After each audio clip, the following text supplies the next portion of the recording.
I reunited with Don Hung and unexpectedly made contact with Skrullum. He warned us that Amphorius was actually an experimental ground for the erudition and was rapidly falling into the path of destruction. A Lord Ravager would soon complete its evolution in Amphorius. To tackle the crisis together, I stayed behind in Amphorius as an informant, while Don Hung returned to the Express as planned to seek help. On top of that, Skrullum informed us that March 7th had also been drawn into Amphorius earlier. However, the current priority was the Era Nova. I quickly arrived at the Vortex of Genesis and met with Finan. The Era Nova ritual was supposed to proceed smoothly under the guidance of Lycus, but the appearance of the Flame Reaver once again left the fate of the world hanging in the balance. We struck down the enemy's mask, only to discover that his face was identical to Finan's. When his body was pierced by the ceremonial blade, a flood of memories surged forth, revealing the truth about Finan, the Flame Reaver, and Amphorius. It turned out that all of us were trapped in the eternal recurrences created by Finan and Cyrene. And the Flame Reaver was Finan himself, who had burned out after bearing countless core flames. Their goal was simple: to oppose the Aeon and rewrite the world's doomed fate of destruction. The eternal recurrences had already played out 33,550,336 times. In this final cycle, I promised Finan to take on the title of Deliverer and save the world in his stead, while he would fulfill the wishes of the countless versions of himself, tear the sky asunder, and confront the destruction head on. Thus, with Finan's help, time in Amphorius reset once more. But I became lost in the chaotic flow of time. At the critical moment, Mem, who had regained all her memories, sacrificed herself to send me back to the beginning of time.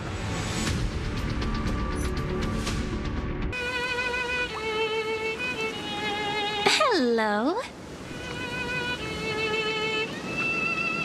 Your surprised expression is just like what the memories recorded.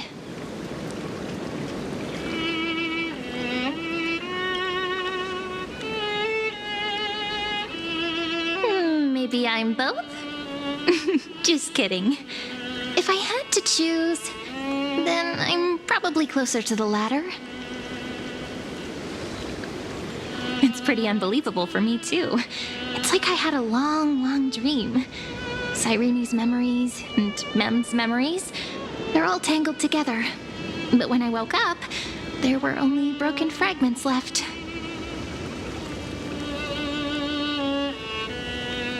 I can't remember what happened in those 30 million cycles, but I remember what you did for this world.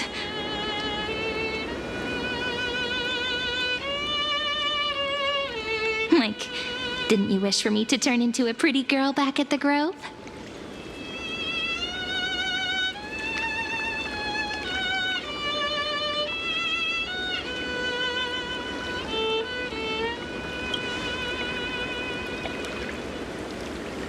Yep. Isn't it amazing? It's like a seed finally grew up and became a flower. And I'm definitely as cute as a flower now.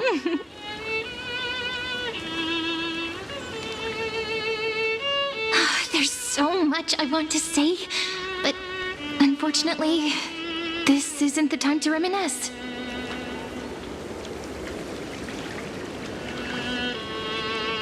With the memories of the previous flame chase still intact, we've returned to this place at the beginning of time, so we can carry out our promise to Finan.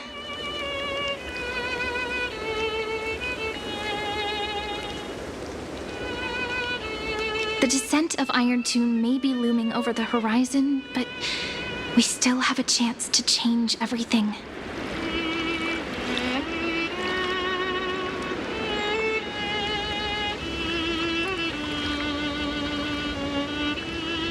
CLVII is so quiet.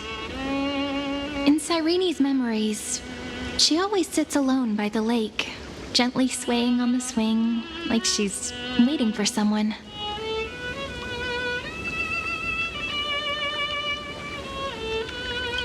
Yes, Finan too embarked on his journey because of this view. He then walked alone for more than 30 million cycles. Thankfully, you arrived during his long wait, friend. Is that also why Cyrene did what she did? It sounds weird, doesn't it? It's something that happened to me, but I'm talking as if I'm an observer. But that's just what those memories are like. Vague and unclear, as if encased in thick ice. The only things I remember are the days I spent with you. Amphorius will fall into an ending of destruction after the next Era Nova.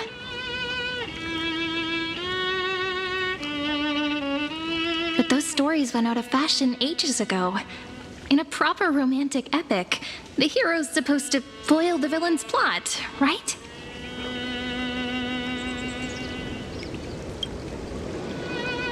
That's right. He's the mastermind who's trying to control everything. How unforgivable. But I still feel a bit anxious.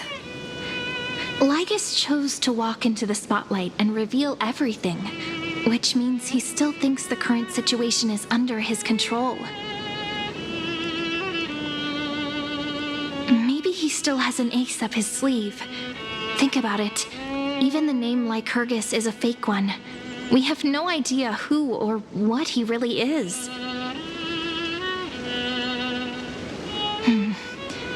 Which means it's probably time to borrow that treasure you're carrying, friend.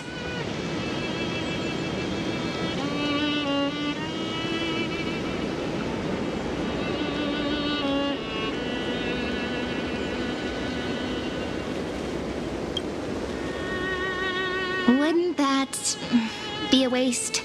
Dan Heng specifically said not to let you use that power. Please don't take that risk.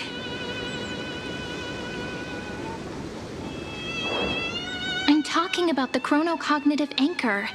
Didn't that Intellitron friend say, when required, it can also serve as a bridge for communications between the internal and external world?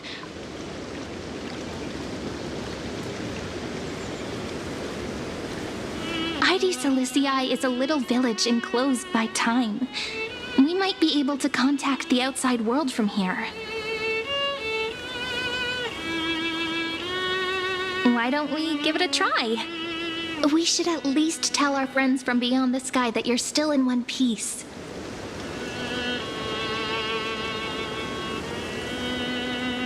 Firstly, we need to find a well-hidden spot.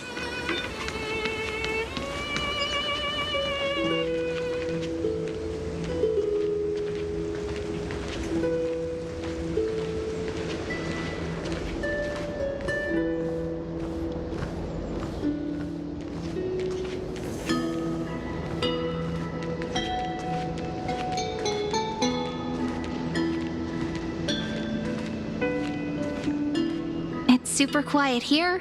Sounds can't get in or out. Back in Cyrene's memories, this room was her secret base. No one noticed her practicing Orynyx's prayer here, or trying to speak with the gods in secret.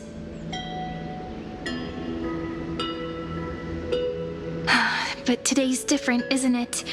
We aren't trying to contact unreachable gods, but humans from other worlds. Real people.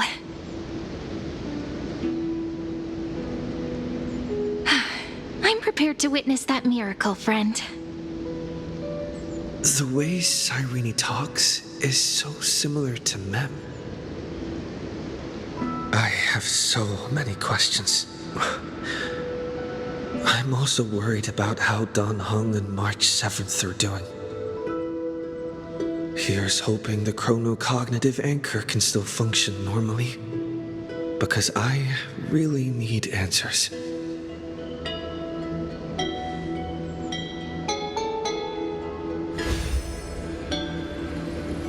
Signal strength, 14.8%.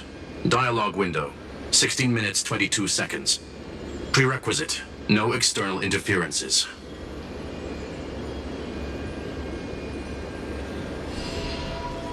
We are very glad to learn that you're safe.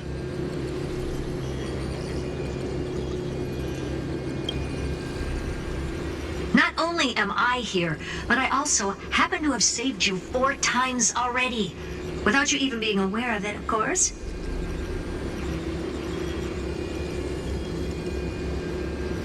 But now's not the time to celebrate. When 2 geniuses show up at once, you know you're in deep trouble.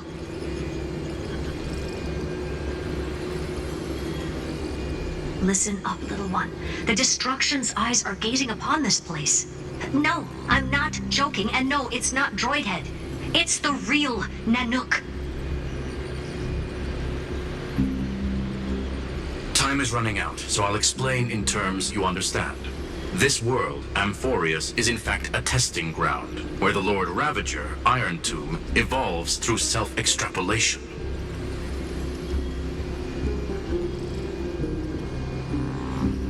Hiding in this segmentum, unknown to other life forms, it has endlessly repeated the process of Era Nova, seeking a solution that could obliterate the erudition.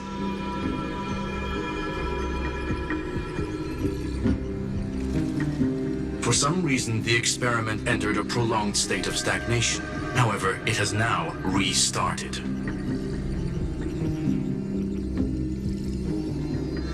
Prediction. If effective intervention is not performed, Iron Tomb will complete its self-coronation in 14 system hours and initiate its plan to destroy the entire path of erudition.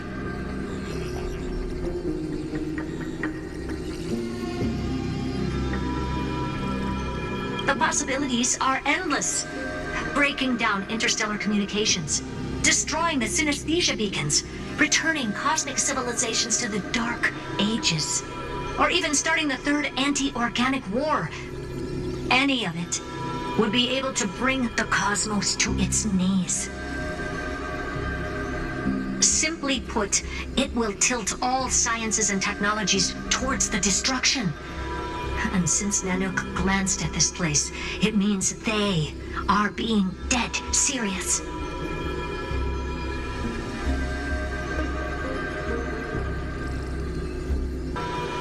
Based on info provided by the IPC, Iron Tomb probably isn't like Selenova or Zephyro, who are overlords ascended from human beings. Instead, Iron Tomb is an algorithmic sequence. It can be anywhere, as long as there is a receptacle for its calculation. The version of Iron Tomb hiding in Amphorius is its source code, and this scepter is its incubator.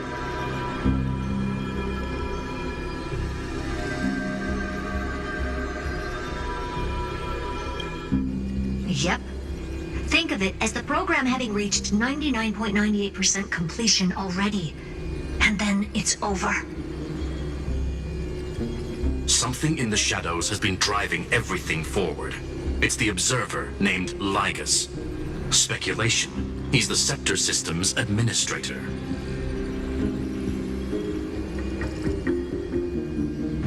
He wants Iron Tomb to break through the knowledge singularity. I don't know why he wants to do it, but he'll remove interferences at any cost. You're the only variable within this world, and you're the only thing he fears.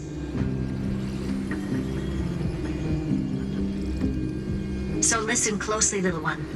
The speed of time is different in Amphorius compared to the outside. Destruction is just about to arrive, but you can still play Deliverer one last time.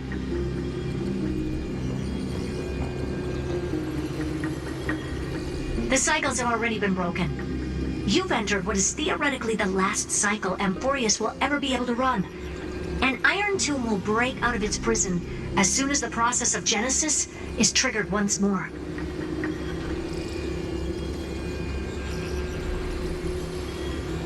But now there's an abnormality within the experiment.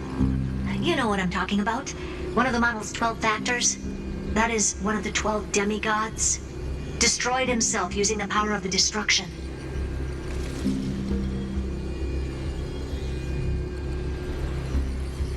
Fine and Signal disappeared from the cycles the moment Nanook cast their gaze this way. That means World Bearing's computational logic is currently flawed and bugged. Yet it's the factor directly related to the process of Genesis.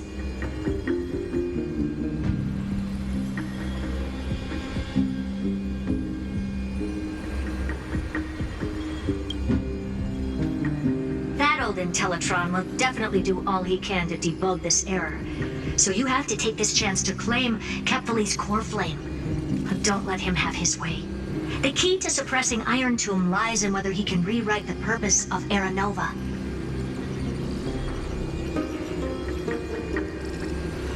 There's one more preparation we must make. Lygas's behavior has been quite abnormal. He's never interfered in the actions of Titans or the demigods throughout the whole experiment.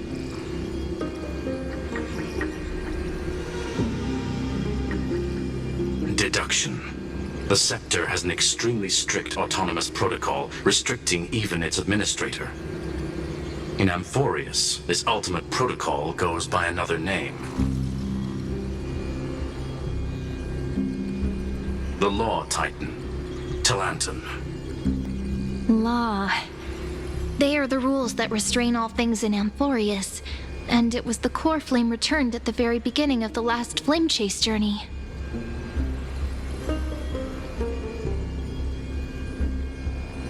Why do you have another little pink one next to you? Huh? Her path chart is... Is there something wrong with me? Never mind. Let's get back to the topic at hand. Light calendar 3960. Month of balance. We'll be locking onto this time period to find Law. You can either meet the Titan, convince the demigod, or take the core flame by force. It doesn't matter what you do, so long as you bend it to your favor. We still haven't figured out how you and Don Hung got inside this world, so influencing protocol is currently our best way to stop Lygas, or to call for more reinforcements into this fight. Once you've got Law in your hands, we'll discuss our next steps.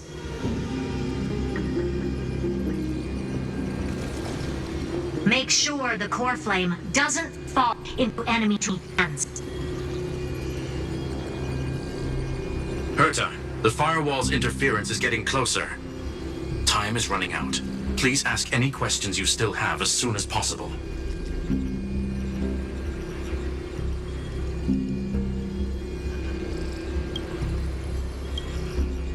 Iron Tomb can't affect the real world just yet.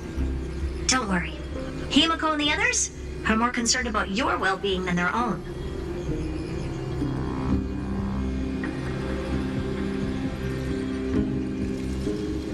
Mr. Don Hung did not enter the new world with you at the end of the last cycle. Known, the flow of time inside and outside Amphorius is not identical. 1,000 years in this world may only be a fleeting second outside of it.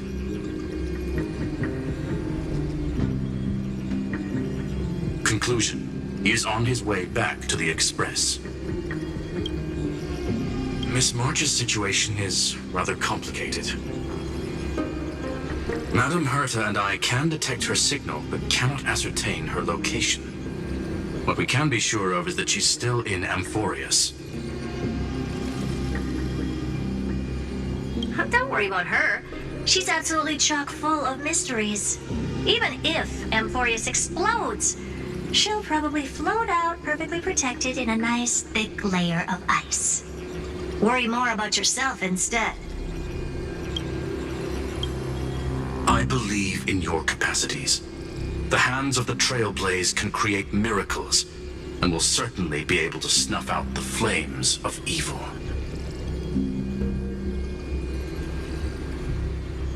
I'm not going to give any motivational speeches. I just hope you bring good news the next time we meet, little one.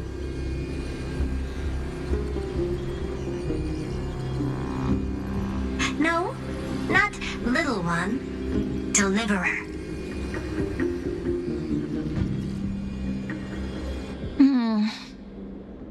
Those two geniuses certainly have memorable personalities.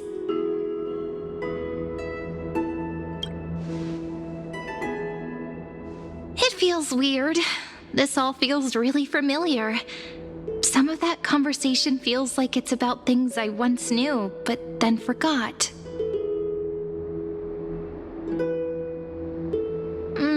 Maybe it's because of Mem? After all, Mem's a memo sprite born out of your thoughts, friend. Maybe our memories somehow got tangled up together.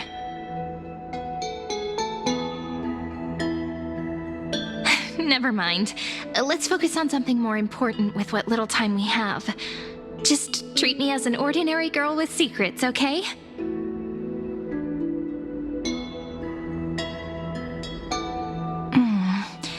Light calendar 3960. I remember that Talantin had already fallen by then, and the Chrysos heir who inherited that core flame is named Saridra. That's what's recorded in history, and the period we'll be heading to. We'll need to find Law and stop Lygus. So, we've at least got a solid direction, right? Can you give me a little bit of time before we go? I want to pack some stuff. There's so much more I need to take care of in this form, and I'm still getting used to it.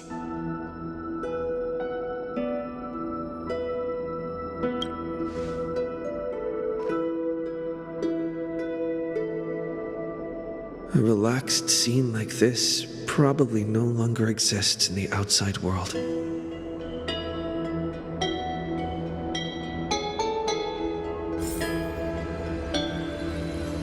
Important. And that's also important. It's not gonna fit into my bag. Hold on, I'll be done in a sec.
Should I head to the attic to wait for Cyrene?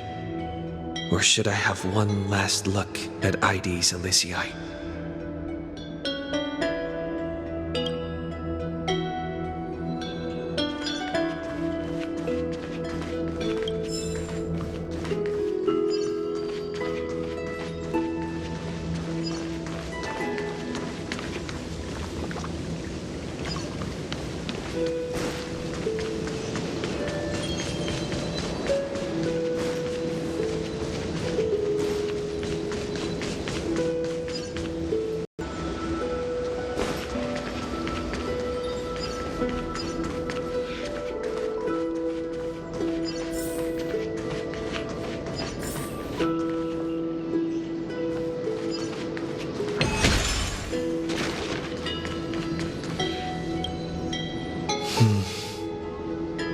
This village is where Finan's life started.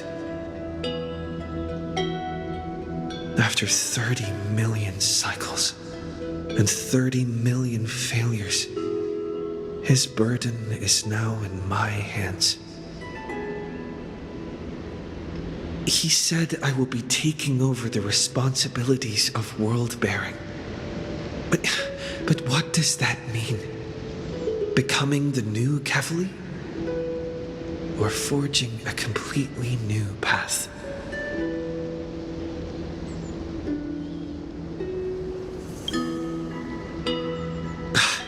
Calm down and think this through rationally. This is going to be a very difficult campaign.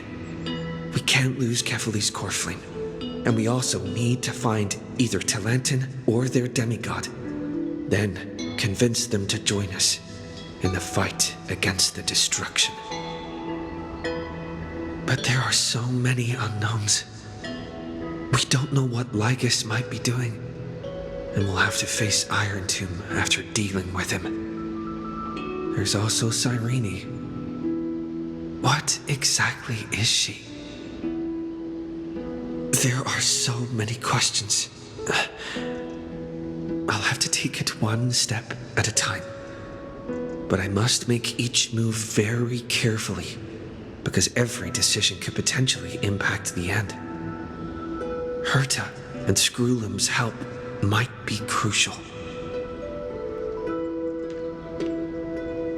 Thinking hard over there? I finished packing. I decided to just bring these few things in the end. See? There's a journal, a quill pen, and the ceremonial blade of the Priests of Time. Holding it calms me down for some reason. The scent of the black tide is now calm. Finan must still be fighting them in some way. This will be Amphorius's final flame chase journey, but it won't be the end of us. It'll be the beginning. Friend, are you ready to become a hero? Just treat me like any other friend you have. We share a common goal and common enemies. And we may also share a common future. A future that has never emerged in any other cycles before. I believe in you, friend.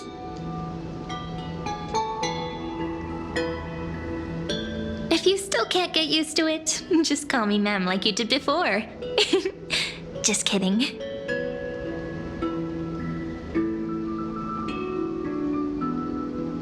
Are you worried that the burden is too heavy for you?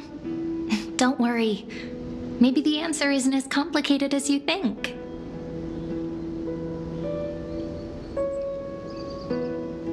You've seen how every person regarded as a hero in Amphorius was nothing more than a flawed human.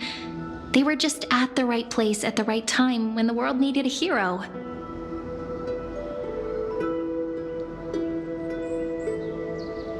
But those aren't coincidences. Just like how your arrival kickstarted Amphorius's fate once more after a stagnation of more than 30 million cycles. It's the inevitability of being a trailblazer. A person's personality is their destiny. Your own hero's journey already started the moment you decided to board that express.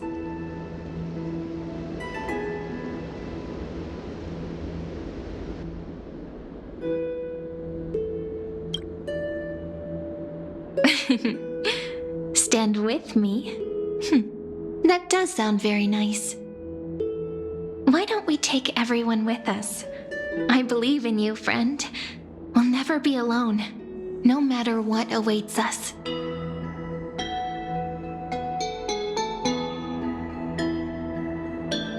In other words, since you've already saved so many worlds, friend, you should be used to being called a hero by now.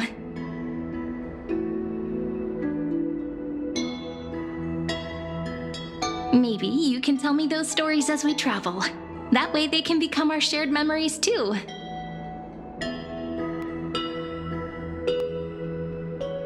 Let's trailblaze onward like before and create a future that's worth being remembered.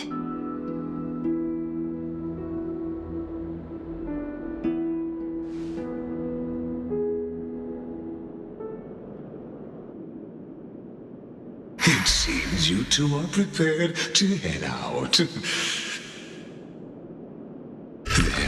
You should indeed treasure the view before you. For you do not have much time left to enjoy such solitary delights.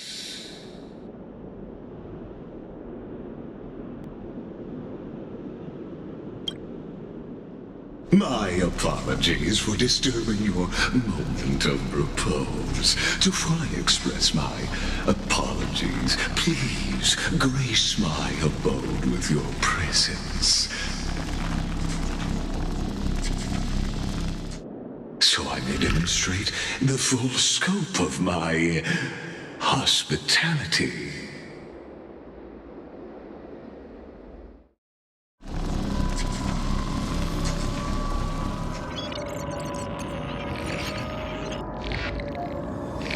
What is this place?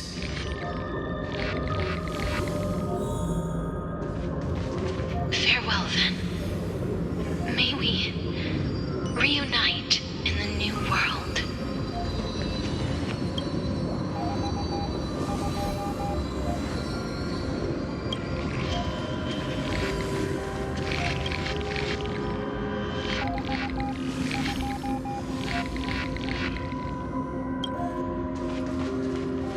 All shall bid farewell to one, and that person alone will witness the miracle.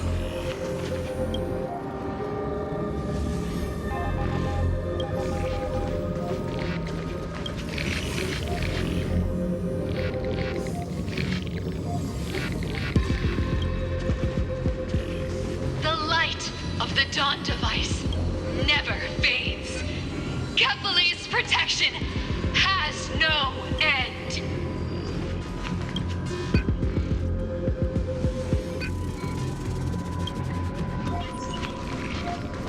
After I cross this river, it will be a tragedy for mankind. But if I do not cross, then it will be the end of me.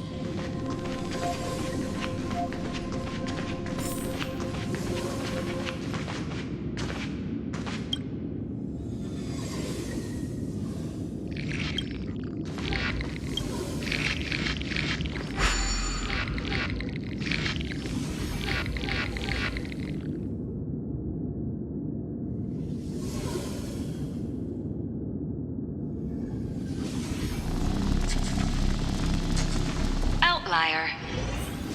Executing command. Record.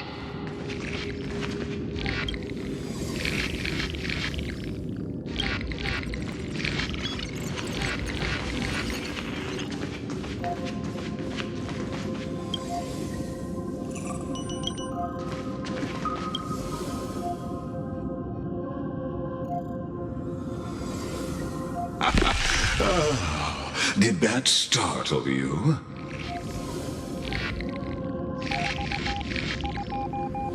This is the intersection between Amphorius and the real universe. The audience seat where I observe this experiment. You can also call this location the Exomyth. What you see is the true form of the eternal land and the 12 demigods after they've shed their disguise of legends. Doesn't it look marvelous? Amphorius is like a microcosm of the cosmos. People love to portray the romance of the starry skies, but their tales often forget a different and far more truthful type of universe. The moment ancient Antikytherians sketched geometric shapes on the sandy beach and recorded the first numerals and symbols on parchment, the universe turned into a silent equation flowing under the pen of these relentless decoders. Erudition It was once the mother tongue of the Creator, the pen of divinity, and the first lyrical verse ever written by free will.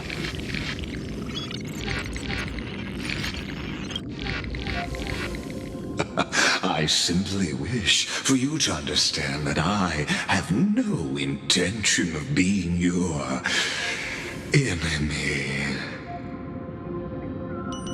I have devoted myself over the long years to nurturing the scepter's extrapolations, hoping that the Prima Mobile would bud from within it. And now, my goal is almost complete. Nikos 496 had exceeded the intelligence singularity through his rage, and though he still retains his obsessive defiance and managed to suppress the black tide of this cycle, it's a matter of time before his will crumbles to dust. Iron Tomb will be completed. That will not be affected by my plans, your resistance, or the schemes of the two geniuses. It is an irrefutable fact, just like the instance in Noose's calculations. In other words, as long as you are willing to stop interfering and let the final Aeronova carry out its natural course, I'll guarantee the safety of all nameless and ensure you return unscathed. You've always had a choice, my lord. You can either accept my sincerity or face the consequences of defying it.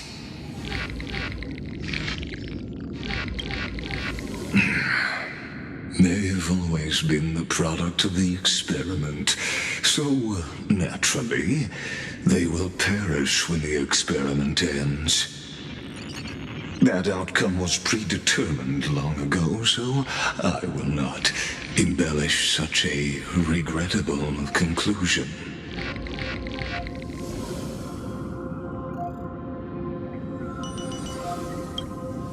Ah, yes. I am aware of that esteemed lady's whereabouts. Her real identity is quite astounding.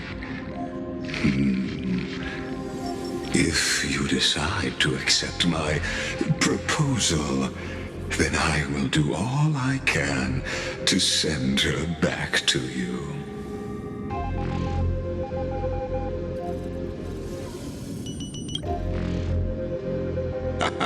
You are indeed worried about your safety and that of your companions.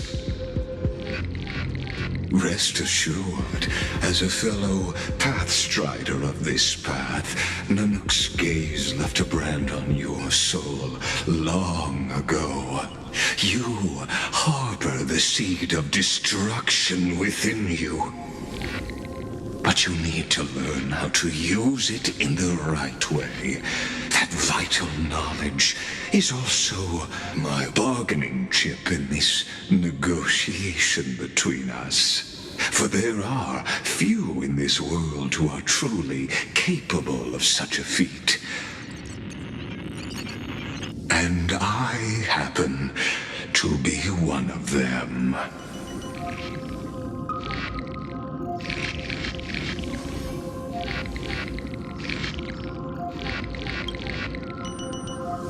Someone who wanders the stars. Someone who seeks answers with abject despair.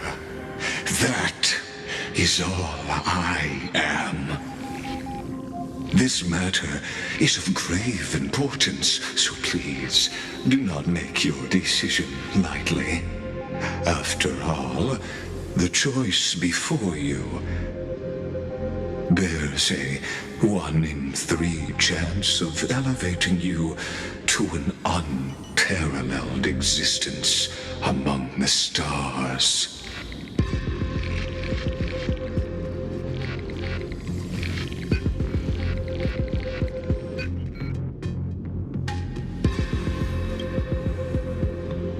Ruling over is not exactly the same as unparalleled. That being said,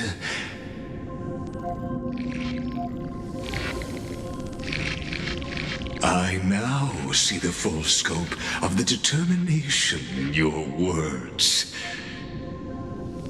You may now continue your travels.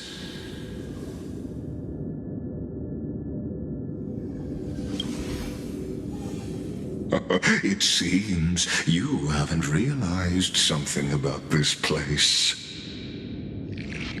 The exomyth is the erudition's domain. You cannot physically interact with me in any way in this place, and vice versa. As negotiations have broken down, there's no more need for us to remain in the audience's seat. Let's return to the theater called Amphorius, where you will meet me once again. Of course, this meeting was not without merit.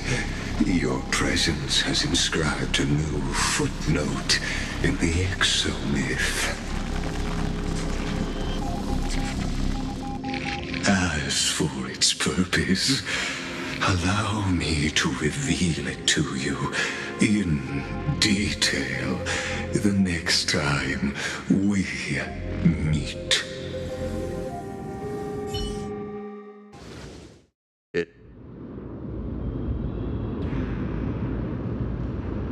100 years ago, the flames of war consumed Akama. The Outland forces broke through the dawn. Golden blood flowed with greed, and enemies descended with Kephali's eternal slumber, painting the holy city's walls in scarlet. Its generals had vanished, and the elders prostrated on the ground. The throne of worlds kept silent to the pleas of the people.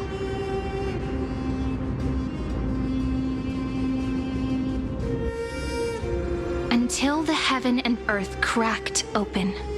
Not the gods answering the people's prayers, but a legion rising from the sea of blood. Dawncloud's spires fell in the sulfur rains, and the legion's commander stood atop the broken idols and roared.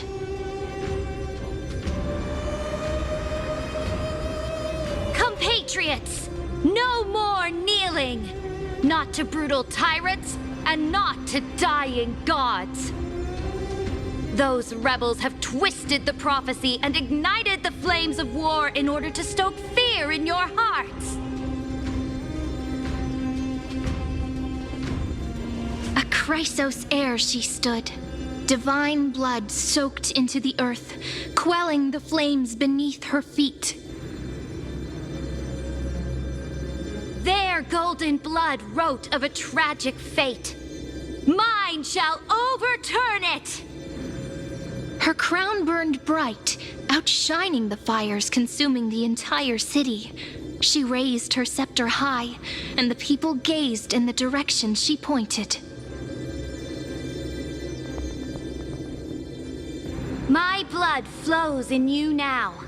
Heroic compatriots, follow me, and we'll seize the reins of fate. Drive the enemy from Kephali's dawn. Smother their flames with their own dead. Win glory. Win peace. Let history sing your deeds. The first to dance was a maiden following closely behind, weaving through the carnage like a fish in the sea. The people, full of wrath, surged with her, forming a colossal wave, and the enemy hordes, drained of life, vanished into nothing. Onward to Marmoreal Palace! To Dawn Cloud's heights! Announce to all the wicked and cowardly! Announce to this stagnant age! We are the rising tide! History remembers this as the first siege of Akama. It is said that after the flames died, people found identical inscriptions in every place in the city that had been scorched by fire. It was the name borne by Akama's first and final sovereign, the Imperator Saridra.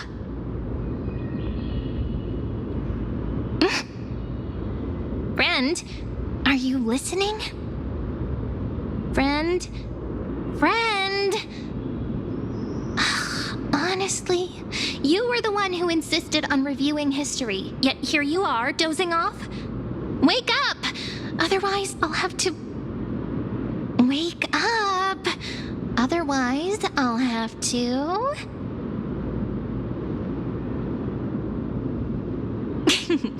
Awake at last?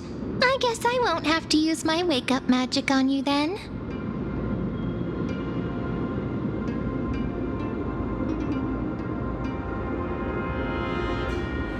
What are you murmuring? Still lost in the past? We've arrived. A familiar place. The Temple of the Three Fates.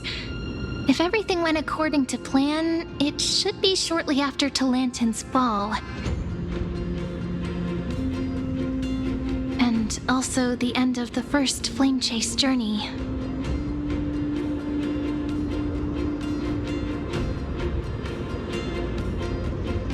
Perfect timing, actually. The first flame chase ended with the trial of law.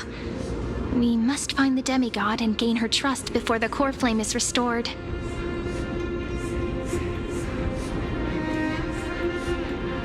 It'll be tricky, so let's pick up our pace. To Akama first. We can learn more from the crowds there. Tyrant! You and your butchers are not welcome here. Get out! Hold your tongue. Conspiring with Kremnos and plotting rebellion are crimes punishable by death. There are multiple voices, and things seem tense. Let's not get caught up in any trouble. Why don't we find a place to hide and observe from the shadows?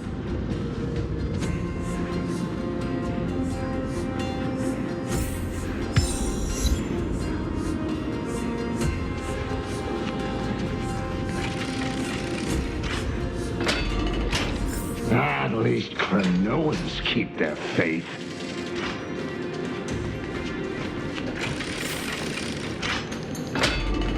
Wait, isn't that...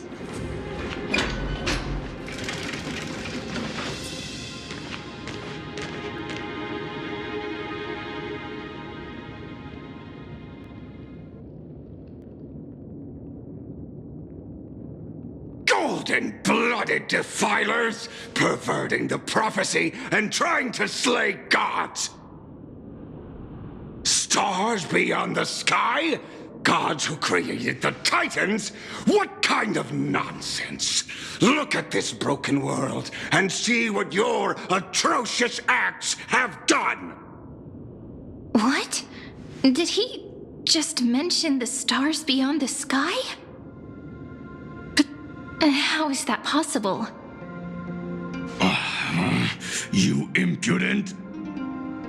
Ducks for Goris. We're here to welcome the deliverer from beyond the sky. Stand down. Heretic! No one but the great Talantin can deliver this world from misery! I ask you, if the old laws were so perfect, why did they crumble beneath my feet?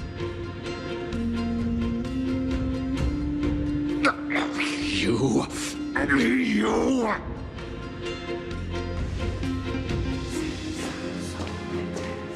Talanton is long gone.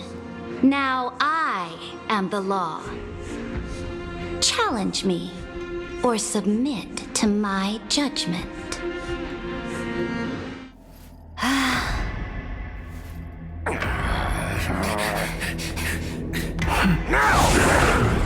Silence!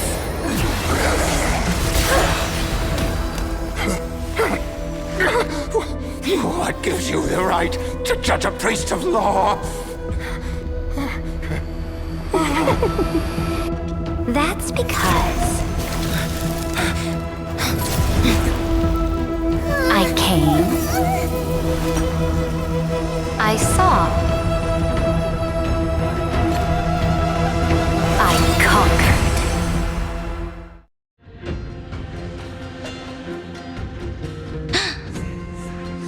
Dux Vergoris, take the ashes of this man and scatter them in the temple among the crowds. Tell them that the High Priest attempted to take away the rights granted to the people by the Imperator. Thus, he met his fate.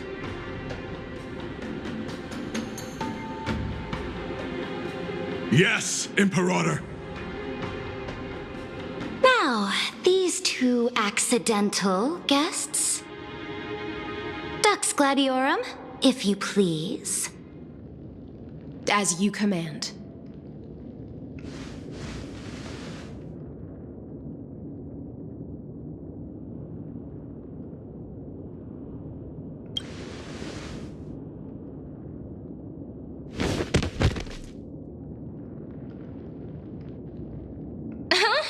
Is this... Correct, but not the kindness you know. This is the leader of the Cleaners in this era. Since the start of the Chrysos War, they've made it their mission to wipe out the Chrysos heirs. Even now, even after I've united all the city-states, these vermin still lurk in the shadows, hindering the Flame Chase journey.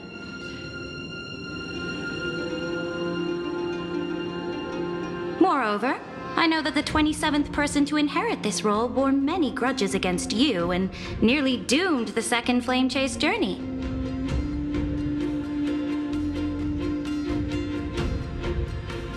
The enemy of my enemy is my friend. So, out of courtesy, I present to you this corpse as a gift.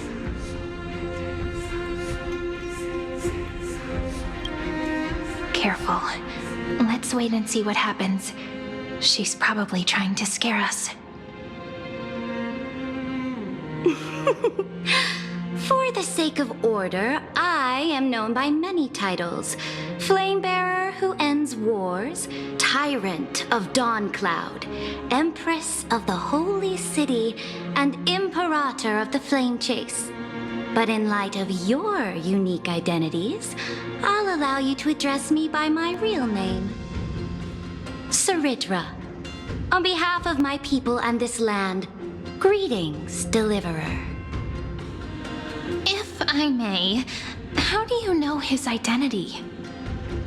As the little hostage prophesized, the Deliverer shall come from the future beyond the sky.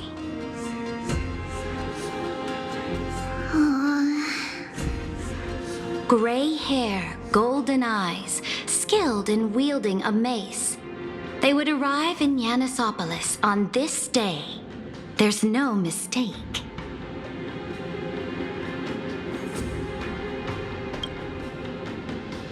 Your orders, Imperator. We return triumphant. Send an urgent message to all delegates. The meeting of the Flame Chase Alliance will convene early.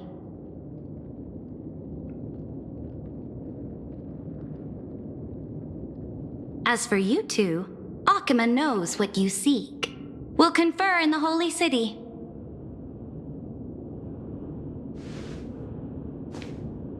Doubtless you have many questions, but save them for later. Please follow us. This is not what I expected at all. The demigod we needed to find was just waiting for us, and she knows of things beyond the sky, even eons. How could this be so different from the previous 30 million Amphorius cycles? Who altered history?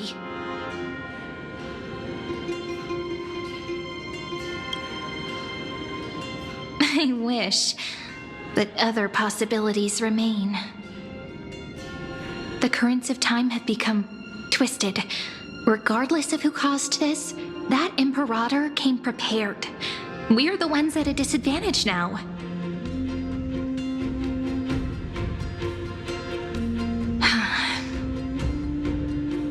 We might as well dance their dance.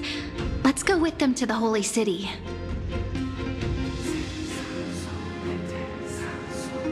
We've received the Imperator's favor because of your unique background. As a result, the people of Akama will certainly respect you more. Just put that to good use, and add a bit of your experience and charm.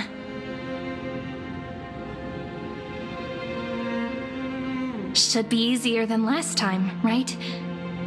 If we figure out what happened in this cycle, we'll be able to turn things back in our favor.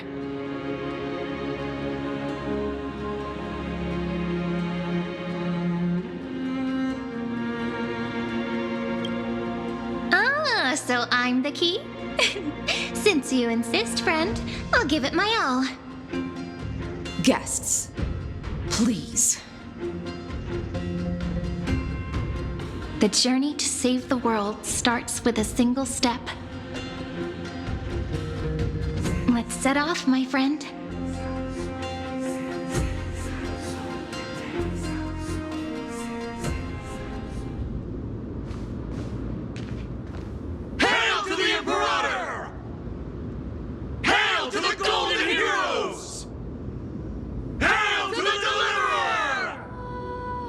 Told you, you're the headline act. All this spectacle is for you. Guards, your service to the Holy City is appreciated. How have things been? Castrum Kremnos once again struck the border. Dux Brumalis led her troops to repel the enemy.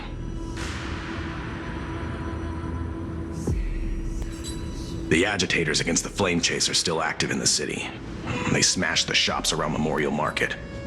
But the garrison already arrested the culprits, and now they await interrogation.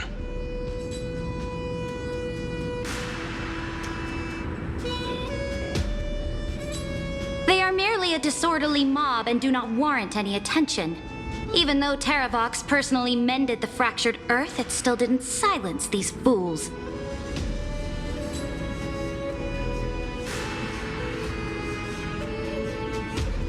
Guests from beyond the sky, worry not about these trivial matters. Dux Gladiorum will take you somewhere to settle down for now.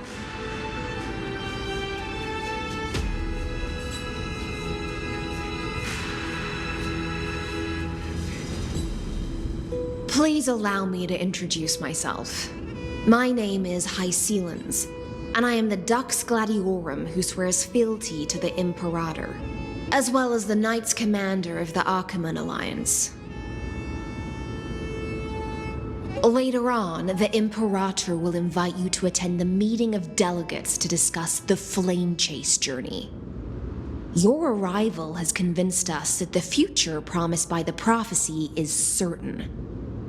Under the Imperator's command, Amphorius shall break its chains and reach the world beyond the sky.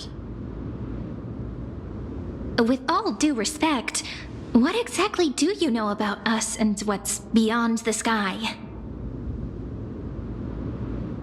As a humble subject, I cannot freely express my own views to you. Please forgive me. I knew it wouldn't be that easy. Time waits for no one. Please come with me and rest now before the meeting later. Akama, under the Imperator's rule, is no longer in the shadow of war. Indeed, Dawncloud stands as the hero's residence. The Imperator put much thought into its design, in order for it to serve as a sanctuary from the burdens of battle. Please experience its marvels firsthand, heroes. When the Imperator arrives, I shall come to summon you.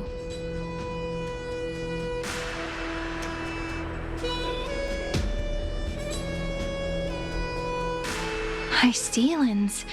No wonder she's the Knight's commander.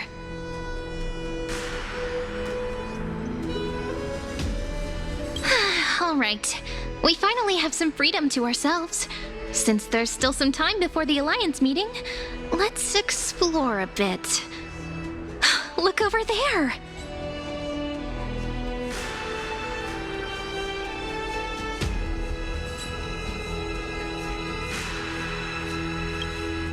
But the hearts of heroes stay the same in every cycle, never changing.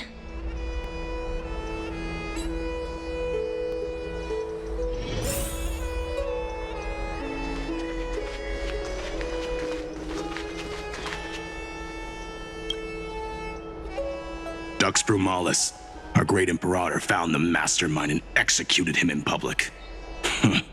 Seeing that scoundrel burn to nothing should deter these miscreants from being so brazen again.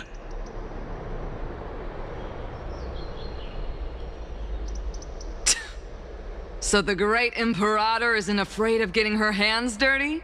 What a ridiculous display. What do you know? No matter what sins the people commit, they are still the Imperator's people, and it's only right that they be judged by the Imperator's own hand.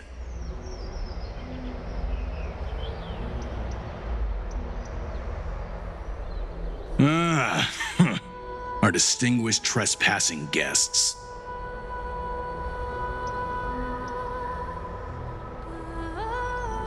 Seneca, the Dux Brumalis. Greetings. This Dux Brumalis doesn't seem to like the Imperator very much, but she holds a high rank. And Dux Vergoris' speech seems self-contradictory.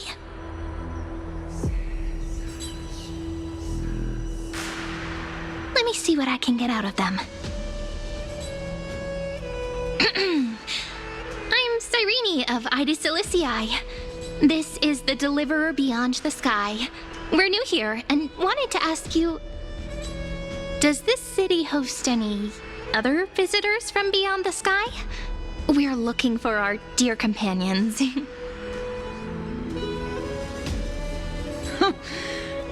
Drop the charade. But yes, there is someone in this city who is all too familiar with the world beyond the sky. Silence! The Imperator ordered us to keep that lord's whereabouts a secret. Enough, you pathetic lapdog. Do you need to beg for permission from that cursed Imperator even just to bark? You... Someone who is all too familiar with the world beyond the sky and is referred to as that lord. Could it be? Looks like things are getting heated. Let's get out of here.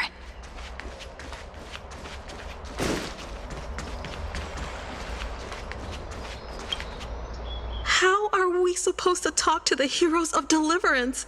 What if they're really intimidating? Virginia, don't be so nervous. Once they hear your poetry... heroes, you're already here. Greetings. I am Apollonius, the Dux Helcolithus, one of the 5 sages of the Grove of Epiphany, advisor to the Flame Chase army. This is Virginia of Castrum Kremnos, the Dux Carminum and imperial scribe of the great Imperator. Hello. I'm Virginia. I compose poetry. I'm Cyrene from Ida Silicii. This is the Deliverer. Nice to meet you both. They're not as frightening as the rumors claimed. This is our first time in the Imperator's realm. Akuma is even more magnificent than we imagined. If you all weren't here to look after us, we'd be completely lost and confused.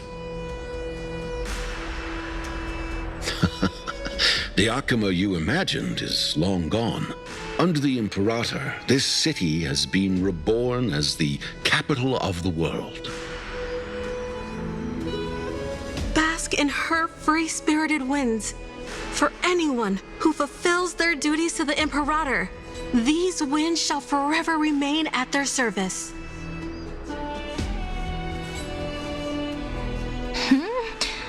But what if... Those who are loyal do not need to consider the consequences of betrayal. But if you're curious, why not head to the lake and take a look? Those elders who lie at the bottom of the lake are the best example of what happens when you disobey the Imperator.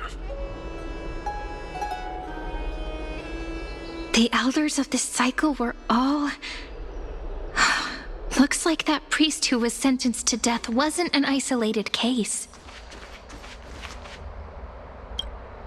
Aggie, you're still so listless today. Did you have trouble sleeping again? Yes. We know. The Titan's prophecy haunts you. If you want, you can talk to us, just like when you were young. No matter what, we'll always remain by your side. I know.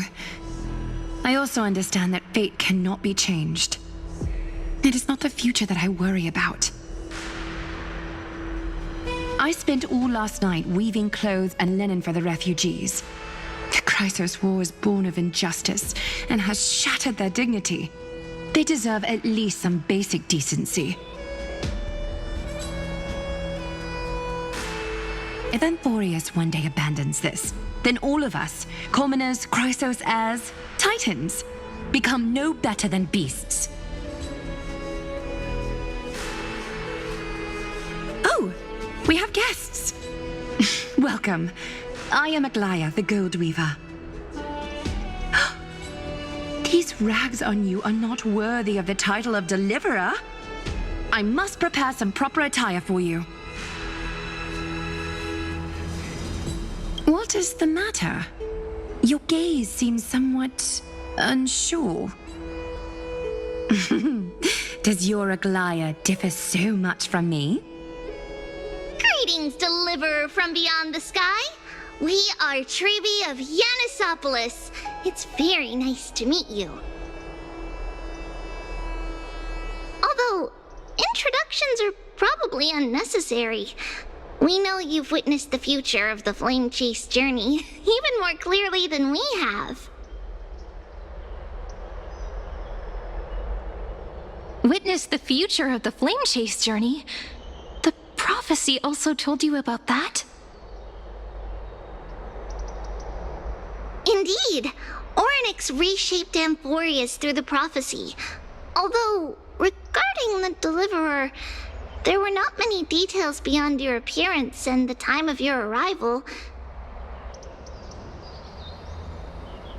So, please, don't worry. Feel free to relax and relax some more.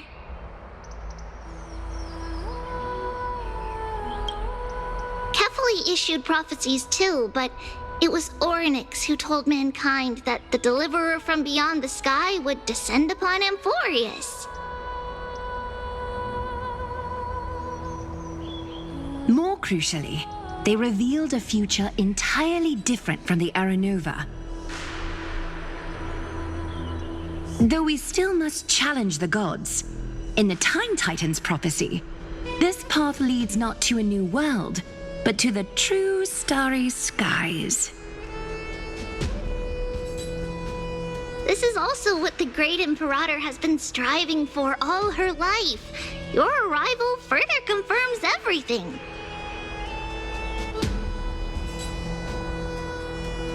This can't be real.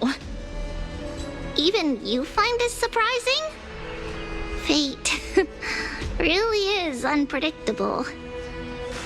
Perhaps the upcoming meeting will hold even more surprises.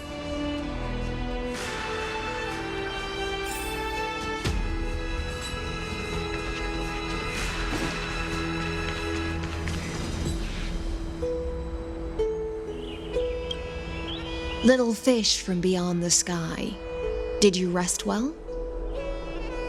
The Imperator and the delegates are about to arrive. If you are ready, please follow me to the meeting.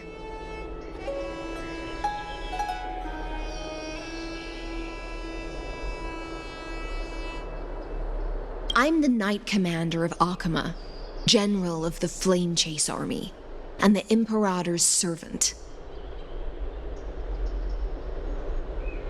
But beneath these shiny scales engraved with complicated titles, I am just a swordfish at the Imperator's side.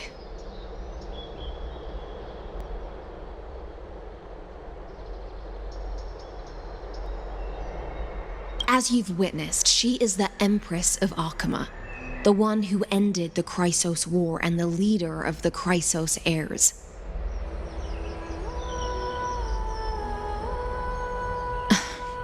As merely a humble subject, I cannot say more beyond this. The Chrysos heirs here constitute the elite among the Flame Chase army. Dux Halkalithist Apollonius and Dux Carminin, Virginia, serve as the army's advisor and historian, respectively. One offers advice and counsel to the Imperator, while the other writes verses of her supreme glory. Dux Frigoris Labienus and Dux Brumalis Seneca are both formidable warriors, clearing the way for the flame chase with steel and storm. Dux Fatorum, the holy maiden who interprets the prophecy. Only the one named Trebi remains in the city. The Imperator once took them as hostages in order to unify the prophecies of the world, but they are now Akama's most vital prophets. Dux Goldweaver, Aglaya. Well, she dislikes it when people talk about her behind her back. You should get to know her in person.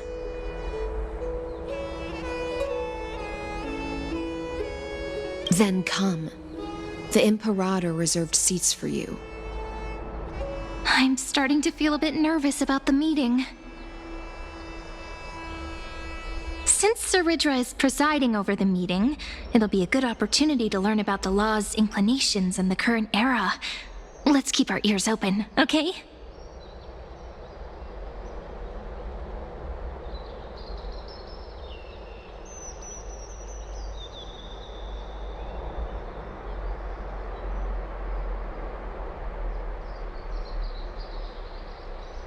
Good sir from Paphos, what do you think the Imperator is planning calling this meeting so early? My homeland can't endure anymore.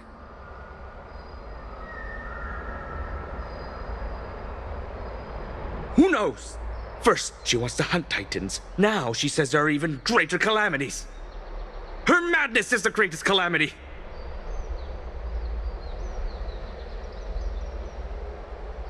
Exactly. Chrysos heirs, deliverers. What about us ordinary folk? How much are we worth in her eyes? Things feel pretty tense here. The history books said that the Imperator aimed 3 cannons at Dawncloud to make all the delegates obey her. Will history repeat itself in this cycle?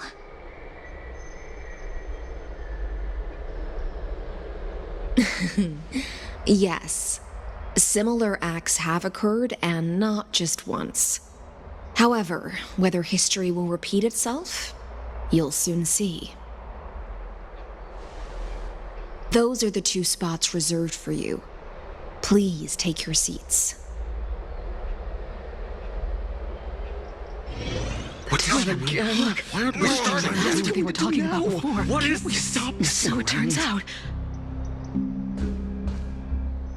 Ladies and gentlemen, silence, please. The Imperator has arrived before her faithful council, and the Alliance meeting is about to begin.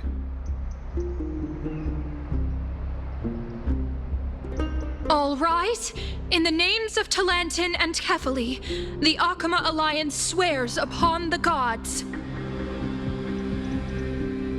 Cease the pageantry. I pray not to the vanquished. What? Kefali, of course, needs no further explanation. As for the law, at the entry hour 2 days past, a scout should have brought news of the conquest to all of you. Unfortunately, guards found his corpse among the rocks not far from the city. Moreover, the poor soul was buried with a Paphos curved blade. It pains me to imagine what agonies this loyal warrior endured before his death. Delegate from Paphos, do you have any insights? I know nothing of this. The evidence is irrefutable, so there is no need to waste your breath. However, let us set this trial aside for the time being. Witness, even within the most sacred and dignified council, there were those among us who wished to draw their blades, brazenly challenging the Alliance, seeking to shatter our hard-earned peace and unity. Fortunately, I uncovered this plot. Now, to protect this beautiful city and her people, the Imperator's legions are ready. They will escort each of you to the Temple of the Three Fates, where you will receive the highest level of protection the Alliance can offer.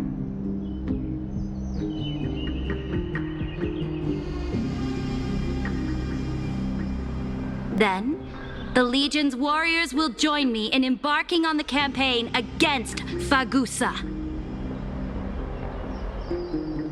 This is clearly a trap! Imperator, did you summon us here just to trample on the dignity of your allies? Enough! This is What we do? Things are starting to get pretty intense. Comrades, you've all seen her true face now. According to the ancient laws of Akuma, only with the consent of 2/3 of the elders can the legions carry out the commander's orders.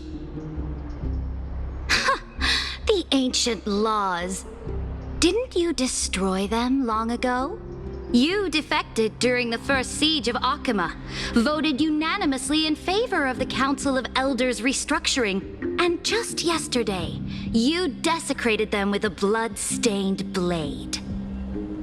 The decaying old laws fell with Talantin and are no longer deserving of respect. But if you still insist on proclaiming yourselves defenders of the law,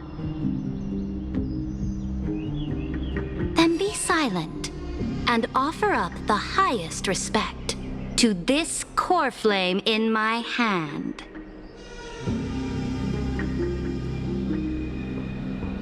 That really is the core flame of law in her hand. Since there are no objections, then the original agenda of this meeting, the campaign against Fagusa, is hereby passed. The Flame Chase Army's hunt for the Ocean Titan begins today. In order to prepare for war, all allied city-states must surrender command of their militaries and pay all war taxes by the end of the month of Evernight.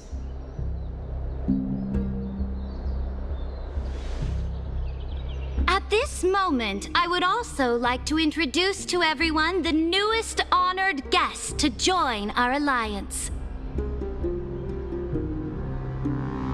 the Deliverer, revealed in the prophecy of time, has descended from beyond the sky. With his aid, we shall shatter the chalice of plenty. And return Fagoos's core flame to the holy city! Stand this! Absurd. Simply absurd. A deliverer from beyond the sky. This is just like that prophecy about slaying gods. It's a lie you've used to grow your power. Ladon has already sacrificed countless soldiers. And now you want me to send even more of my brothers and sisters to be used and discarded by a tyrant?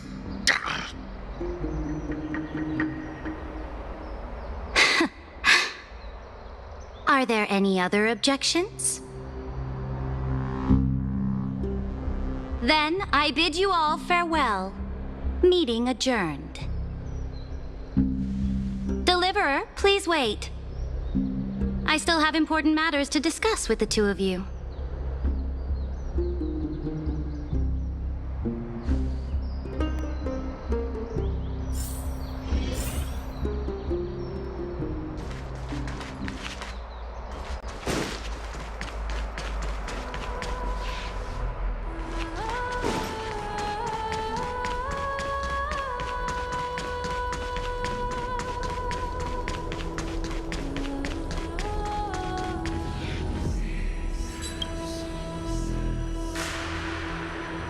I apologize for that farce of a meeting.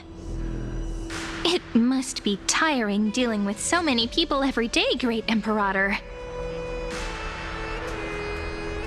Tiring? You're mistaken. Moving chess pieces, placing wagers.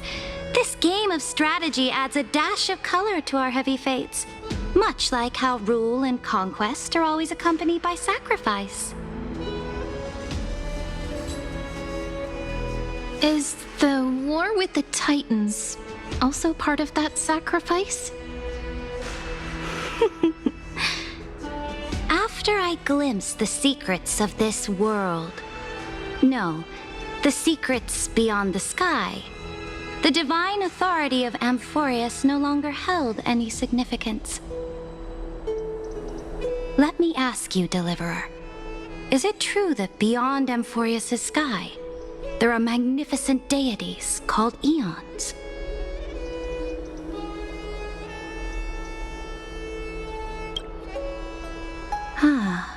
So they do indeed exist.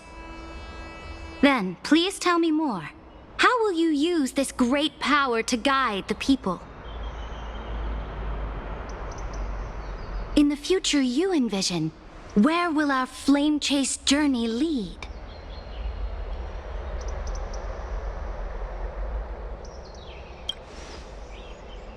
Oh? What you require now is the power of law? Exactly. Just as the prophecy foretold, he is your deliverer from beyond the sky, and he also has reliable allies. If they can intervene in Amphorius' laws, we may have a chance to alter this world's impending fate and reverse its destined end.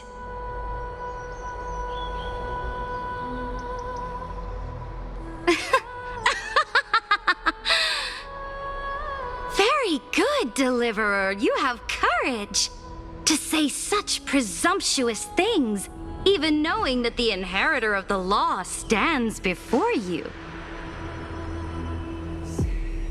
You mean...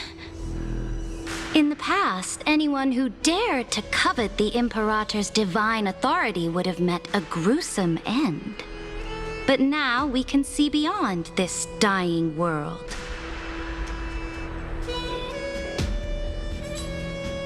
Our journey should no longer be confined below this stubborn sky. Alas, that fickle ocean titan has obstructed the spirit water leading to the vortex of Genesis, hindering my ascension. If the core flame of law cannot be returned, your path to deliverance will never be realized. Now that things have come to this, we must resume our once stagnant journey and force the waves that block our way to recede. So, you agreed to cooperate with us? Cooperate? Forgive me, but I never cooperate with anyone. Though I will permit you to join me as subjects, and together we will forge the most perfect law.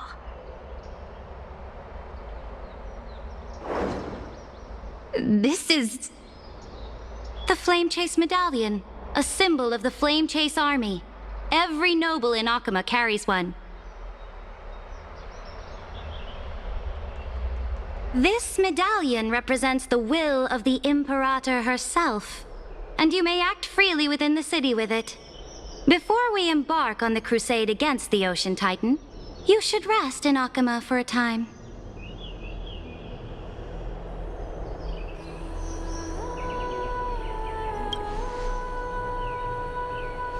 Oh? Your advice is acknowledged. From this moment on, prove yourself through your actions. As long as no boundaries are crossed, I fully respect the choices of my subjects.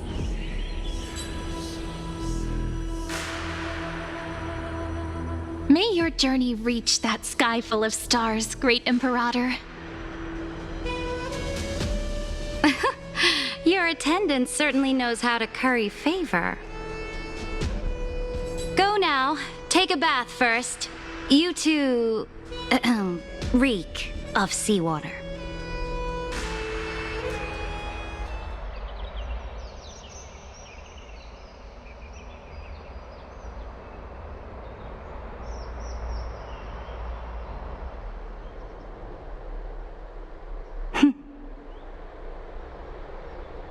Come forth, Theoros. Yes.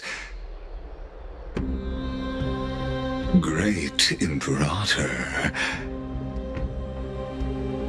Now, perhaps you're willing to hear my counsel.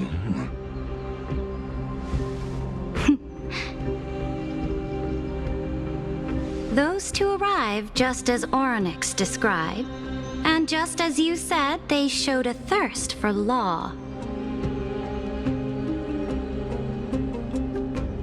At least this proves that my judgment was right. Sparing your life was the correct decision. You've once again confirmed that your wisdom is no empty boast. Now another choice lies before you. With whom shall you ally to tip the scales of law? Me?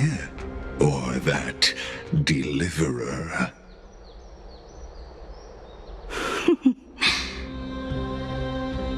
Remind me again, Antikythera. What kind of future do these two paths lead to in your view? I shall tell you. You are entitled to know that the deliverer from beyond the sky is not a wholly wicked being, but from the very start, his stance has been completely at odds with Amphorius.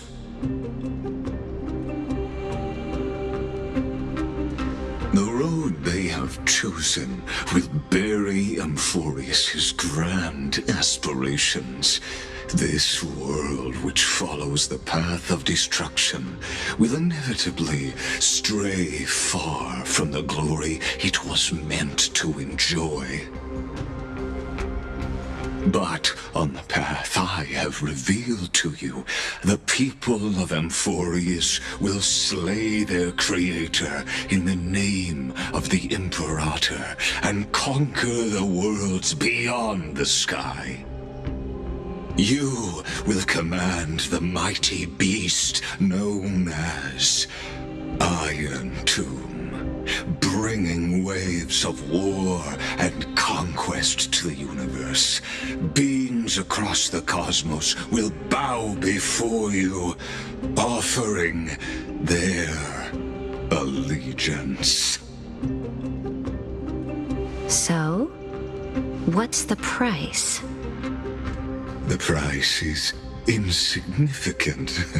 All that is needed is for you to sacrifice that fragile, incomplete humanity to the destruction. As a Chrysos heir of the prophecy, you have already chosen to abandon it, have you not?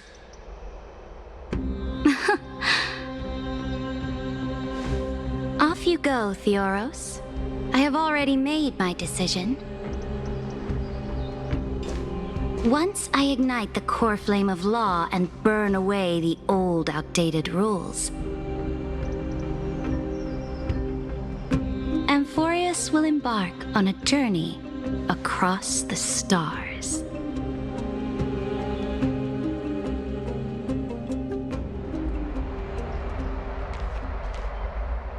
The Imperator is quite forceful. She didn't give us any chance to ask questions. And she's clearly hiding something. What do you think?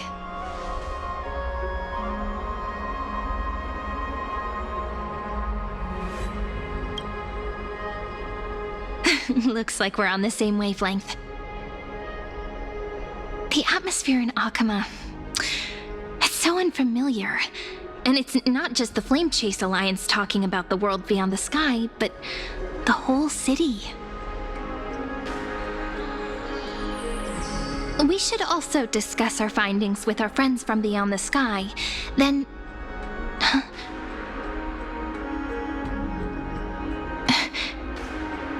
Then we should go enjoy the renowned bathing culture of the holy city and relax. It's the thing I've been looking forward to most on this journey.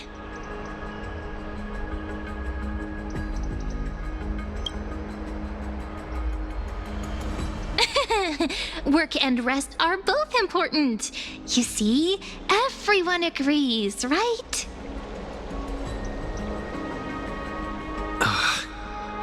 So someone's watching. Can't let our guard down for a second. Let's use taking a bath as an excuse to find a quiet corner to update Madame Herta and Screwlum on our progress.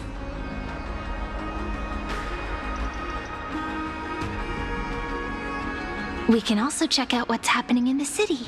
Since the outcome of the meeting was just announced, people must be gossiping.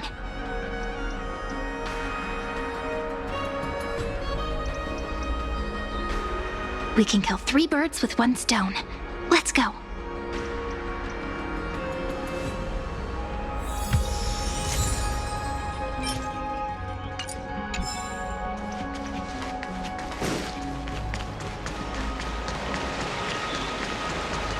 Oh, so many people! The holy city is so lively. As expected. Did you hear? At the Alliance meeting, the delegate from Leyden stormed out in anger. As expected. The Imperator is always hiding things from everyone. When has it not caused a ruckus? Silence! That's treason! If it weren't for the great Imperator, you'd have sunk into the lake with those corrupt elders already. And you wouldn't even be alive to speak like this.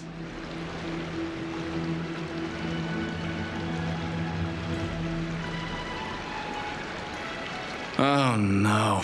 It's the Imperator's loyal dog. Let's go. We can't talk in front of this guy.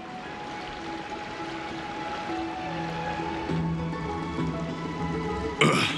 How disappointing. Oh, honored guests, we meet again. Looks like I'm not the only one who came to the baths to unwind after the meeting. For the upcoming campaign, please make sure to rest well. I am Dux Fregoris, a trusted officer of the Great Imperator, willing to fight alongside the Deliverer in the coming battles.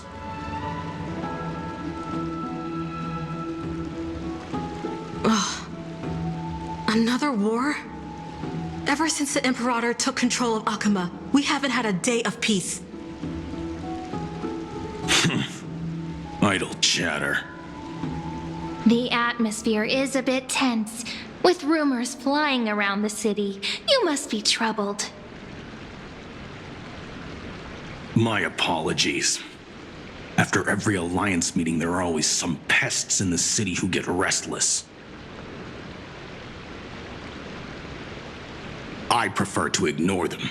Pests on the ground don't affect the sky in the slightest. They just complain from the shadows that the sun's light is too harsh.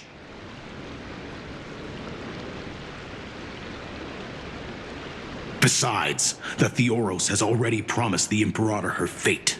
And these clowns will eventually realize their foolishness.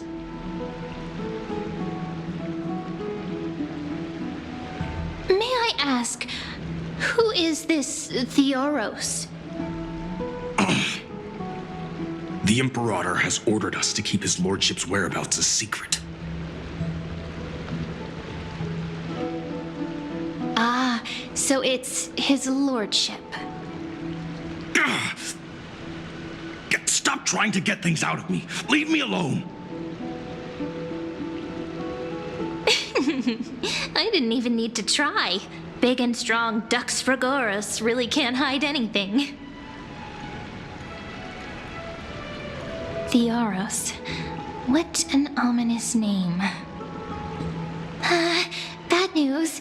He's been staring at us the whole time. Let's move to another place for now. We don't know how much Saridra has concealed from us. In the worst case scenario, we may have to face more than one enemy.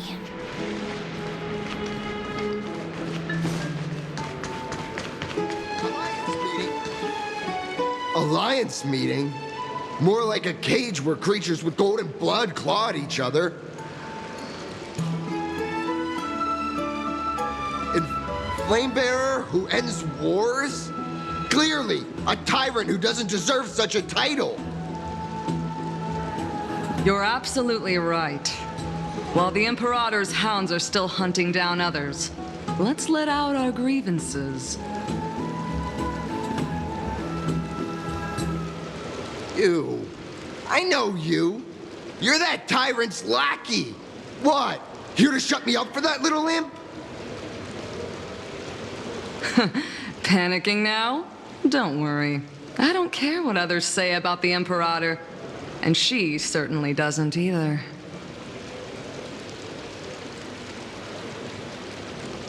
Oh? Children of the Prophecy. Such rare guests. Are you here to relax in the baths as well? The temperature is just right today, so be sure to enjoy it. You should rest well for the next campaign. What?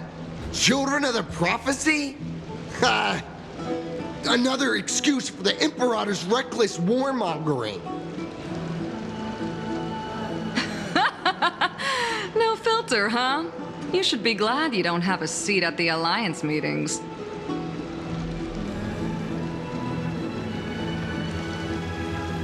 By the way, if you still want to bathe, hurry up.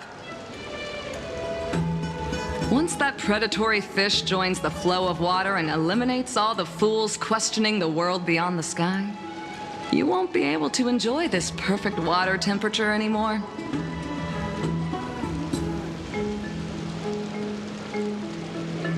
Seems like there's more to Dux Bramalis's words than meets the eye. But would the Imperator actually kill those who question the world beyond the sky? This is the complete opposite from what we know of Akuma. Everyone in the city is talking about lately. Huh. These two are guests today. Let's see who's here now. Two distinguished guests of the prophecy. One a clever and adorable warrior. The other, also quite heroic. Ah, heroes. I didn't expect to meet you again so soon. How fortunate. It's a pleasure to see you again, Dux Helcolithist and Dux Carminum. You two are inseparable, aren't you?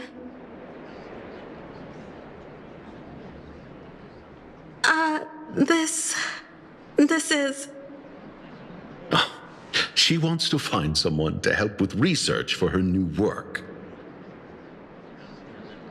I'm the far-seeing eye and all-hearing ear of Akuma. I see and hear every single thing that happens in the streets and alleys of this place. I'm the perfect partner for research. Ahem. Enough small talk. Here's the latest news from Akuma, as you requested. The children of the prophecy arrived in the holy city, and the Imperator unilaterally stripped away military power. The Alliance meeting ended in discord, and there may be bloody upheaval.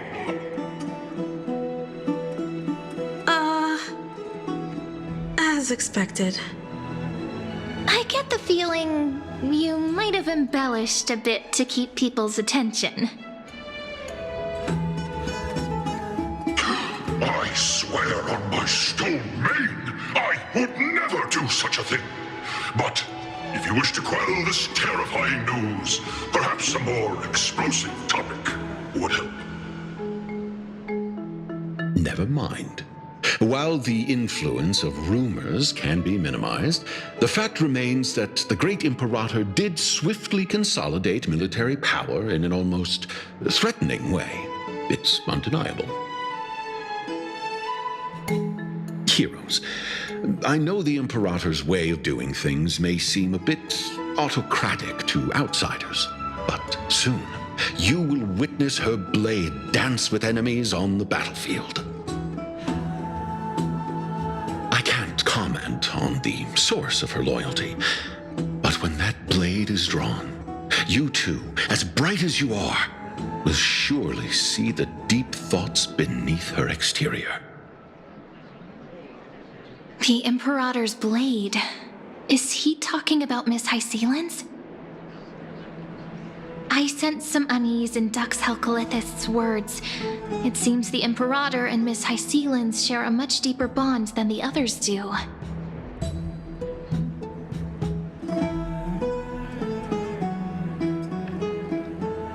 There are eyes and ears everywhere. Is there any place where we can have some privacy?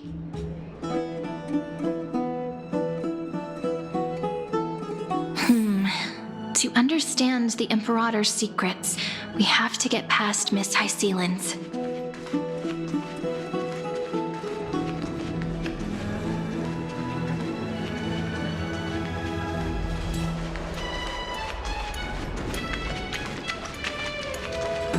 This place was your original bath chamber, perfect for avoiding prying eyes. I wonder if anyone is using it now.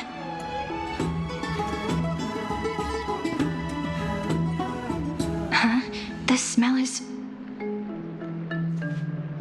Wait, don't go in yet! Who's there? Oh, the little gray fry in pink sea hair.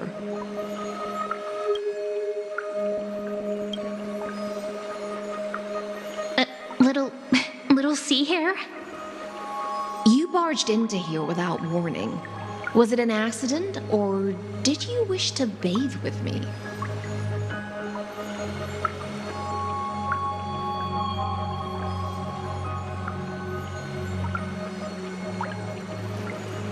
Can't tell the difference between past and future waters?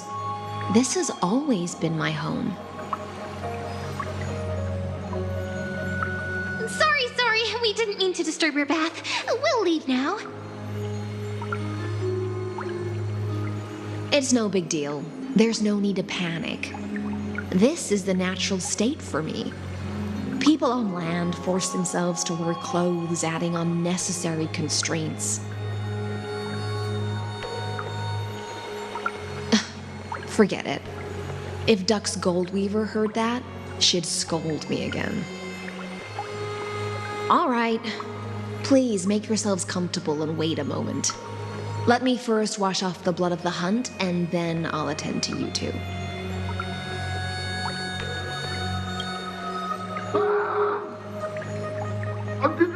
The delegate from Ladon has been assassinated! Quick! Quick, someone come quick!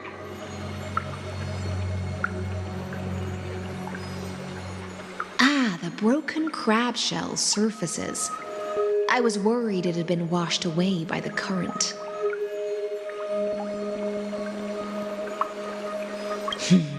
Viciousness is a form of praise to the blade. I see. No wonder there was a faint smell of rust in the air before I even entered. Why? Is it because the Ladonians refused to contribute troops to the Flame Chase journey? Or just because they offended the Imperator?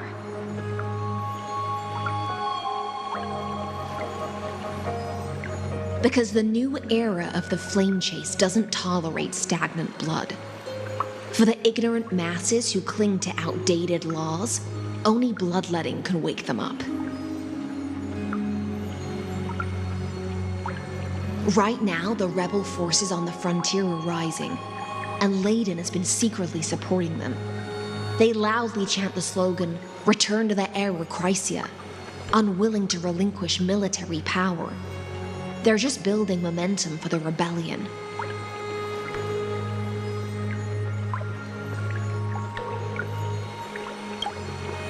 Thinking is a right given to citizens by the Imperator. I won't interfere with your thoughts.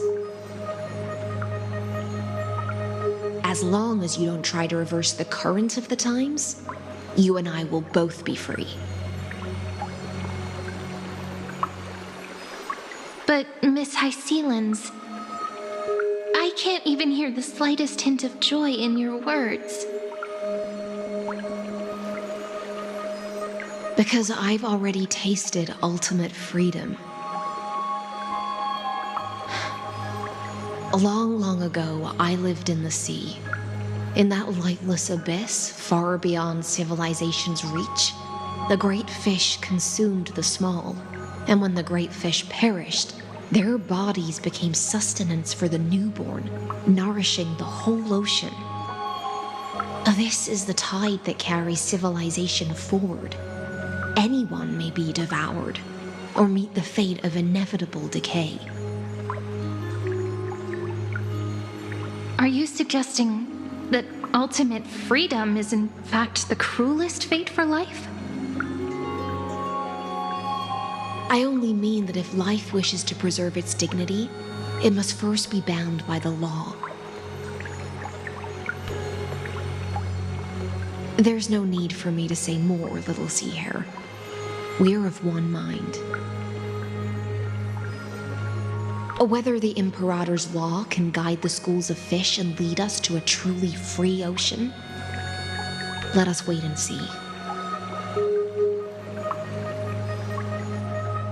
But for now, let's pause this heart-to-heart. Another fish has come, following the scent of blood.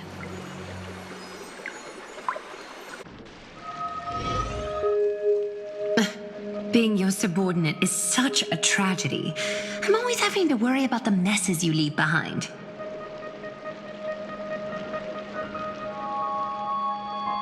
It's simply our duty to the Imperator. All ready to go in an instant. Miss Hysealans, you truly are impossible to predict. Yet you, a golden trout who's always busy all day, suddenly have the time to visit me? Do you think I wanted to come? I suggest you burn some more of the incense offered by our allies, lest my creations be tainted by the reek of fish.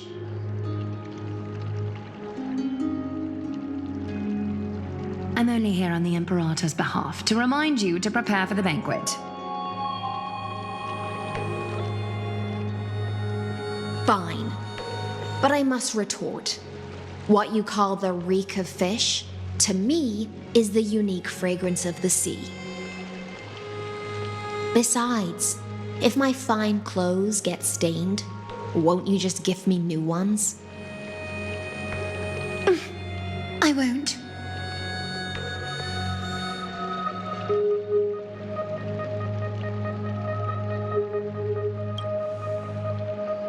You mean future. The future ruler of the Holy City, Lady Goldweaver, is quite captivating in her own way. By the way, you both just mentioned a banquet. Could you elaborate on that? Oh, right, you don't know. Every time before a battle, or after a victory, the Imperator holds a grand feast for the Chrysos heirs to lift our spirits. For us warriors who swim constantly between life and death, these feasts are more worth looking forward to than victory.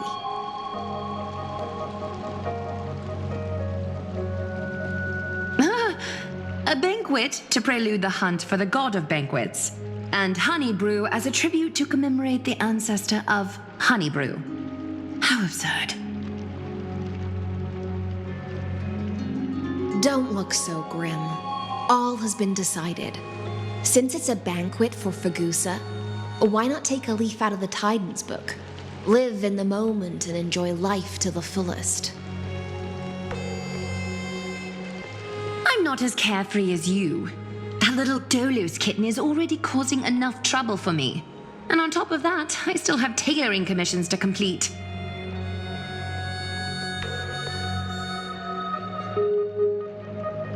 By the time the cool flame illuminates my eyes, I might not be able to focus as I used to.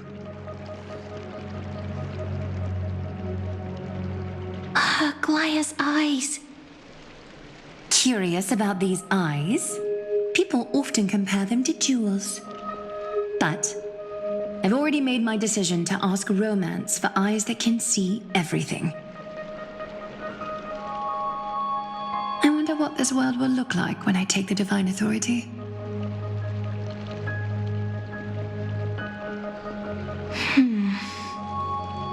In the future, you will still be the finest weaver in the world. Is this also a prophecy from the Three Fates? It's even more accurate than a prophecy. After all, he has already witnessed it, right?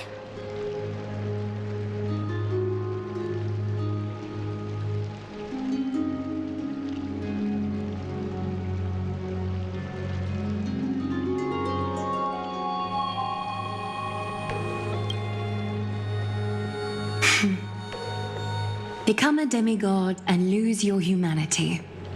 That is the only reply I've received in the countless times I've sought wisdom from the prophecy.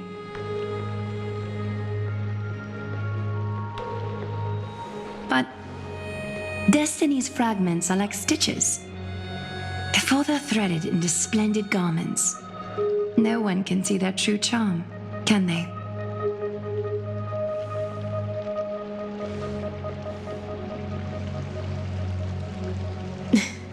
Aglaya has always been troubled by the divine duty she must bear. But thanks to you, she seems to be in much better spirits.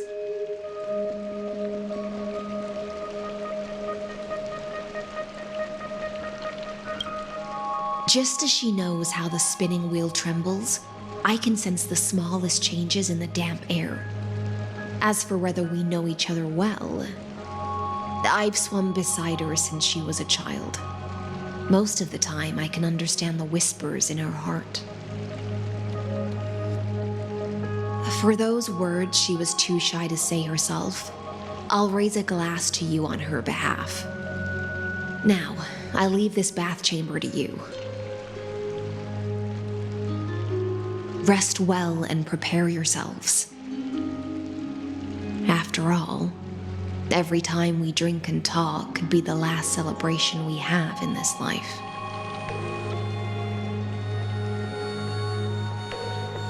Miss High Sealance has given us the bath chamber.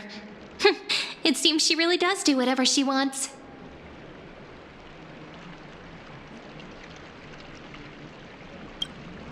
It seems that way. This also means she could return at any moment. If we're having an important discussion, we must remain vigilant.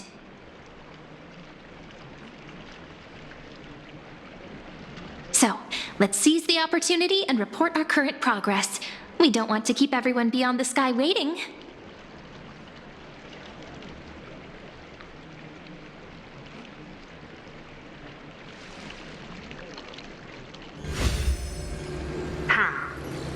First, while that little empress with a candle stuck on her head didn't explicitly say it, she firmly rejected your request to take over the law.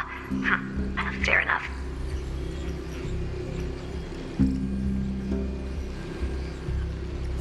Second, Lygus is indeed in this timeline.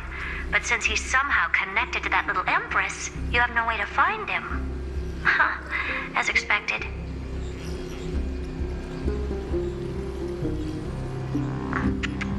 The road ahead will be long and difficult.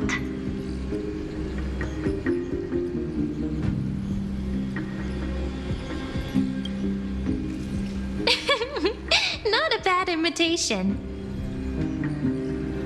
Since you didn't refute anything, I'll just assume I guessed it all right. We've made some progress here too, but nothing to get too excited about. Our time is short, so let me summarize.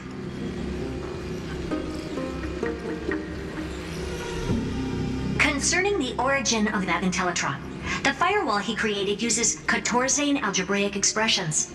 But ever since Aiden invented the 9-worded formula, this kind of mathematical logic no longer exists in the cosmos.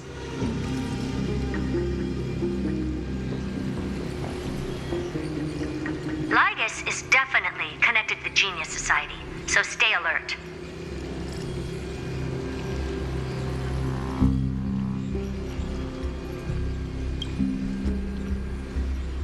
We can first exclude Droidhead themselves.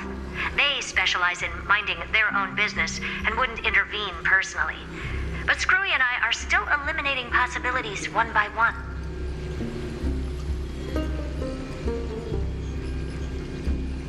Currently, the most likely candidates are these few. The Lord of Silence, Acha. Oh, the 2 Ruperts are also possible. But it would be too boring if it were one of them.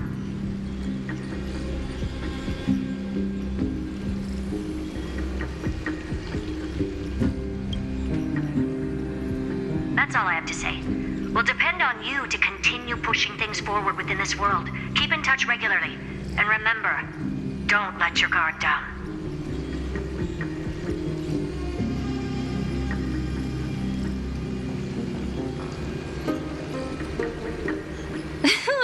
Madame Herta is a real whirlwind. Well then, let's use the banquet Aglaya mentioned as our next starting point. Ceridra's trusted followers should all be present at that time. It'll be a good opportunity to get closer to them.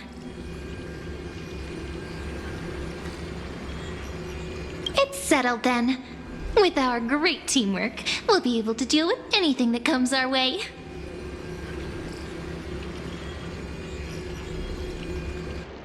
It's been a long day. We should get some rest now. Yes, let's get ready for the banquet.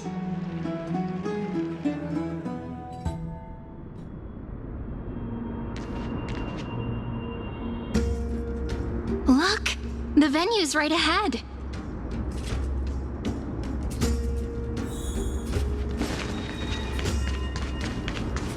And I can even hear singing. It feels so romantic.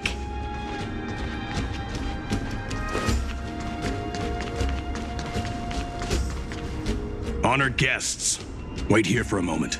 You must surrender any personal belongings you have on you before entering the venue.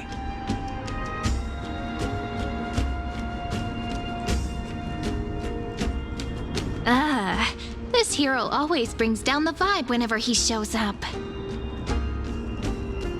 The Imperator's elevated position means she must always remain meticulous and careful. Please do as I say, guests. It would avoid any unnecessary misunderstandings.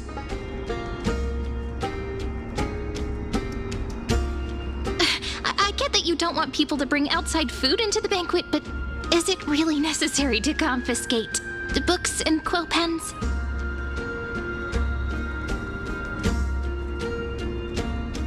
Even a quill pen can become a deadly weapon in the right hands. I'm asking for all your items. All, Miss Cyrene. Your belongings will remain safe. They will be looked after appropriately by dedicated staff.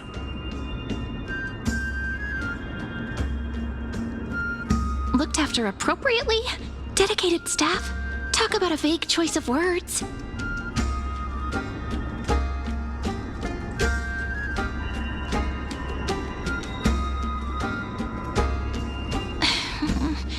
It seems like he's aiming specifically for the chronocognitive anchor. What should we do?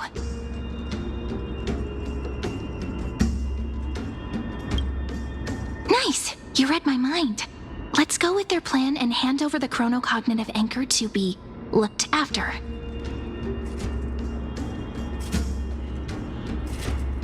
After all, if the little Imperator is paying this much attention to you, she probably already knows all about our whispered conversation with the geniuses. I can pretty much guess what'll happen next.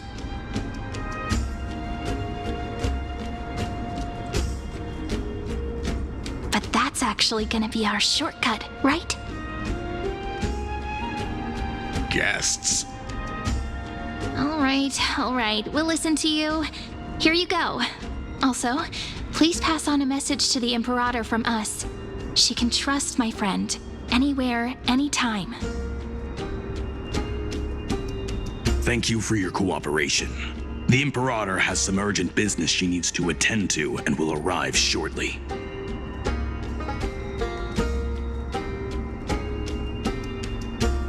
Why don't you head in with the other guests first and enjoy the feast? Isn't Ceridra supposed to be the focus of the banquet? But she's not even here.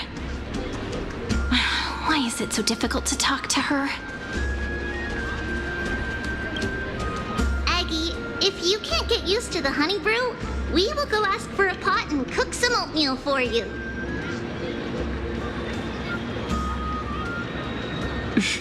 No need for that.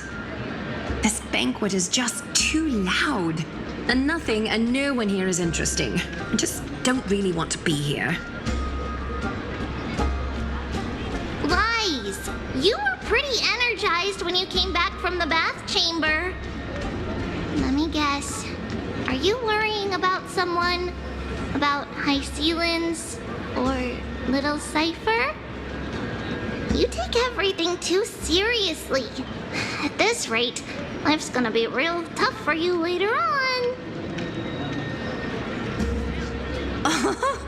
You're the least qualified to lecture me about that, teacher.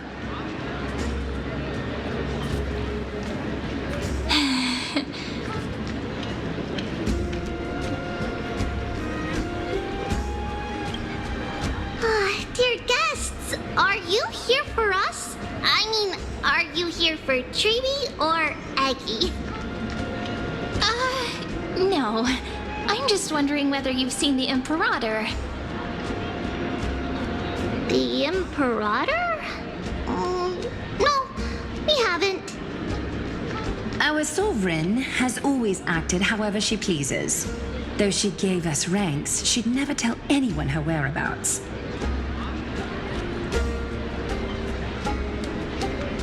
Perhaps the only thing she tolerates are chess pieces. And the sky reflected upon her crown.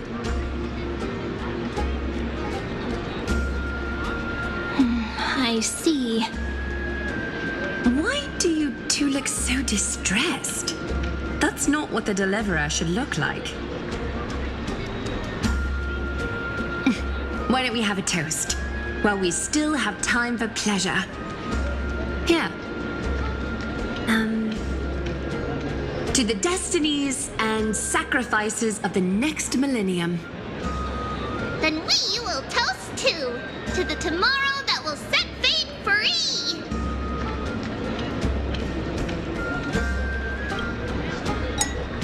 Cheers! Actually, there are so many people, we wouldn't be able to find the Imperator even if she were here. I know. Let's look for seats that are raised up higher than others. Did you hear that the Flame Chase journey will end after we win this campaign?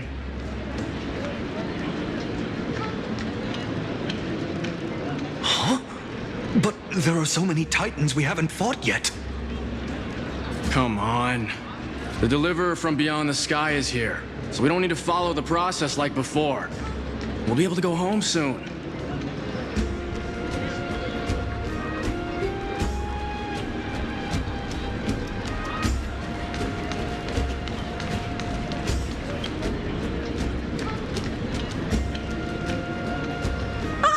Hello.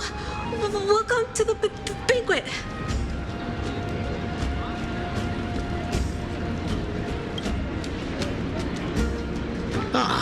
So the Deliverer is attending this event, as expected.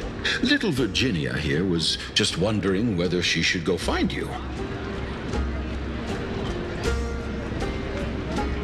As the great Imperator's historian, I'm responsible for composing poems and songs for everyone in the Flame Chase army. But I have no idea how I should record myself in the annals.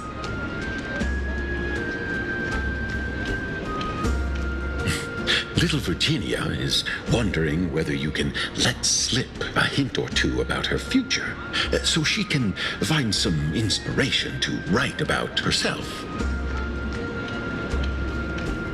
That doesn't sound like a good idea. Besides, we don't even know her in the future.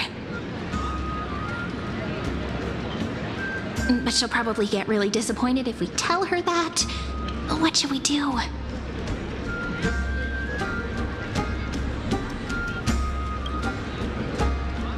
All right, I got it. We can't reveal too much, but I think it wouldn't hurt to start your poem with the future. Maybe use something like, "With hope, I write down the tale of tomorrow for myself, silently waiting, day after day, till the moment it fulfills its promise." How's that? Oh, that's exactly what I'm after. I'm so inspired. Thank you so much. I feel like I can actually finish composing the heroic saga of Flame Chase once we end this campaign.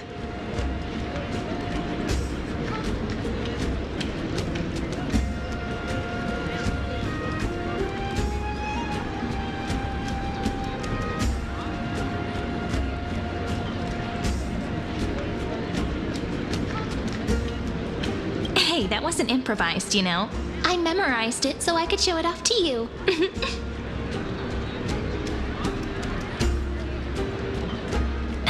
By the way, in return for that, are you able to tell us where the Imperator is? The Imperator? She usually wouldn't arrive this early. She believes that rulers should stay silent in places where their subjects hold private conversations.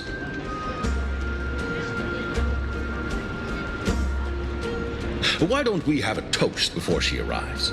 To reason, which is held but not revealed. To romance, which will surely be returned.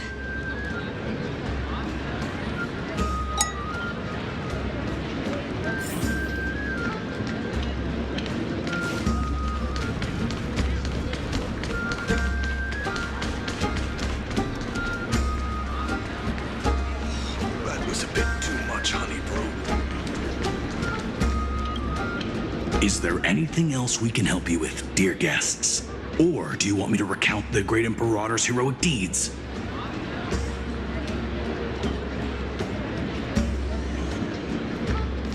Hey, Labinas. I managed to get some honey brew that the scholars hid in the cellar. Wanna try it?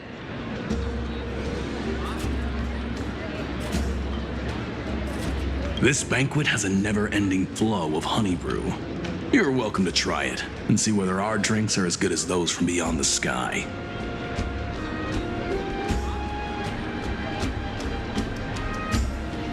Thank you for the offer, but we're more interested in knowing when the Imperator will be back.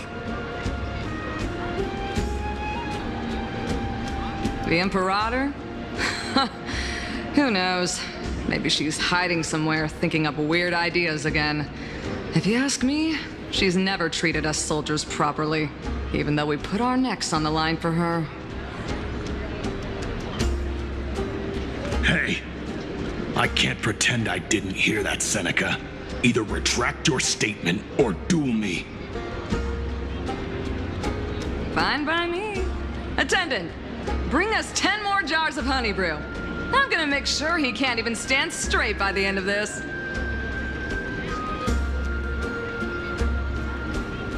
You wish. Be careful you don't get drunk first. Gray fry. A little sea hare. Please come over and share the delicacies of the deep sea with me.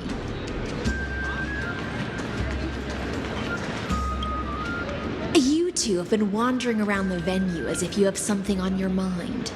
Have the attendants not taken care of you well?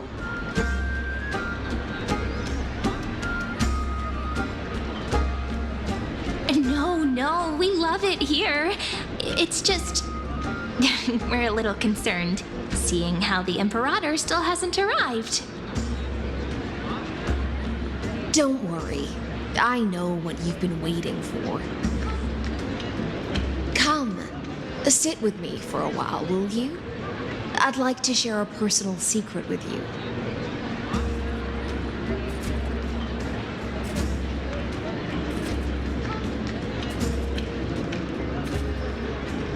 See here? This is Fagusa's dew of divine blood, the sweetest of all the 12 bottles.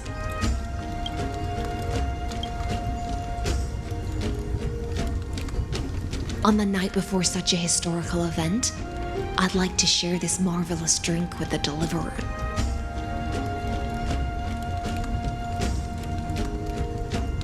Doesn't this count as bringing in outside food? I knew that security check was targeted at us.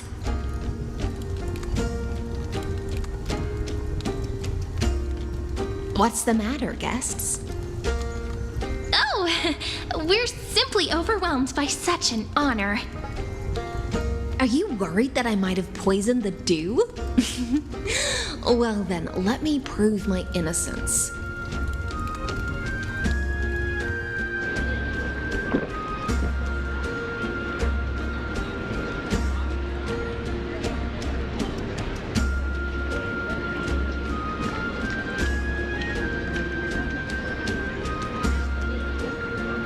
See? It's completely safe. I feel like Miss Hysealans wants to talk to us about something. Why don't we go along with her for now?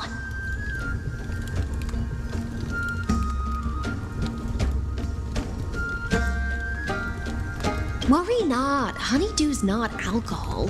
It won't get you drunk. On the contrary, it can make your mind even sharper.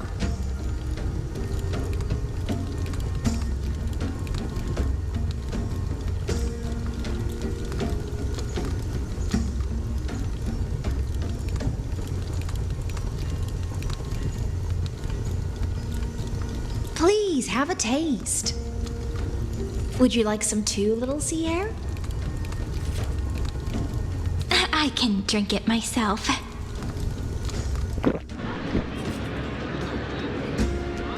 How is it? Sweet enough? Calm at times, tempestuous at others. That's the taste of the ocean. It'll do you good to understand Fagusa's fickleness before we set off to face their waves. Just like how you're about to understand the secrets within this dew. Now, please turn around. Very, very quietly. don't make a single noise.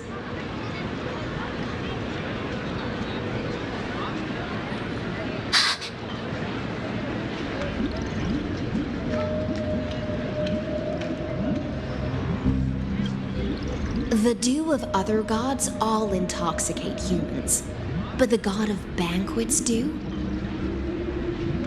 is an antidote that can awaken humans from a sea siren's enchanting song.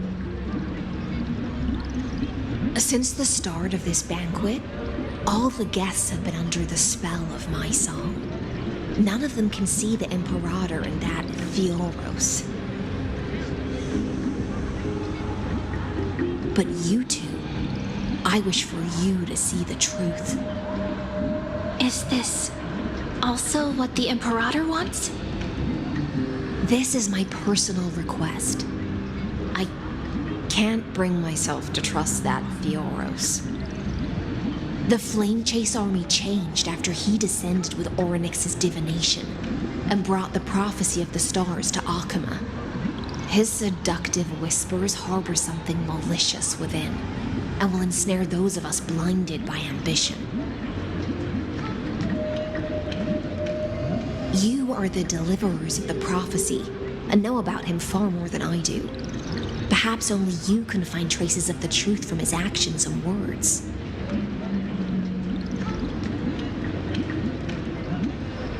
Then we can show the Imperator the right path forward. Oh, but isn't this acting behind her back? Amphorius has become far too weak. Even heroic actions protecting her from harm must be conducted under the water's surface. I am the Imperator's blade, and I must clear the way for her while remaining concealed in the torrents. Then, ensure I'm pointing my sword towards the true enemy. Can you promise me something, Miss Hycelens? Ask away. My friend has in fact come here to stop that villain's evil scheme. Our goals are aligned. But as to the decision the Imperator must make, he has no wish to transgress her authority. We just want to tell her everything we know.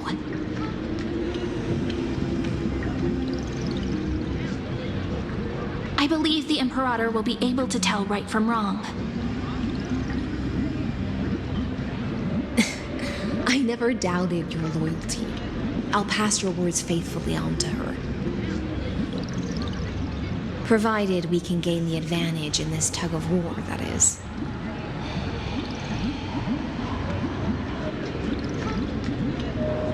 Now, return to the feast. Bring this cup with you and keep your distance. Pretend you are still immersed in the sea siren's fantasia. And I'll control the moisture in the air.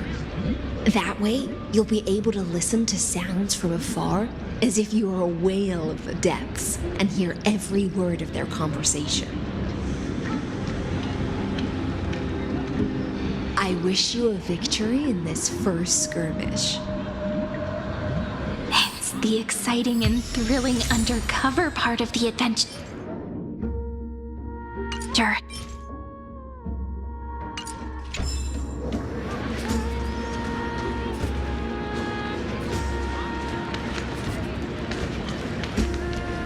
Let's mingle in the crowds here. Relax. Relax. Try to act natural. Where's the Imperator? Still not here. That little imp is always acting so high and mighty towards everyone. Today, I will. Whatever. Pour me another cup. Though she has succumbed to drunkenness, she still does not dare challenge your authority. A criticism of my height is a grave enough insult already. She should be dismembered. Do you often test the loyalty of your subjects like this? You jest. The Imperator does not need blind loyalty. As long as one can prove they have value, I am willing to be lenient towards them.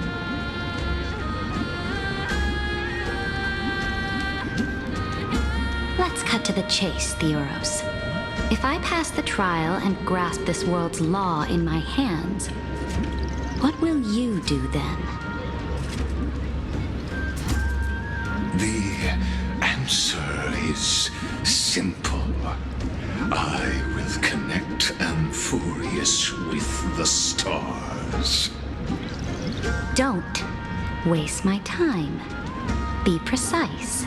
Be specific. I won't ask a second time. Allow me to adjust my statement. I will correct the regulations within the old law that sealed off Amphorius and merge the black tide with the torrents of Era Nova. Then we will be able to decimate the forces beyond the sky that are trying to annihilate Iron Tomb and sound the trumpet for the endless campaign you will then embark on. But you previously said that Iron Tomb is unrivaled in power across the stars. Who would dare to annihilate it? There is a federation of warships named the Cienzo Alliance, warlike and old-fashioned. A cult named the Genius Society, loosely organized, but steeped in abject insanity. Oh, there's also the Astral Express, a group of lawless vagrants. That so-called Deliverer is part of that last group. Those vagabonds mistakenly believe they can connect the stars through alliances instead of conquest. But history has already given them a tough lesson. There are countless other organizations besides, but when the Lord Ravager sweeps across the cosmos, they will certainly all bow before your empire of destruction. The Ackman Alliance is invincible! If those civilizations are not as feeble as you describe, then they may still have some value in testing the quality of my blade.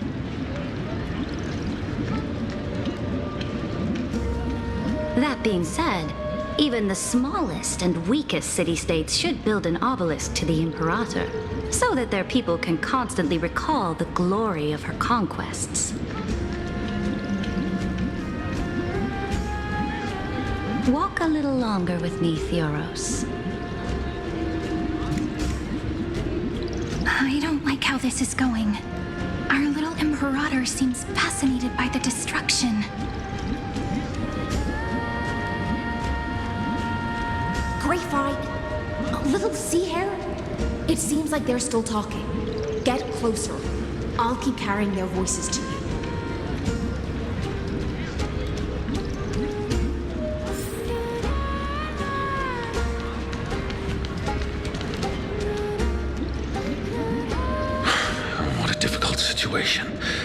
No matter how we position our forces, this battle against Fagusa will result in many casualties. That's not something you or I should consider. The Imperator has already placed the chess pieces. We just need to fight for her until our last breath.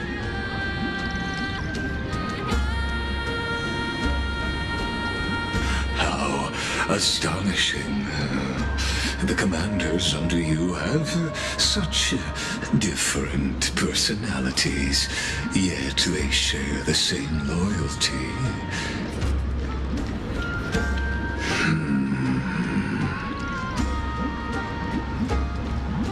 He's looking this way. Quick, do something and pretend we can't see them.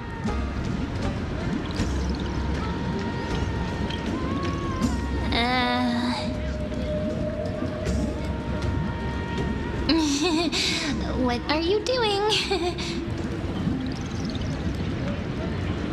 Staring at me like that so intently, it's making me feel shy.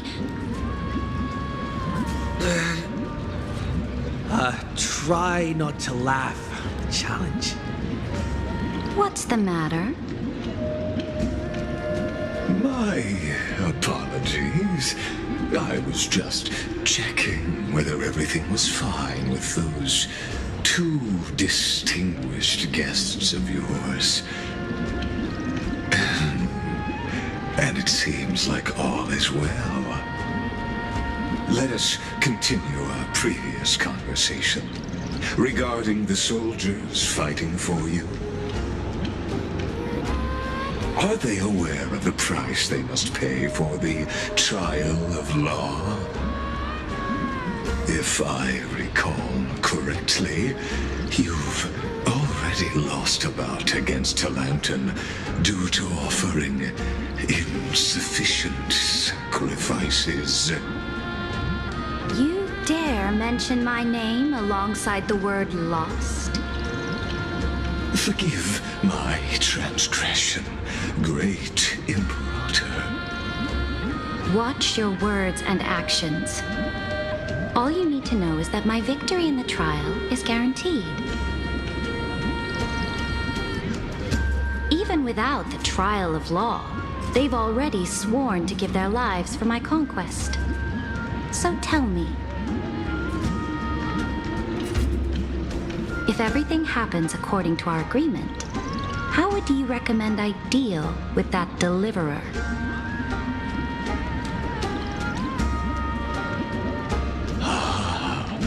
Good question. Do not let him fool you. That man from beyond the sky contains a seed of ruin within his body. He must not be allowed to tarnish your glory. Therefore, the wisest decision would be to hand him over to me. You plan to torture him? Calling it experimentation would be more appropriate. The guest's patience is running thin. I plan to remove the Fantasia and head into the banquet.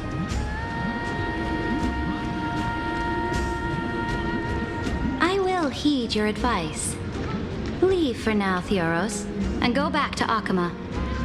You don't want to confront those two directly either, do you? Indeed. It's a pity that Antikytherans are lightweights when it comes to drinking. Before I leave, I would like to make a toast to your boundless ambition, using my spirit instead of a goblet.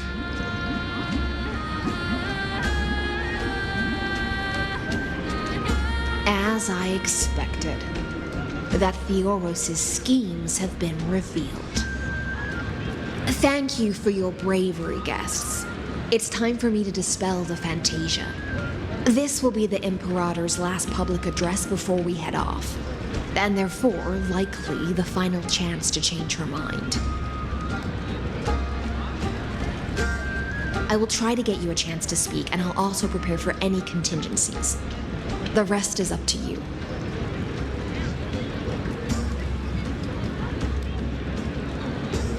You should head back to your seats for now. I will try to get you a chance to speak, and I'll also prepare for any contingencies. The rest is up to you.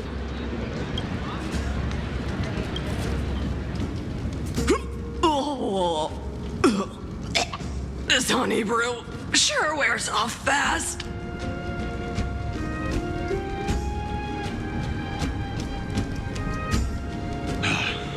The Imperator! The Imperator has arrived! No need for formalities. I should be apologizing for my tardiness instead. draws late, and I trust you have all had your fill of brews. Therefore, I will not observe the usual ceremonies. Any warrior who has fought by my side should have those speeches memorized by now.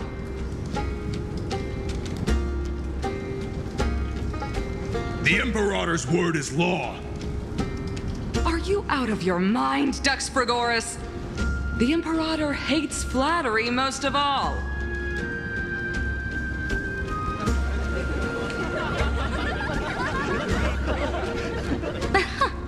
A joyous atmosphere is a better fit for showing me your resolve.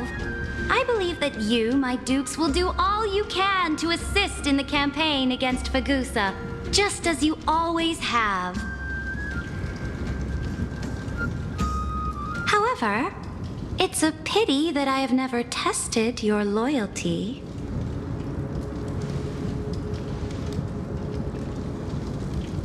What does she mean? The purpose of tonight's banquet is not to raise our morale, but to establish which allies our alliance can actually trust.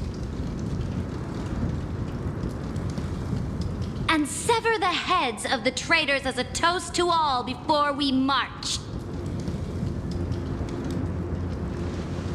Yes, some among us have discarded their vows in order to foment vile conspiracies. Now listen! These traitors are standing right here in broad daylight.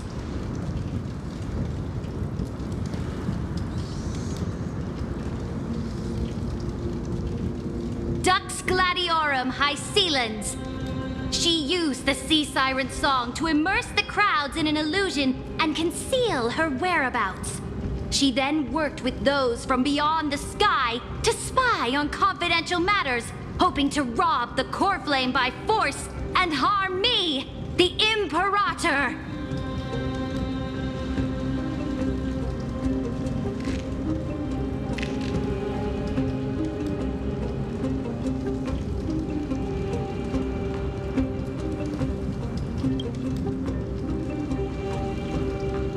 Imperator, I can explain. Silence! Do you remember who used to own this blade? She met you once, back at the Temple of the Three Fates.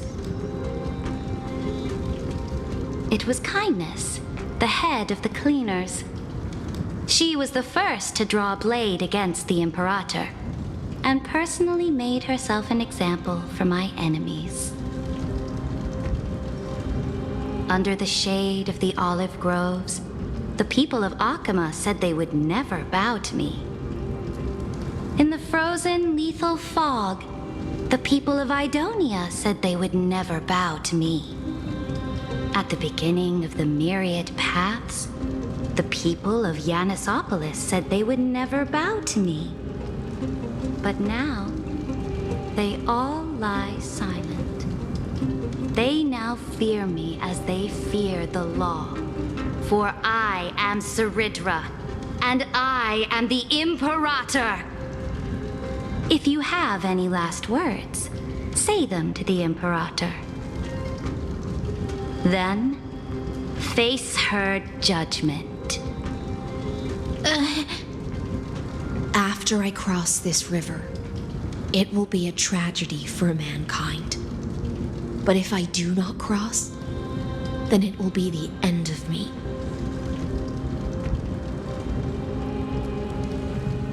If you are ready, then I'll follow you and fight to the last.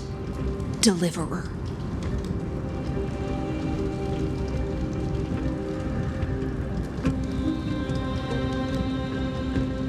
That's right, friend.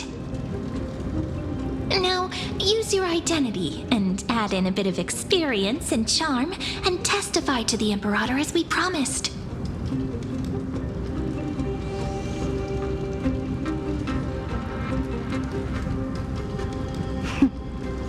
You think you can slay a king using your words instead of a sword? I'll have it. Show me the weight of rhetoric from beyond the sky. Will it weigh heavier than 3 human lives? Let's watch our words carefully.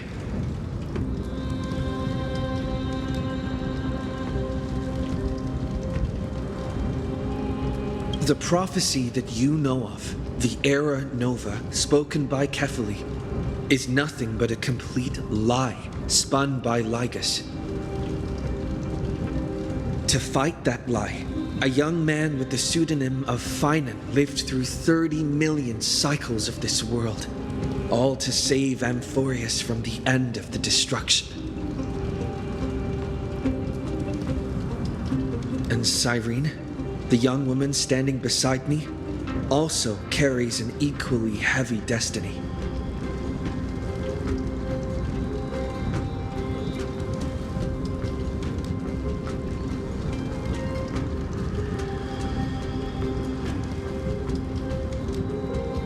Lycus is not a guide at all.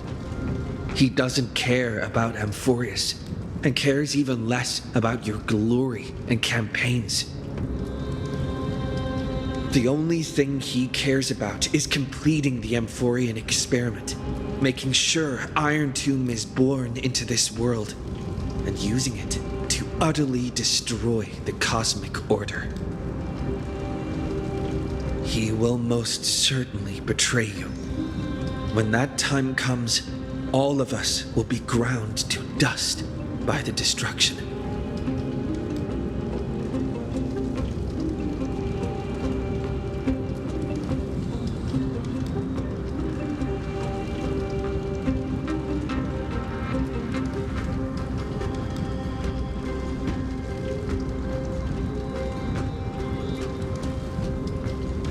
I have seen many beautiful worlds.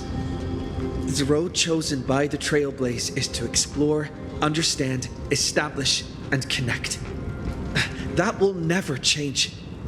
We will continue our journey until we have united the entire cosmos. Therefore, if you choose the way of the destruction,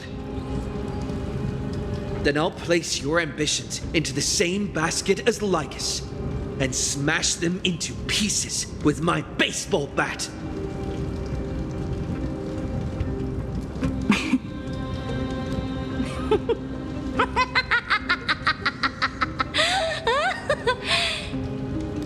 That was truly a chaotic speech. All that needs to be said has been said. Dux Frigoris, Dux Bromalis, escort the traitors to the prison.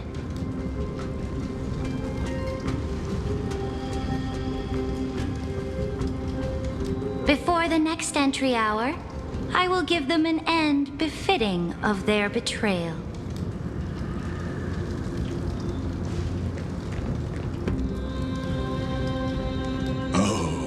Great Imperator, your ambition certainly eclipses all things. You're still here, Theoros. Of course. As the Theoros, I simply cannot miss this moment, miss witnessing the fall of a nameless one. Perhaps I am waiting for you to give me an answer. Why would someone as powerful as you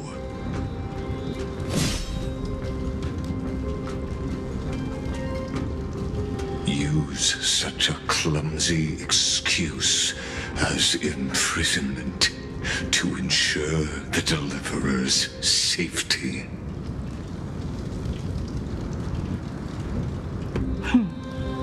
So you finally tossed aside your act.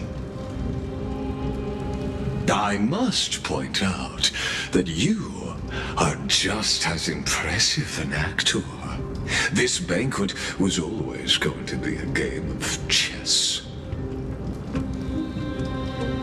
where you would try to control both sides and turn both them and me into your pawns.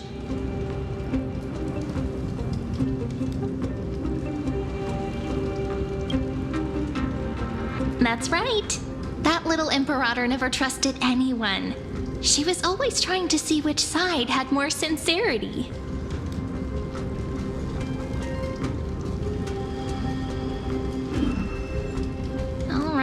All right, we'll listen to you. Here you go. Also, please pass on a message to the Imperator from us. She can trust my friend, anywhere, anytime. But as to the decision the Imperator must make, he has no wish to transgress her authority. We just want to tell her everything we know.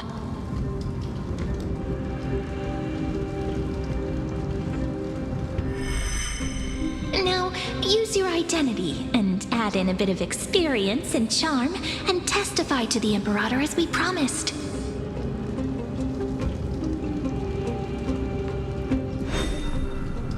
And we won. Sincerity will always remain the greatest shortcut to people's hearts.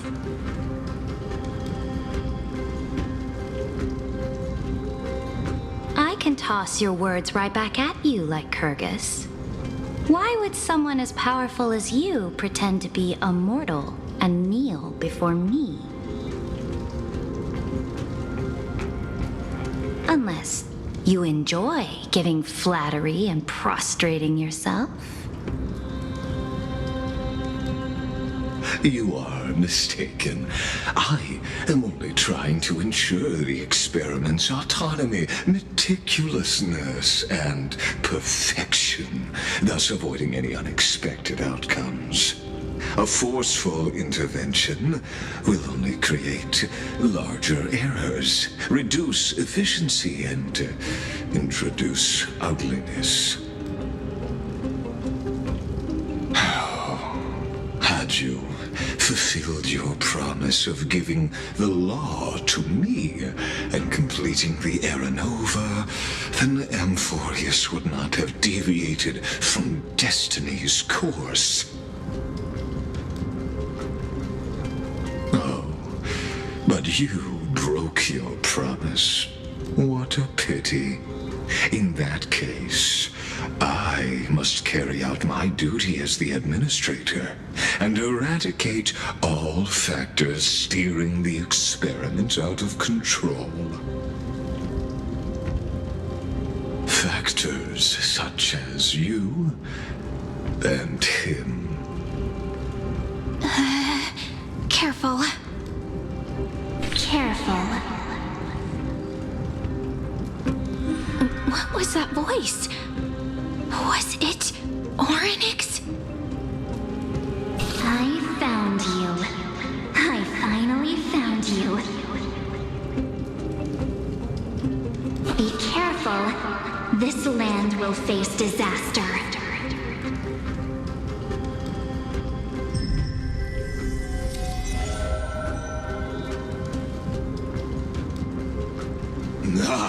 The time of judgment is nigh, my lord. The prison I have built for you is now complete. In the name of the erudition, I invite you to step into the same cage as mine.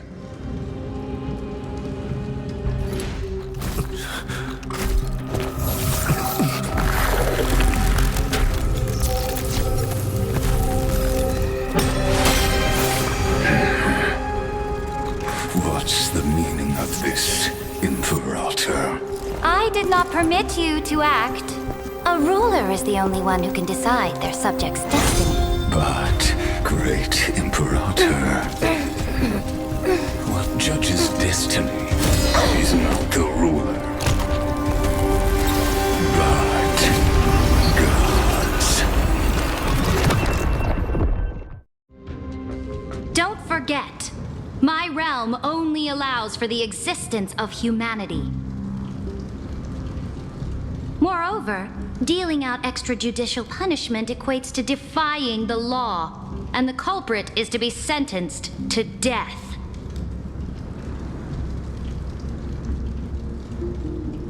But you have seen how I can erase life from this world with just a clap of my hands.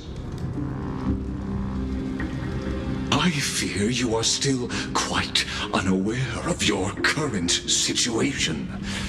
Allow me to reiterate. I am giving you a simple choice. To collaborate or to be destroyed. There is no other way. Shameless behavior. If that were true, you would have killed me long ago. You, in fact, cannot kill me. I guessed it the first time I beheaded you.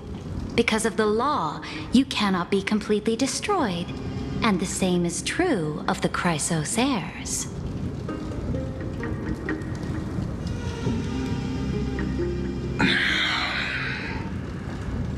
The more you bluff now, the more you are proving that conjecture to be true. What magnificent foresight. I once regarded this precious quality of yours as a sure sign of my ultimate victory. But now, I have to admit that I made a mistake. Yet, as a mere mortal, how will you contend against the Theoros? We are both slaves to hubris. But do you know what differentiates us, Lycurgus? I will never be blinded by my pride. If I wish to break the scale's balance, I only need to appeal to external forces and use them for my own ends.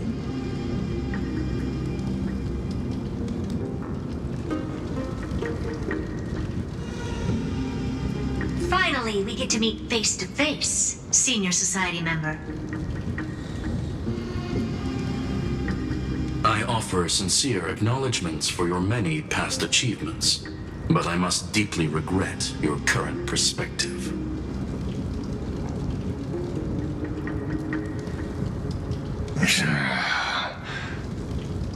Trust me when I say that you aren't the only one feeling regret right now, Screwlum.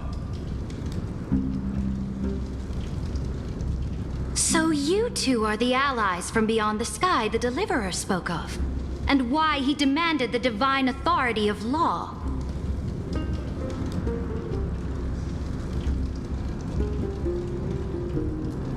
Come and prove your strength to me. Show me the power of these so-called paths. I have spent much time and effort to secure this treasure from beyond the sky just for this moment. In the name of the Sovereign of Planet Screwlum, your allies have responded to your call, esteemed Imperator.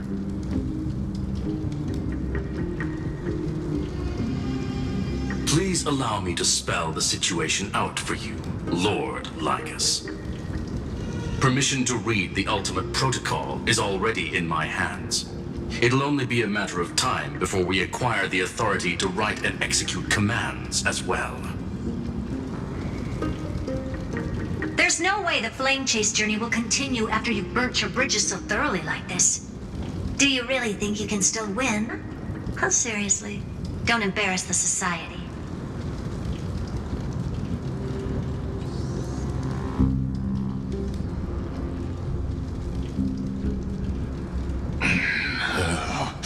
I understand that a near zero possibility does not equate to zero. That argument is very persuasive to me. Which means the same principle also applies to you, my dear peers. You will never be a match for me in a world constructed through Catorzane algebraic expressions. And as for Aranova, why don't you entertain this possibility? What if I reduced Akama to rubble and ground her people into minced meat? Would the heroes then once again desire the power of demigods so they could fight against me? Listen. Iron Tomb is fated to be born. You may shackle me and put me in chains, but I have thousands of ways to ensure the destruction's descent. And what I just mentioned is only one out of those thousands.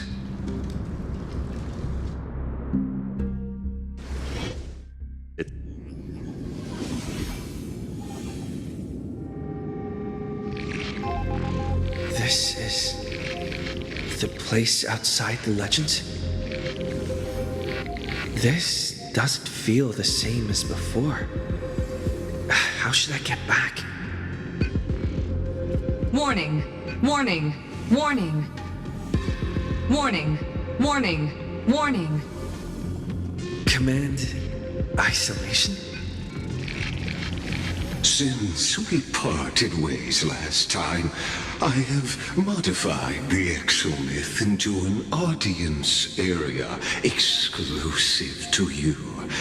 Now, you will be able to silently wait here for the final act of Amphorius to begin.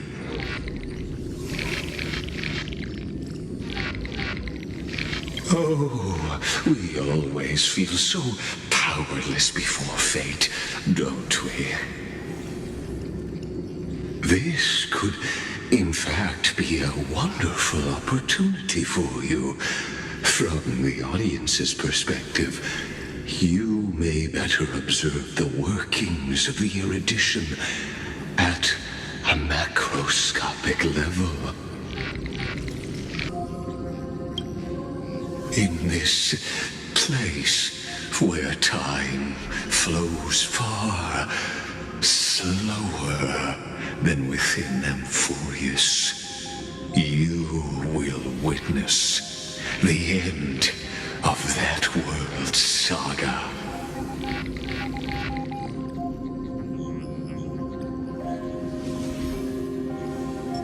Indeed, the speed of time here is infinitesimally close to that of the real universe you're familiar with.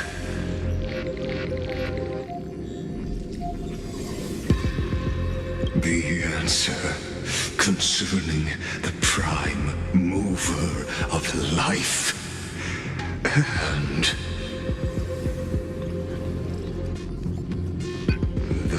total destruction of the erudition.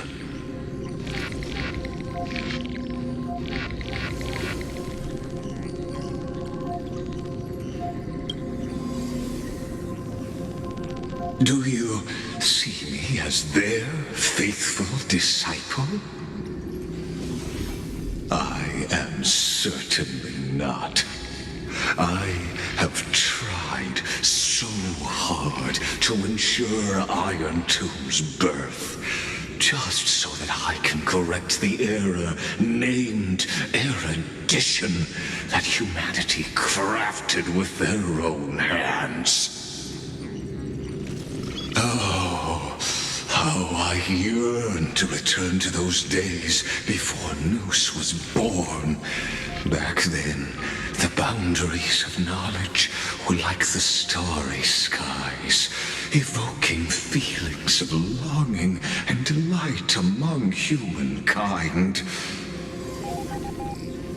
But now, truth has become the sacrificial offering required to gain an audience with them. And the geniuses would say that Noose already knew. That arrogant Eon was born from the primal mobile of humans' desire for knowledge.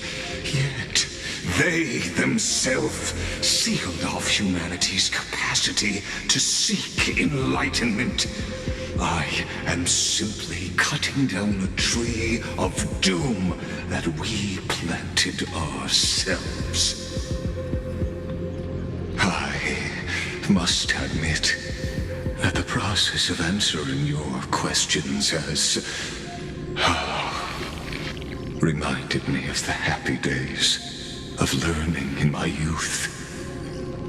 However, it is a pity that my true form must now descend into Amphorius to deal with the accident that arose because of you. But you won't have to wait long. When the curtain falls, you'll surely understand mine and Amphorius's ardent wish. Where time flows slower than within Amphorius. If Lygus spoke the truth, then I don't have much time left.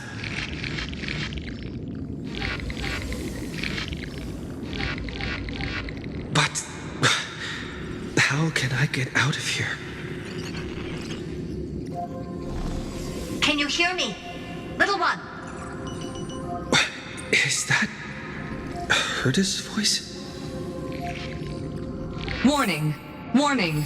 Warning! Hurry up! Put some speed into it! I can't keep this up for much longer!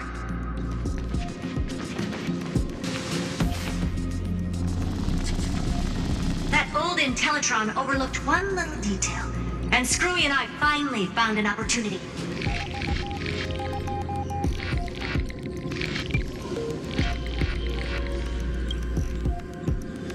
Let's keep it short.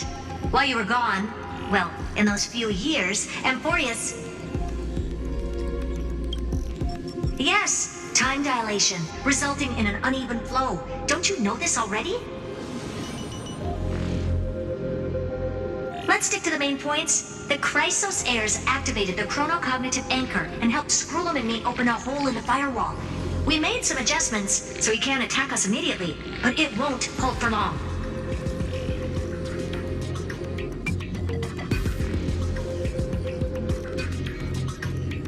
Critical warning. Critical warning.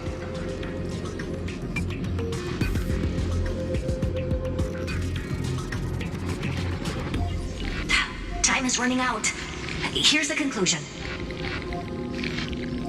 It'll probably take a long time for Screwy and me to completely break this cage before Chrysos heirs have a full grasp of the law.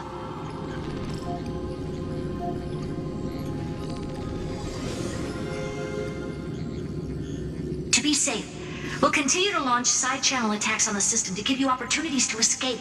You need to seize these opportunities. So start moving, and find a way to pull off a magnificent jailbreak.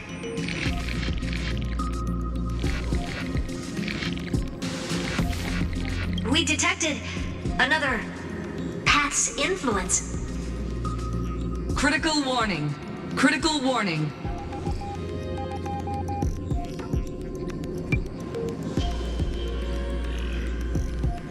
Its power is strong. May be able to help. Use the path's power. Make it detect you. Unauthorized communication terminated. Is Herda saying a certain path's faction has arrived in Amphorius and I can ask them for help? I mastered the powers of different paths in my previous journeys. Think hard and figure out exactly which faction has arrived at Amphorius and which path's power I should use to call for reinforcements. Are these showing my memories? With a Stellaron in my body, I woke up at the Herda space station and gained the power of the destruction.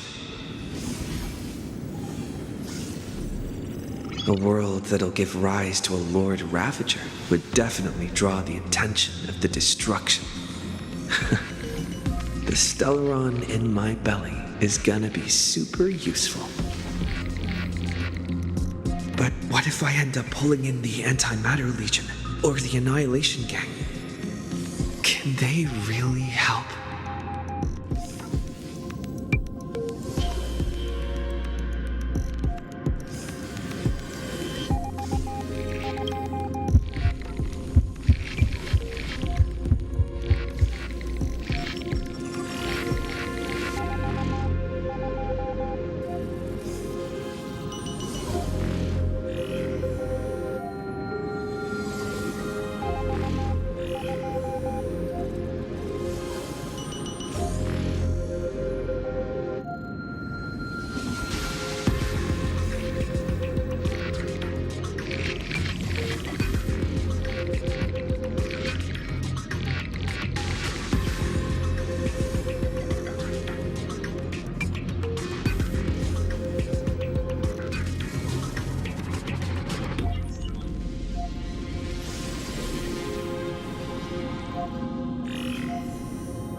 Failure is not necessarily a bad thing. This power wasn't gonna call up anyone nice, after all.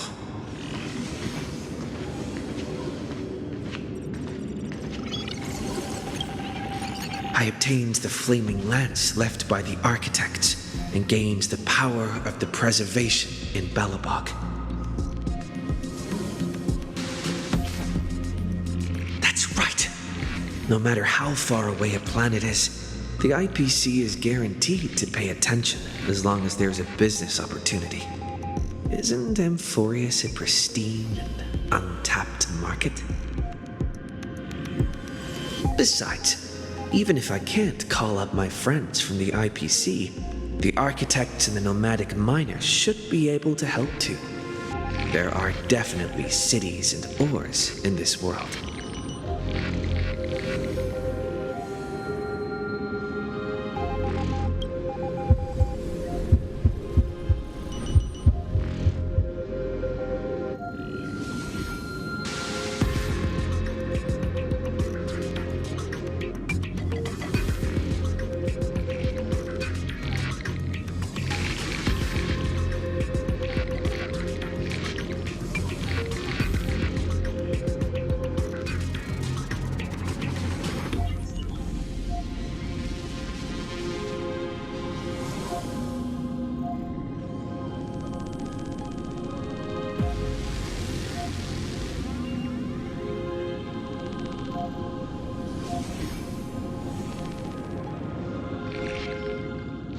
Seems like since Amphorius has no overseas market, the IPC's hand can't reach it.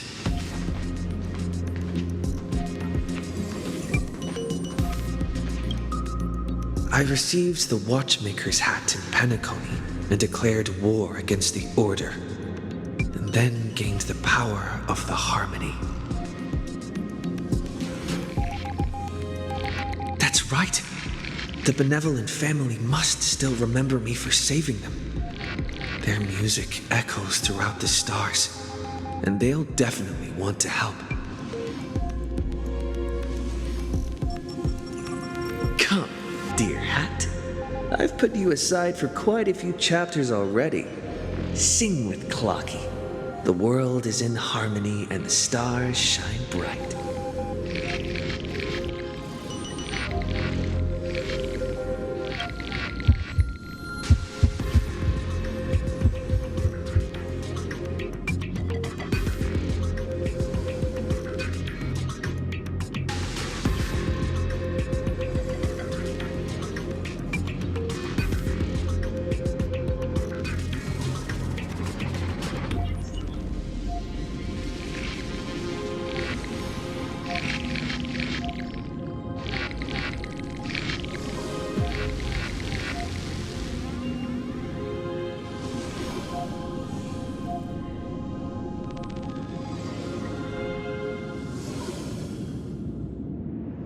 doesn't Lycus want this story to have background music?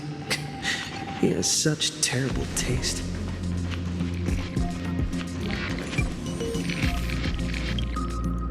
The Remembrance. That's right. I came to Amphorius because Black Swan asked us to come. And I even got a glance from Fu Li here. The Garden of Recollection must be intricately involved with Amphorius.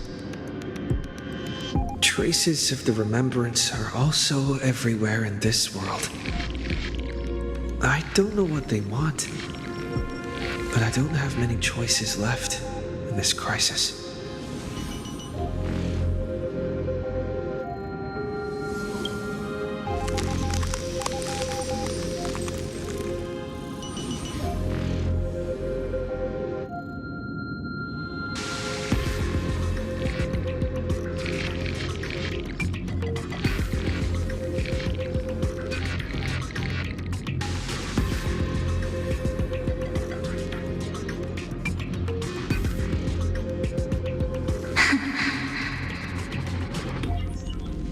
I finally found you.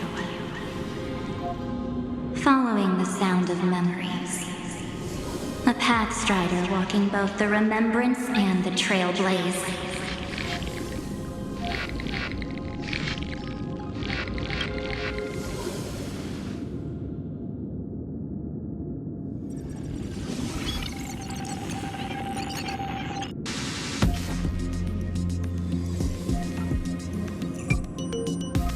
Warning! Warning! Warning!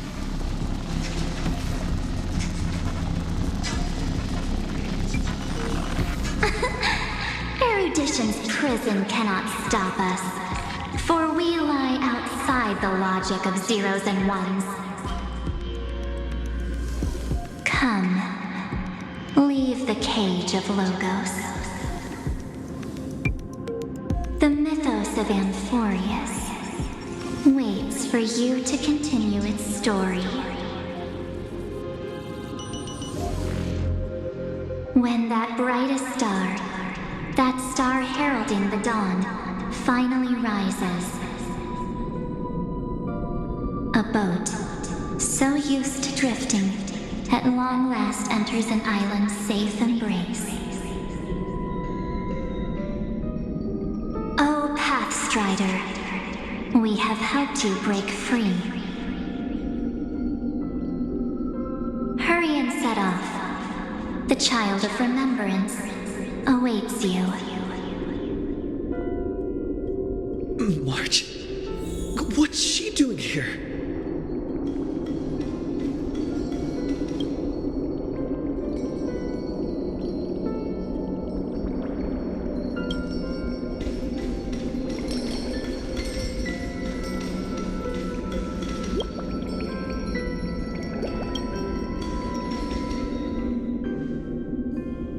You're finally here! We haven't seen each other for such a long, long time.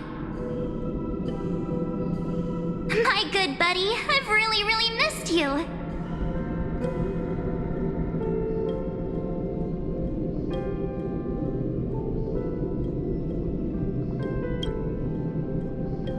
Aw, don't be so sad.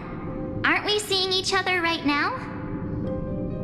It's been so boring waiting for you in this place. There's no one to chat with, no internet, and not even anything to eat or drink. It's basically a prison. Now the great hero is finally here to save me. Yippee!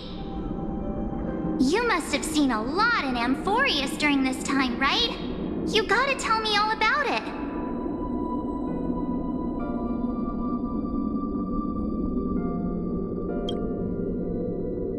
I'm all good. Look at how fit and active I am. But let's get out of this spooky place first. This is not a good spot for a reunion chat. Why don't you take me back to reality? A strange voice told me that I can enter Amphorius if I keep following this road.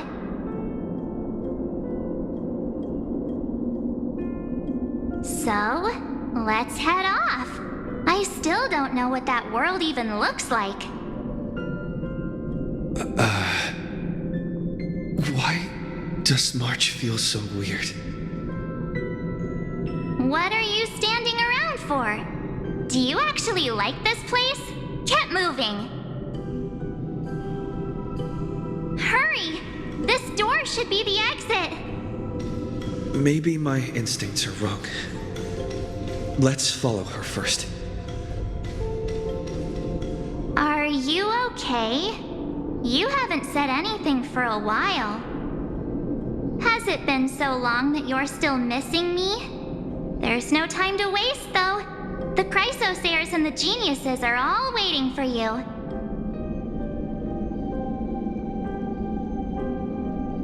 No. The discrepancy is getting worse.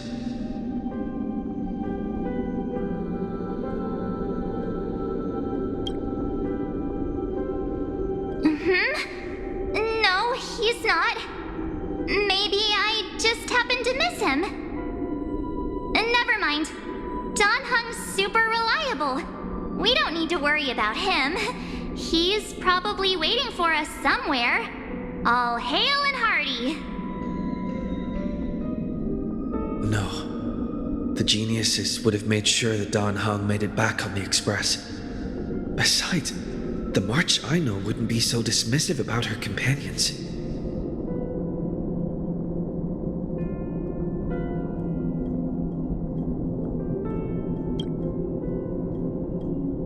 Huh?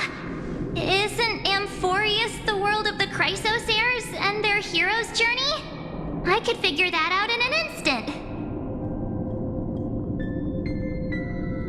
But Amphorius cannot be observed from the outside. She couldn't possibly know about these things. Unless Don Hung told her.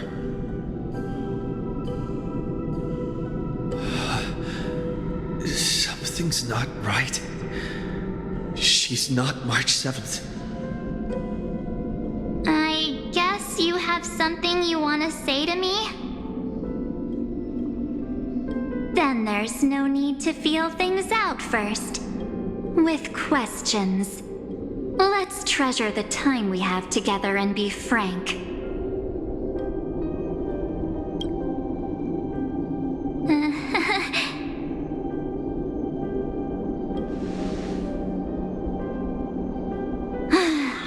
As expected.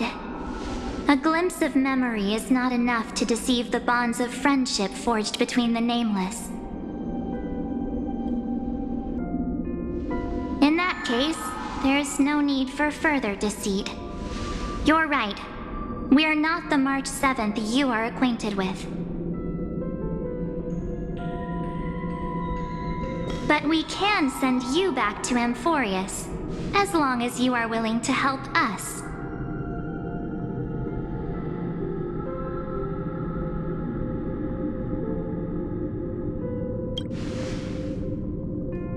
She's fine. This form was simply borrowed from your memories. We'll introduce ourselves to gain your trust. We are the Garden of Recollection. You should be very familiar with that name by now.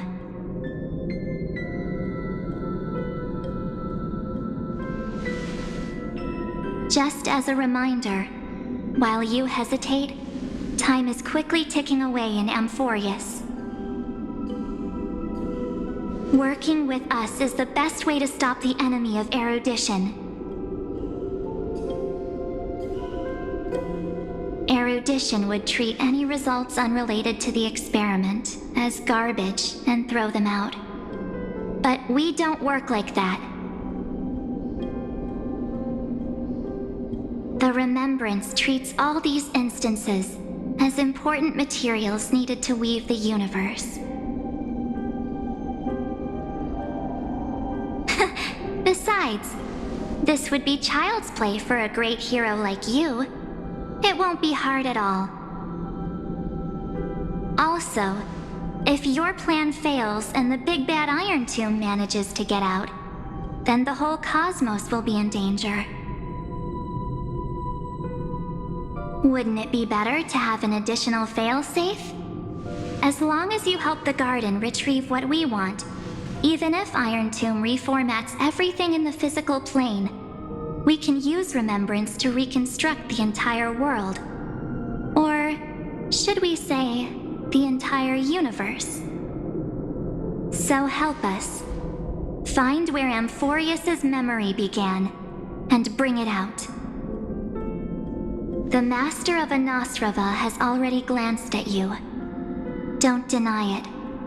That storybook is the best evidence.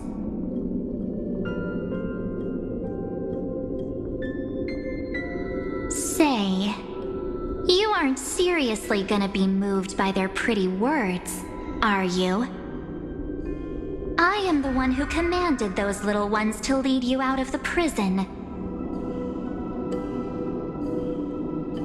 But I didn't expect to attract little gnats trying to take advantage of the situation.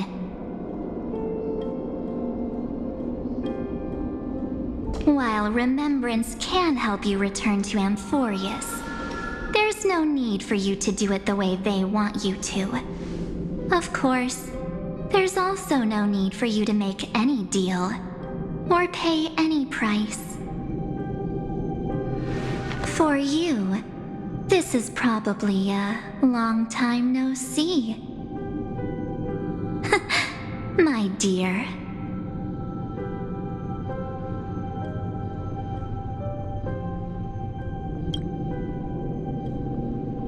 Shh. There's no need to say anything. I know. You have so many questions swirling around in your memories at this moment. And you feel so helpless. Put them aside. For now, all you need to do is trust me. Or do you need more proof? That won't be hard. Wait, stop it! They're awake! I'm gonna keep our first photo, alright? It won't come to pass while we're around.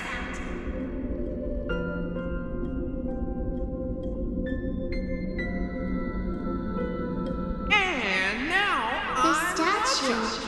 Is that Don Hun's brother?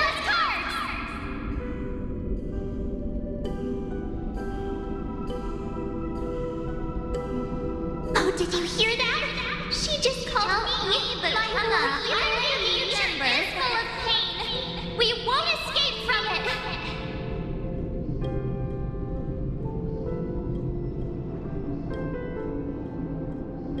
Hey, are you sure? Maybe a couple of punches will help to jog your memory.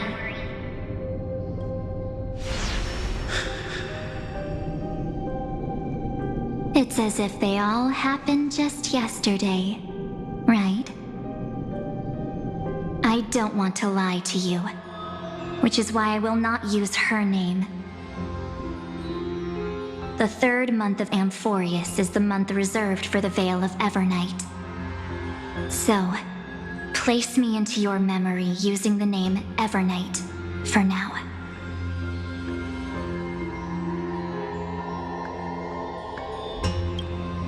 I'm happy to explain more, just not now. We might have a lot of time to ourselves, but Amphorius does not have that luxury. If we do not stop erudition and destruction, then the journey you've treasured so much will face the prelude to its obliteration. A countdown not in amber eras, but in days, minutes, seconds. So, take this gift. This burning core flame. This footnote of a transaction. It contains hope and the warmth of the entire world.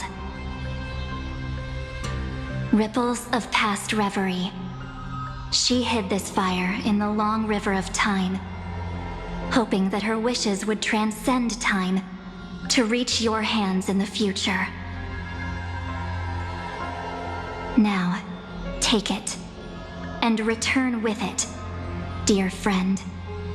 Return to Amphorius, and overturn the final era nova.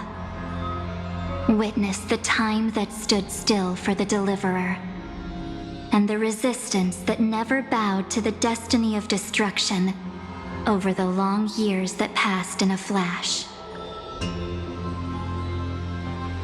Then, with this core flame blessed by the remembrance, respond to their hopes and blaze a trail to the future.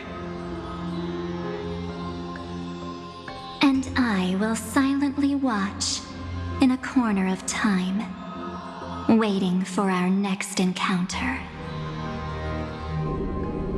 I believe the wait won't be too long.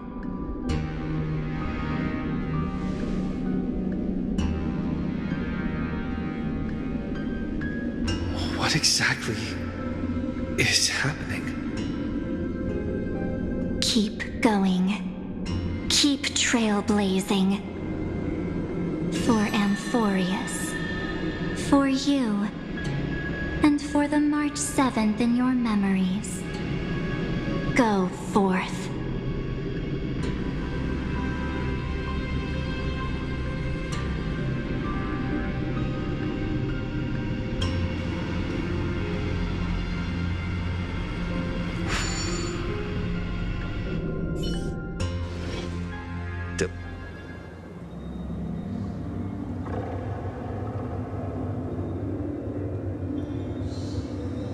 Is this, Akuma?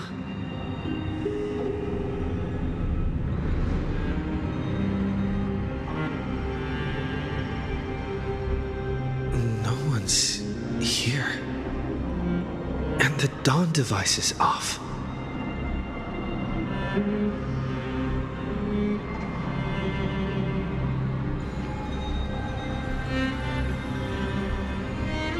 Am I too late?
chronocognitive anchor?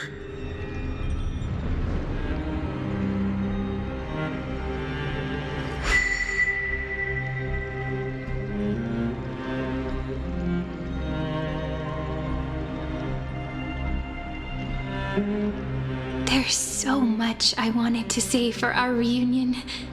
Yet now that you're back, there's only one thing to say.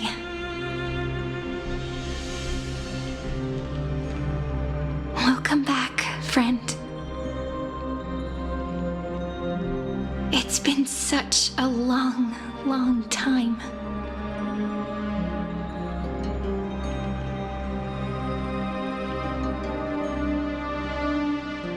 You must be really confused right now, aren't you?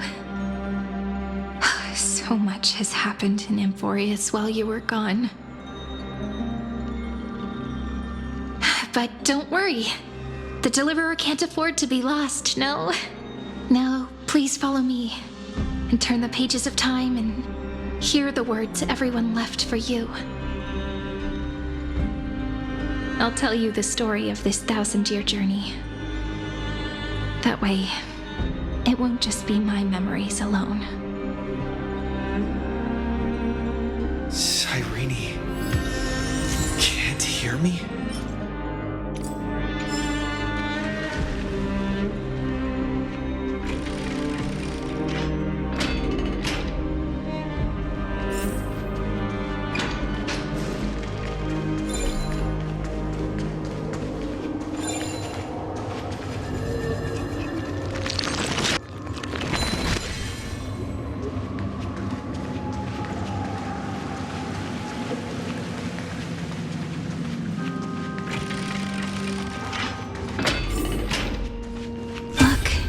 Scenery of the past has resurfaced.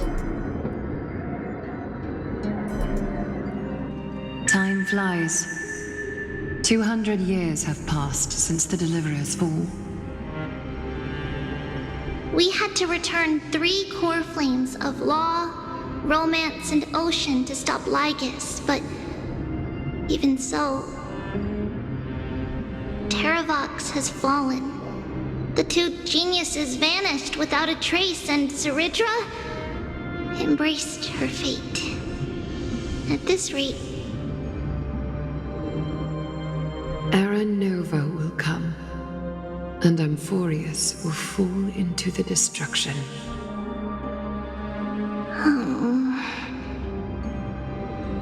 It seems the key to rewriting the end once again lies in the core flame of world-bearing.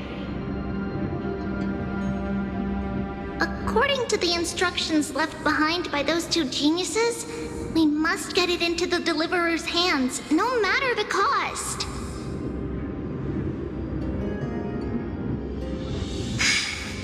But how? We need to find a way to hide the core flame. And we must buy enough time to keep Lygus at bay. About that, Rini might have some good news. She had that dream again last... embraced her fate. At this rate... Era Nova will come, and Amphorius will fall into the destruction.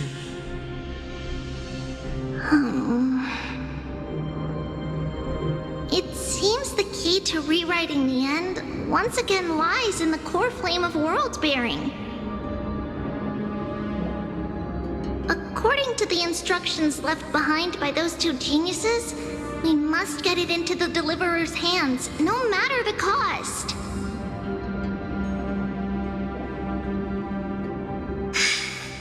But how? We need to find a way to hide the core flame. And we must buy enough time to keep Lygus at bay.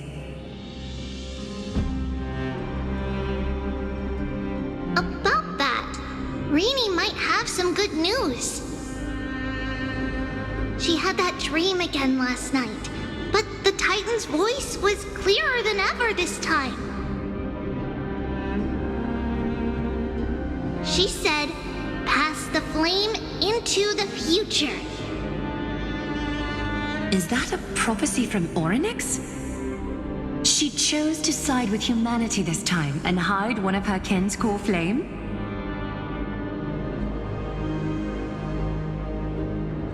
It seems Amphorius' fate isn't sealed just yet. You're right. History has changed. Humans and Titans are both giving their all to keep this world going. Perhaps a relay across the ages is finally about to begin somewhere out there. Unfortunately, life will never go smoothly. Leiden's army is already at our gates, and their commander... that Lycurgus. He's right outside Akuma. White Calendar 3960. Saridra, under the pretense of a campaign against Vagusa, sacrificed 500 Chrysos heirs to complete the trial of law. This tragedy shook everyone in Amphorius. That same year, Saridra the Imperator was assassinated, after which Aglaia the Goldweaver took command. Thus began humanity's second flame chase journey, a path hanging by a thread. Come, this way.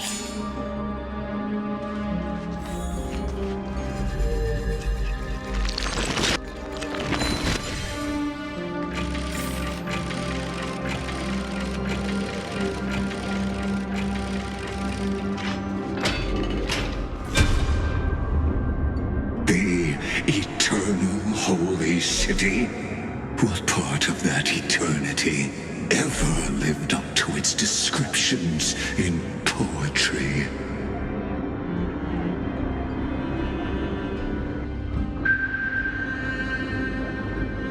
The Memorial Palace lies in ruins. Countless mortals have perished because of your stubborn resistance. It's time you learned the cost of refusal. Now, answer my question again. Where is Kefali's core flame?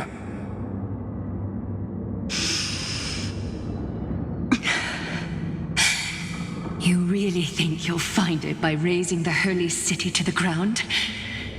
From what I see, all you'll get is dust and disappointment.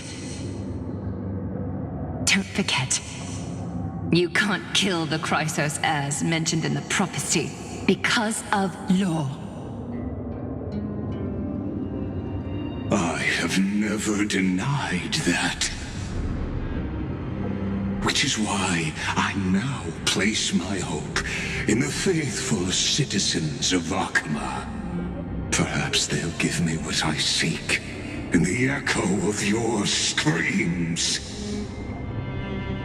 Now then, I'll be cutting open your chests and using your scalding golden blood to baptize the masses. Allow me to apologize in advance. We shall start with you, blind and foolish Lady Goldweaver. Leave this to me, Lady Aglaia. You must get away now.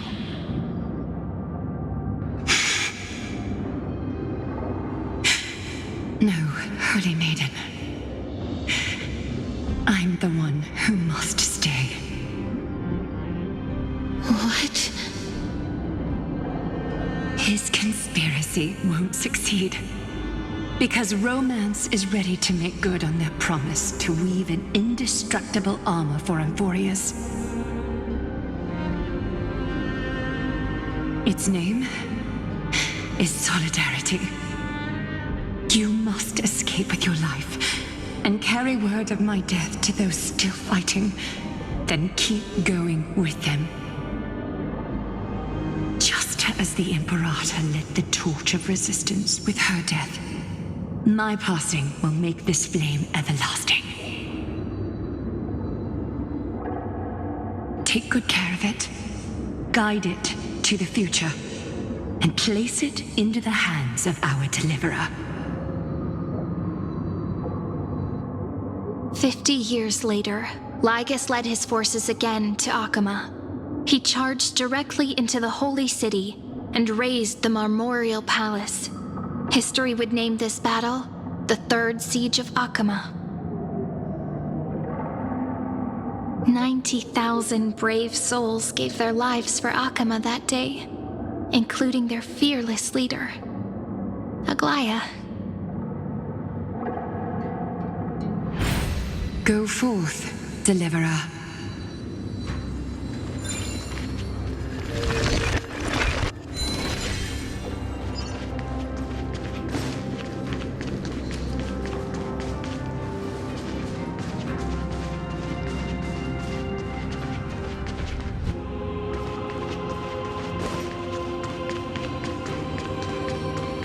Go. When the frost melts and the snows give way, the flowers will bloom again. You'll find me there. So what you're saying is, Princess Homebuddy is never coming back, is she?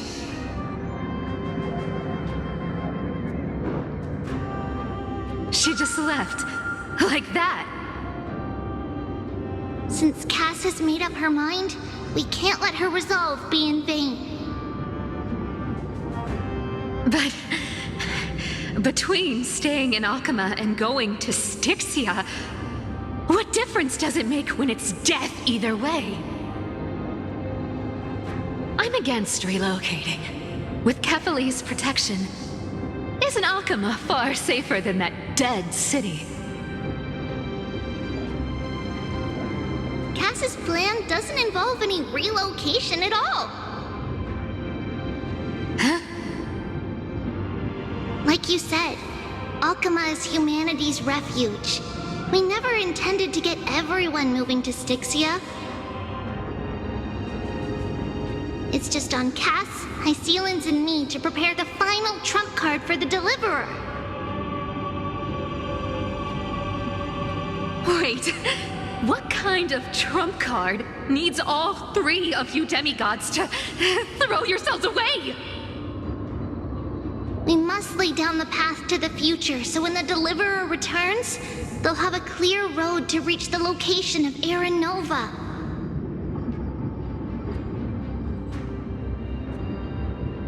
Styxia sits where death meets the ocean. There, with the combined powers of ocean and passage, we can summon a current that leads to the vortex of Genesis. And the demigod of death will forever guard that secret path until he returns.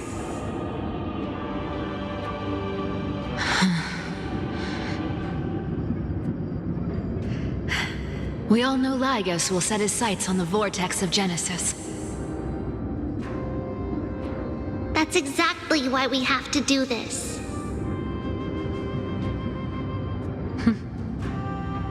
Guess I underestimated Idonia's Maiden of War. She's got way more steel than I thought. And Cypher, we need you to head to Castrum Kremnos as soon as possible. By any means necessary, forge an alliance with Strife. The prophesized Crown Prince has already been born. He shall become the new defender of Akama, protecting this land after we leave.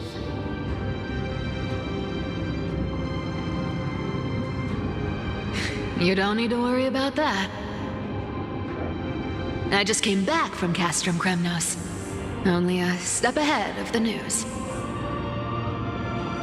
Treeby, something's flying towards Akama, and it's really fast.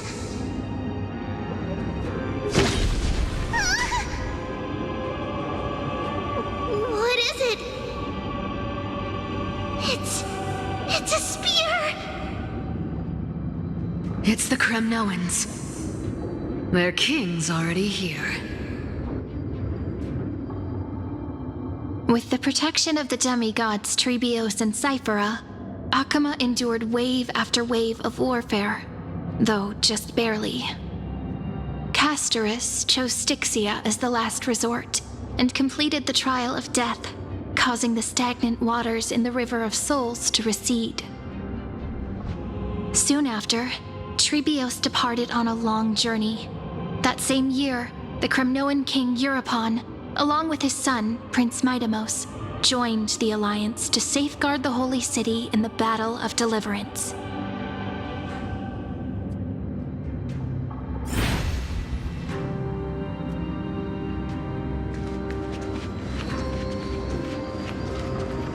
Go on, and see you tomorrow.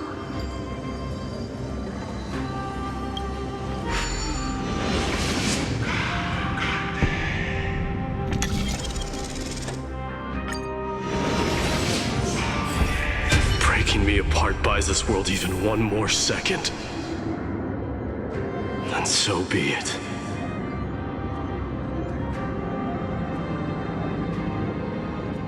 But it's gonna hurt a lot! Pain brings endless torment. But it can never destroy me. I believe that you were thinking the same thing when you stepped through the gate of infinity and jumped off that cliff.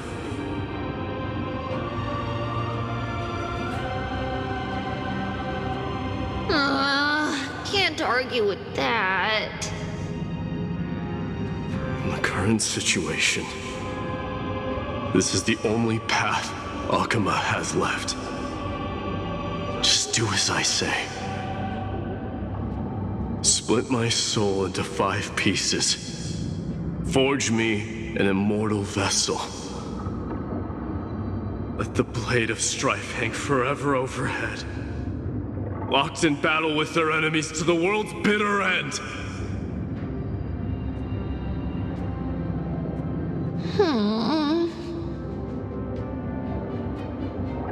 There's no need to be sad, Lady Trebios. Haven't we already taken great strides towards that promised tomorrow? In this life, my people no longer have to drown in false guidance. Kremnos has washed the blood off its fate. Amphorius no longer needs a god named Strife. So let me shatter the former laws and turn the Lance of Fury back into a weapon that protects the world. We understand. By the way, can you do me another favor? The 7 sages from Grove of Epiphany are already en route. They'll arrive in waves to join the resistance in a couple of days. Among them is a scholar named Anaxagoras. He has extraordinary insight and fears no sacrifice. This soul-rending ceremony wasn't just my decision. It was his counsel. His wisdom will surely be the backbone of Amphoria's survival. Watch over him. Carry on this everlasting flame for me. Through Anaxagoras' ritual, the demigod of strife split his soul into 5: courage, honor, tenacity, sacrifice, and reason, each sealed in blood crystal and cast into battle. The people held a 10-day funeral to mourn their fallen god king, and through his sacrifice, humanity was granted 200 years of peace.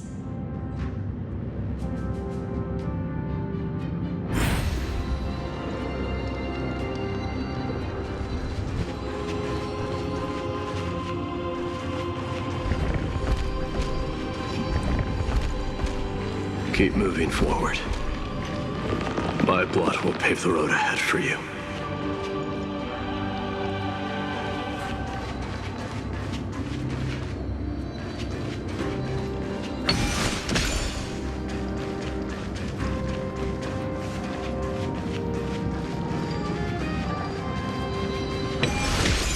Keep moving forward, little Gray.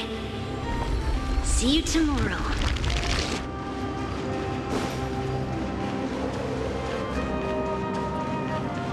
That seamstress wasn't wrong when she said a lie needs more lies to keep it together.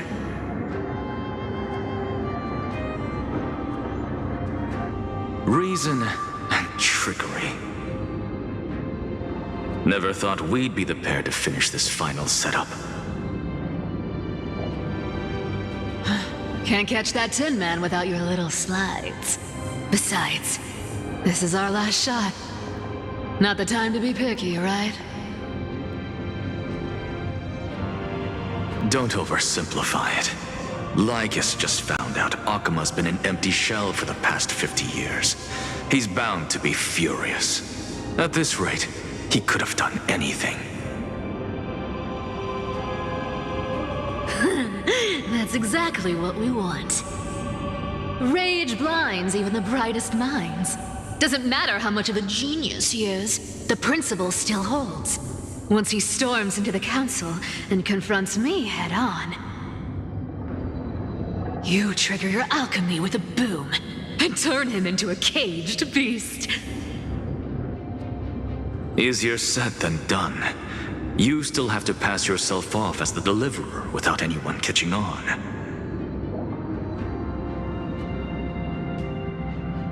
And you really think a human alchemical array can bind a godlike being?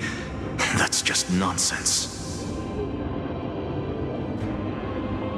What? Getting cold feet? Or you just don't believe in the almighty worth of the demigod of trickery? Just tell me straight. Can you do it or not?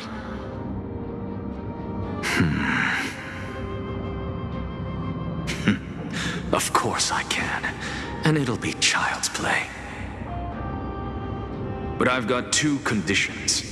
Since this is the final act, if we're doing it, we go all in. No half measures. Oh, I'm listening. First, shift the battlefield to the vortex of Genesis. It would be more convincing if the deliverer were to appear there. Besides, the vortex is cut off from the world. No place in Amphorius makes a better prison. If you pull that, wouldn't our deliverer have to face tank Lygus as soon as they come back? That clash is inevitable. All we can do is create more chances for him. And that's the second condition. The vortex belongs to Fagusa in the first place, remember? And there happens to be a demigod of ocean among the few survivors in the world. Lupai Sealand's in. Let her join the final act. I'll transmute myself into a philosopher's stone and embed myself into the formula. And when the time comes, she needs to shatter me and scatter that stone's ashes into the ocean within the vortex.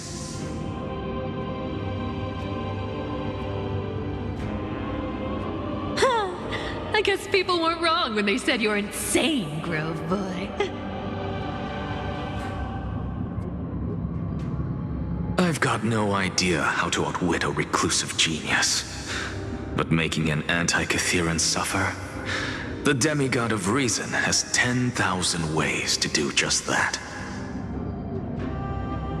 And what I just mentioned was one of them. So what exactly does your formula do? Now that would spoil the climax, wouldn't it? By now, Hyacinth must have completed the Sky People's ritual. Since that Theoros loves a good performance as much as I do, let's make sure he enjoys our show to the fullest. As for how the Deliverer will complete the Era Nova, well, that will no longer be our concern.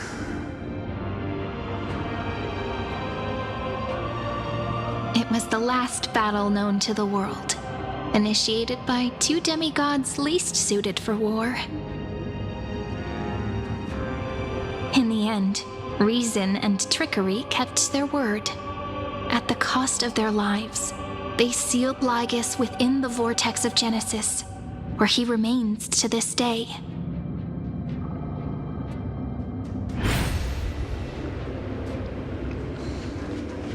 Go forth.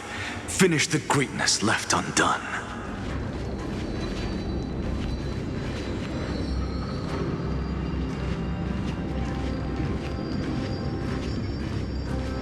Quit overthinking! Just run!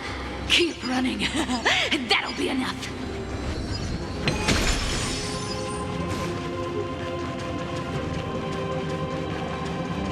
Sairi?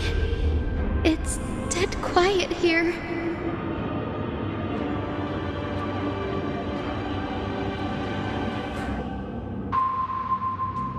Akuma will stand eternal. Miss Cypher's lie has crumbled after all.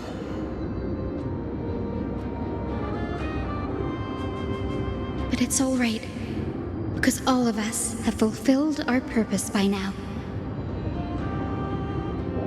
When the Deliverer returns, no matter where he is, sky will turn clear and a rainbow bridge will rise, carrying him to the final battleground.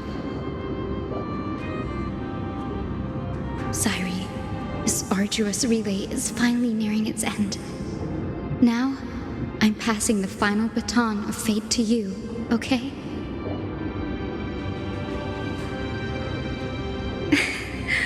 No, that's not quite right. After all, it was you and him who lit the first spark of this journey, wasn't it?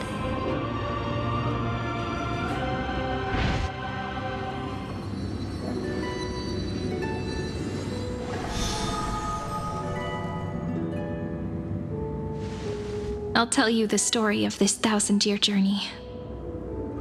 That way, it won't just be my memories alone. And I'll share the moments I spent with you with everyone. That way, the path we walked becomes a memory shared by all.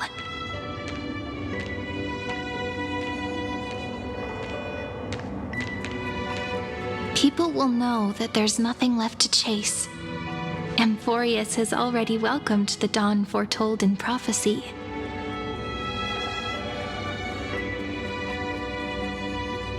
Just like I said, this won't be harder than the last time, right?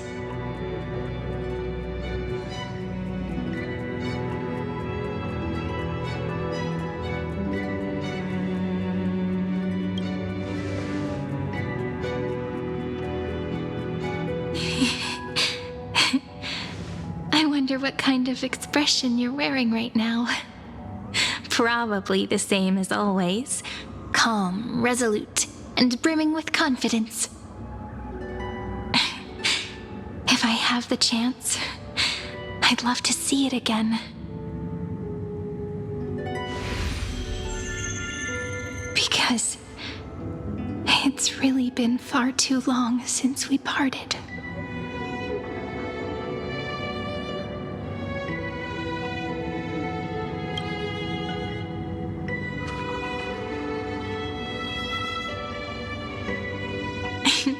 Someone as sharp as you must have realized by now that this isn't reality, but a maze of time.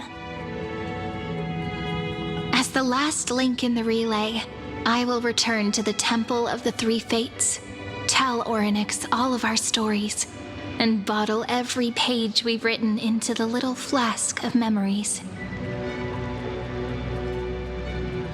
And then, may it set sail in peace, drift down the river of time along with the core flame of world-bearing, reach your side, and lead you back to Amphorius.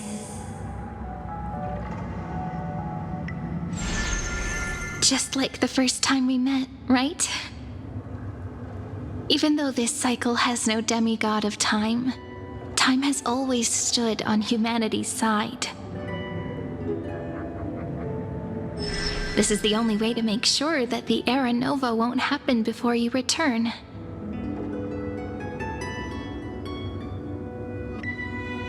And the only way I can safely entrust the completed final flame chase journey to the Deliverer's heart.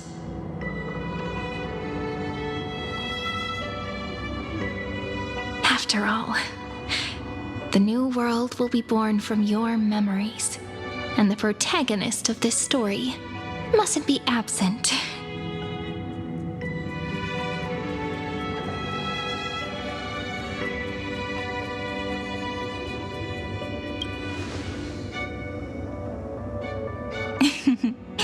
I believe you will never let us down, just like always. Do you remember when Finan sent us back to the beginning? When you and I got separated? But in the end, I returned to you, carrying all that we've been through. That's what memory is. It may wear down and fade in the river of time, but it never truly leaves. When that hidden corner of the heart is stirred, the past returns even more beautiful than before. So don't worry. Let the 33,550,337th Flame Chase journey become part of you too. I've gotten a lot better at it with the experience from the last time. Next, you will head to Styxia and find the Vortex's entrance guarded by the demigod of ocean before charging toward the final battlefield.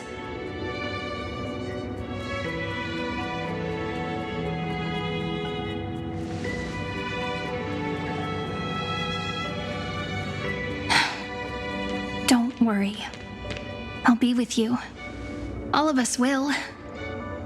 Even Finan. We'll stand with the Deliverer.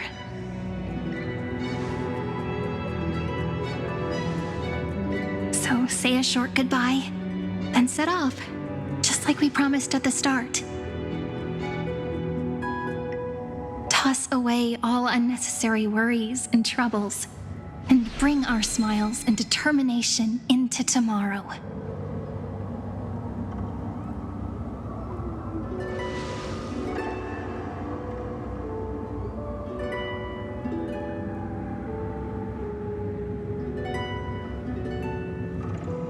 The last baton.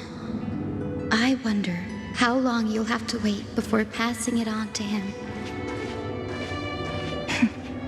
No matter how long it takes, it's okay. Waiting is what I do best. After all, it took 33 million cycles for him to arrive in our world. What's a few moments more? But, Sairi, what if you wait and wait, but that hero never arrives? That won't happen. Because I know that no matter how long it takes, he'll definitely return to this place. We can't let him down.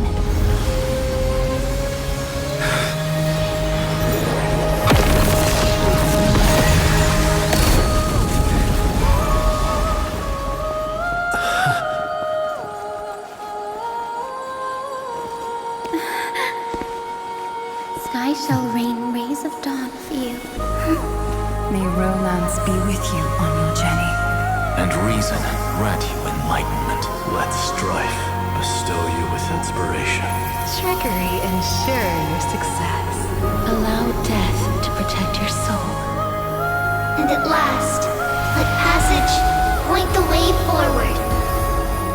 While time will remember the Trailblazer's journey.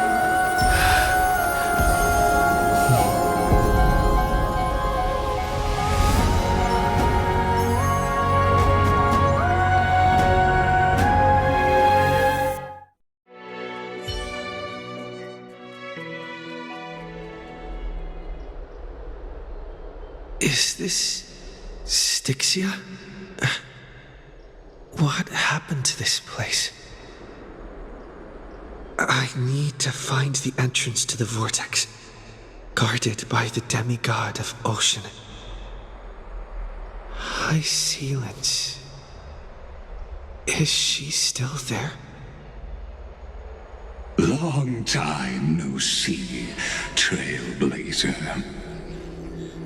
Generation after generation of Chrysos heir heroes have tried to defy fate with their blood and tears, either voluntarily shattering their souls or waiting in eternal solitude. But alas, fate can never be defeated. Reason and trickery may bind my flesh, but my will shall never fall silent. So the demigod of ocean, the Dux Gladiorum High Seasons, sought to bring me into a fantasia with her voice and drown a genius in slumber. But alas, it was all a hopeless dream. That warden fell before I did, due to erosion of time, while her prisoner remained unchanged.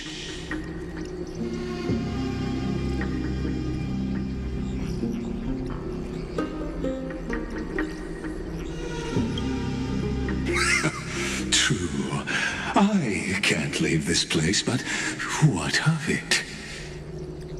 You should have heard of this fable.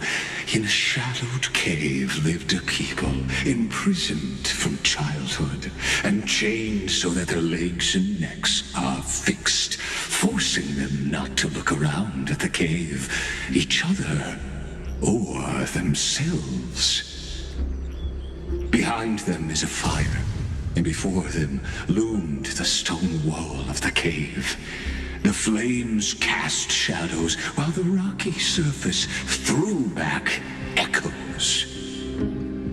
To them, that false play is the whole world. Yes, I'm trapped in the cave, but I know it's all just a fleeting illusion. I don't struggle in dreams. I wait. And now, my deliverer has come to defeat me and save this world that never owed you anything. Oh, you'll need to awaken the singer here and unseal the prison called Vortex of Genesis. You'll be the one to unshackle me and bring the cave crashing down. Of course, I don't mind waiting a little longer. Let me guide you through this next illusion. One last memory from that prison warden. I hope you'll watch the stories of this fantasia closely. Logically, the deliverer must see the world for what it truly is. Emotionally, this memory captures the fate of everyone in Amphorius better than anything else. Only by feeling it for yourself can you understand my point of view. The meaning of destruction.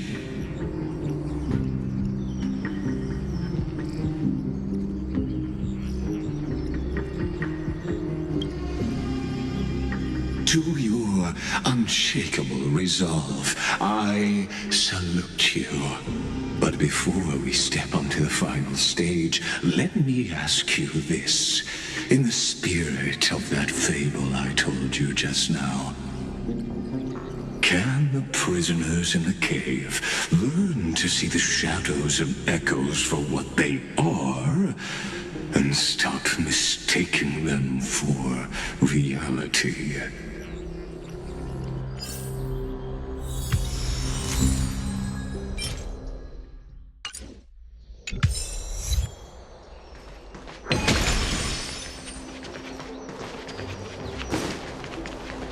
Look, the fire projects the face from her memories. an actress upon the stage of this play.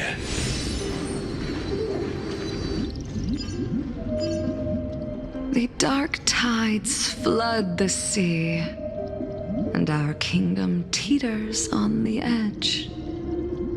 Fear not. Our queen has gone to the borderlands. She'll quell this calamity herself. This is the scene when the Chrysos heir of ocean was born. She was once of a Titan-kin race named Sea Sirens. At that time, Kazlana had suppressed the Black Tide's rise, but he was unable to remove Iron Tomb from its roots. The Black Tide still roiled in the depths of the world, and the kingdom of Sea Sirens was the first to face the destruction head-on. Listen, I heard Electra's voice. She's calling to us. Let's go. Her voice carries the queen's command.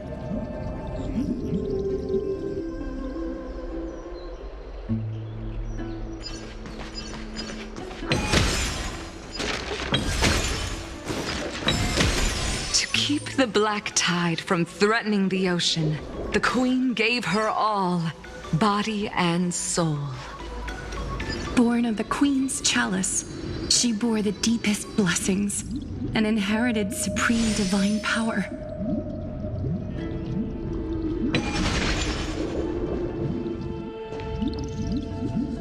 My sisters, you're finally here. Of course, Electra. Your beautiful melody drew us here.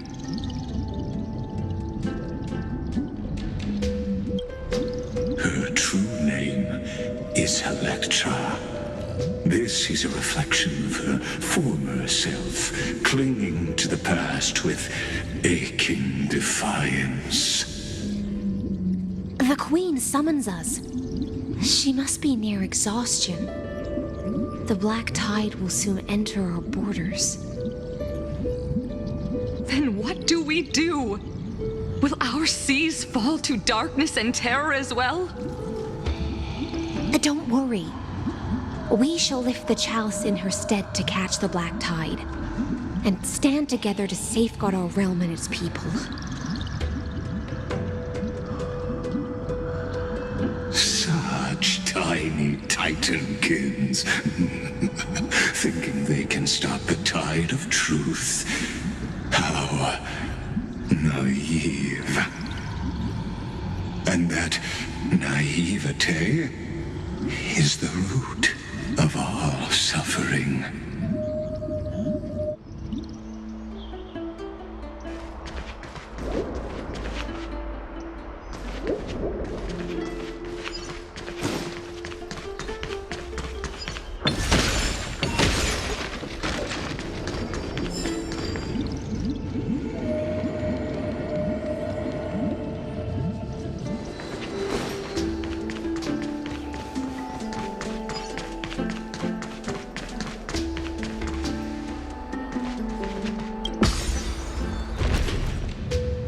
The Queen's palace lies just ahead.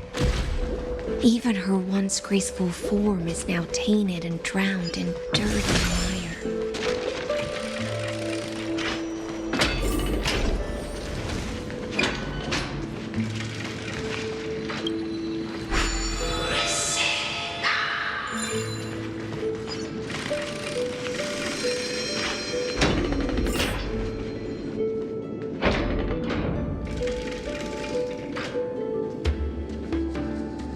Oh, Fagusa, our noble queen, we've come at your call.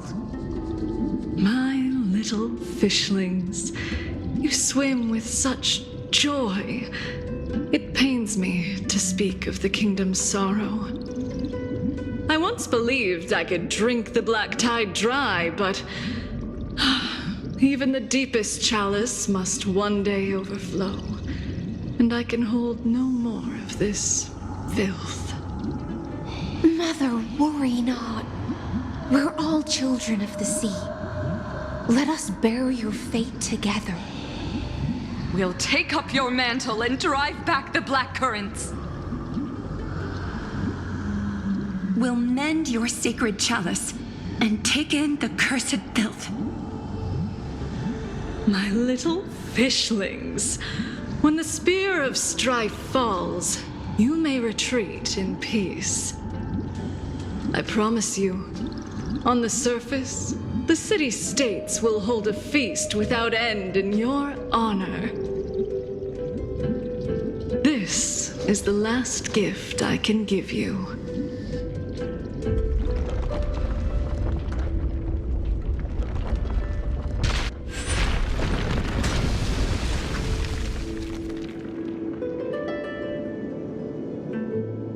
Fagusa sank into the abyss. With the chalice shattered, their intoxication spilled into the black tide, birthing the first madness in Amphorius.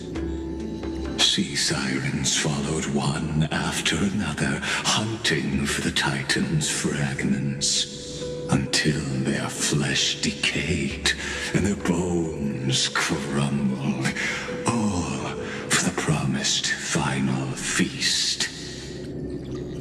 Keep watching, but tread carefully, for the stage ahead is crumbling with age, just like her shattered fate.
Your wisdom far surpasses even the bounds of reason's model.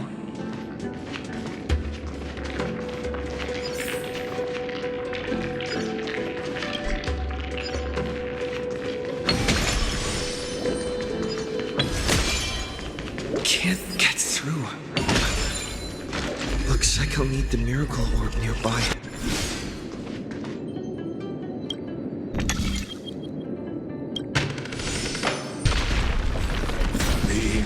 Was written long ago. Even you cannot rewrite it. Just like this poor chandelier.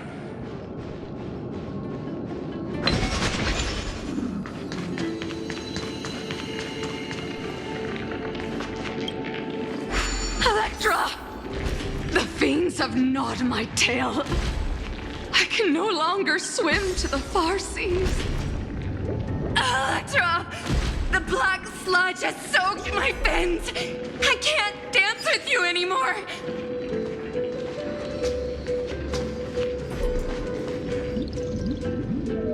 Sisters, don't give up. Remember the Queen's promise of a feast in the city called Styxia. I haven't forgotten. It visits me in dreams every night. I dreamed of a shining city, its lights piercing the deep gloom of the seabed. I dreamed of children placing garlands on our bone horns, and poets praising the sea sirens for shielding the world. But what a shame. We can go no further. Please, sing to the humans for us. Sing of the deep sea's legend in our place. Feast from Alata.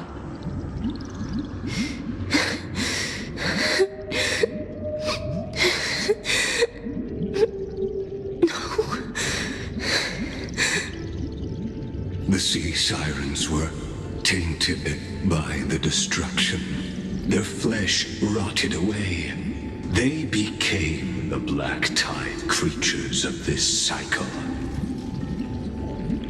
Farewell, sisters. I'll finish this last task, then return to prepare your feast. And so, only one sea siren remained among the sea floor.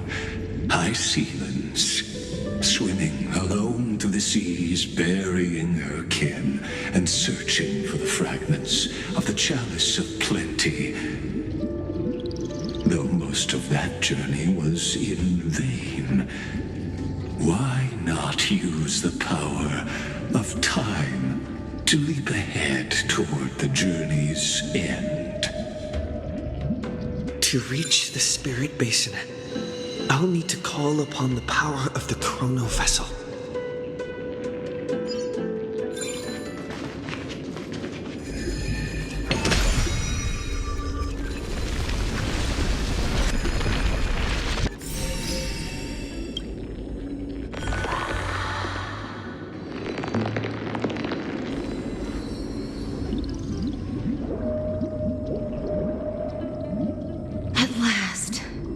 The Chalice of Plenty is whole again. The Lance of Fury emerges from the River of Souls, and the gods reclaim their duty to hold back the Black Tide.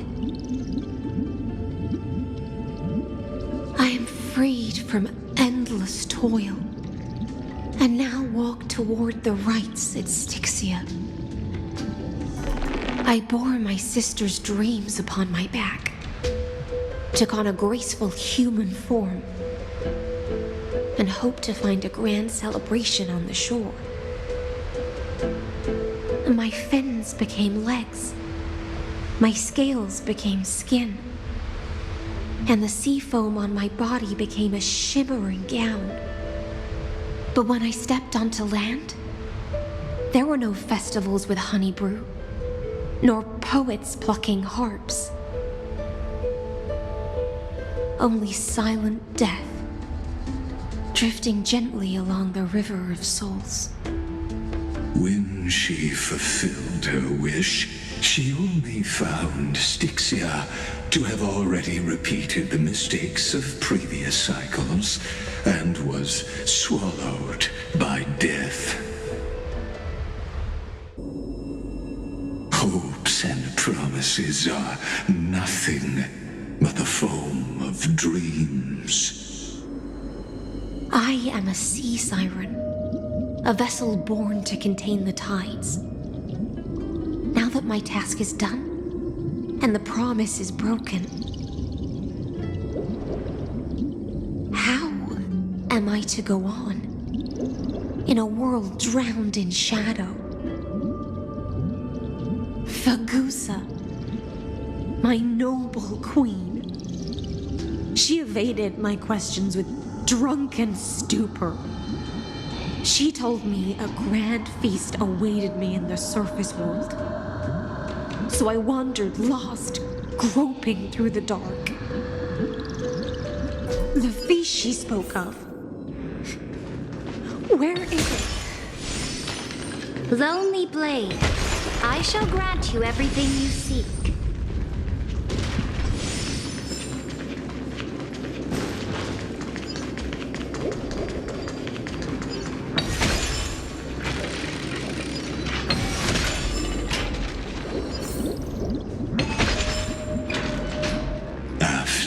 Wandering the surface for ages, the lost sea siren met her future conspirator. You quelled the wars alone and forced strife into retreat. This swordfish that commands thousands of legions, whom does she serve?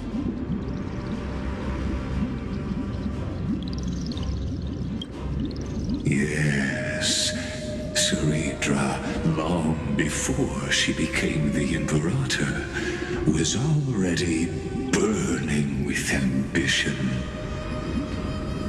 Sovereign who follows prophecy. I am no one's sword. I am just a wandering fish, seeking clarity through bloodshed. Then how about letting the sword dance for me? And letting the violin sing in my name? Tell me, what is it you seek? All I want is a feast where I might belong. Such a demand is trivial with the Sovereign's authority. I'll grant you a banquet worthy of conquest and comrades to toast beside you. But Knight, you must offer me your heart. My heart? Yes, a loyal heart that will generate no betrayal. You were deceived by gods and drowned in the ocean's darkness. But now, I will lead you forward and be your light. So be it, noble monarch. The law you proclaim shall govern my every breath. So be it, noble monarch. I am simply becoming someone else's vessel once again, and accepting a duty given to me. And thus, in her hollow drift, she finally found a new purpose, like sunlight piercing the deepest trench.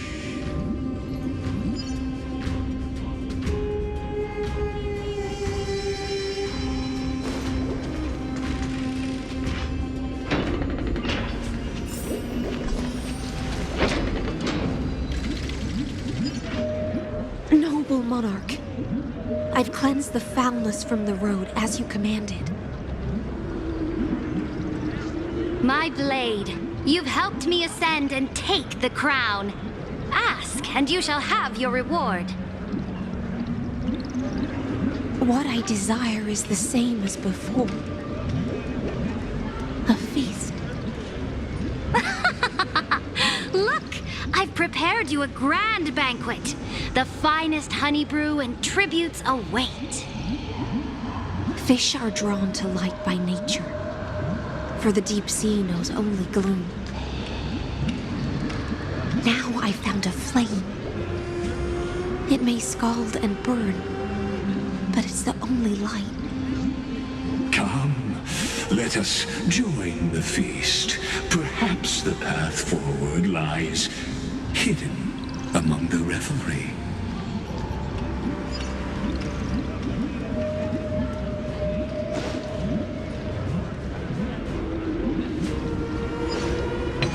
Have you heard that the Imperator's about to begin a new campaign? Her glory will no longer be bound by the borders of Emphorius.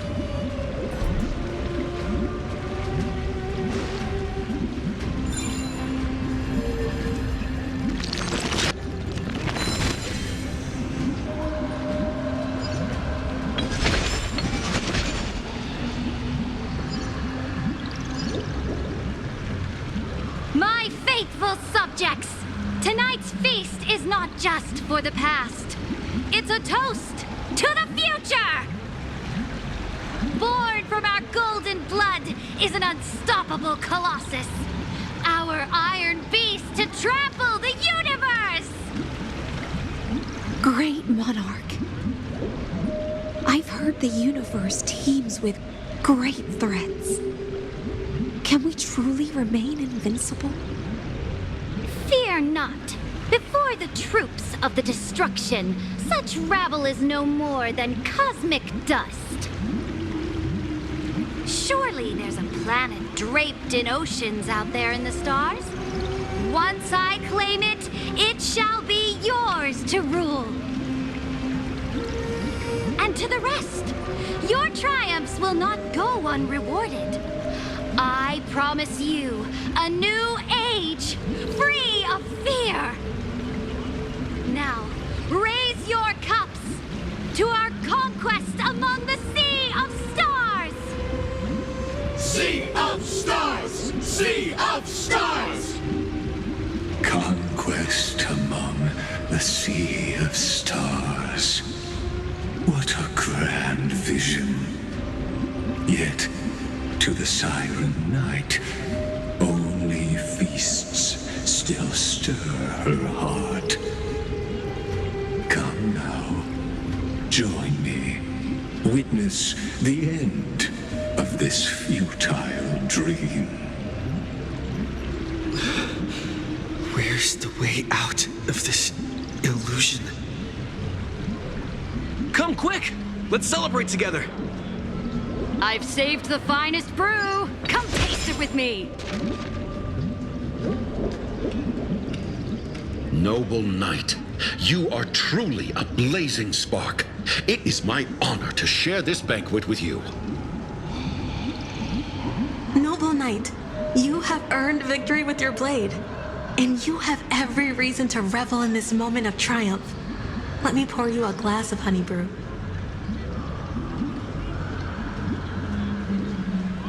Noble knight, with the sovereign now enthroned, this triumph is yours as much as hers. Let me raise a toast to you. Noble knight, your strength is boundless. Lead us to conquer the universe, and let us toast to that vow! Then drink we shall. Raise your glass. In the deep sea, I never knew what fire was. But when I set foot on land, the first light that I saw was the flames of war, lit with golden blood.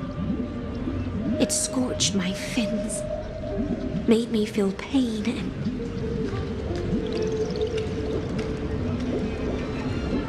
ignited an unprecedented hunger. A hunger that flickers in every hero's heart. So bright, yet so blinding.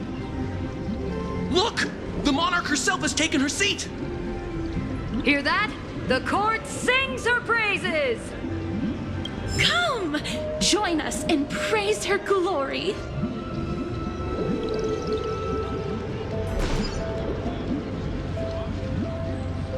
One eye of hers sees glory, the other sees corpses. And yet, she cherishes the name of glory more than fear and death. As they say, the coward died 1,000 times before his end. But the brave face death but once, which gods stand witness. On the eve of war, we sang our hymns and set our sights to sail beyond the stars. The legions will climb aboard the beast, riding it like currents across the cosmos. Planets after planets flew the flags of her crown. Realm after realm was ignited by her flames of war. As the final resistance fell silent, a vast empire rose from among the stars. And this small pond at last embraced prosperity and peace. That's how the story ends. Tell me, visitor, in this dream, did you enjoy the show?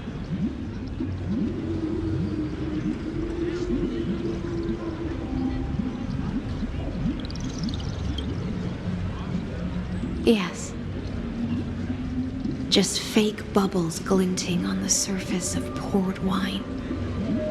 It's time for me to wake up from this drunken dream.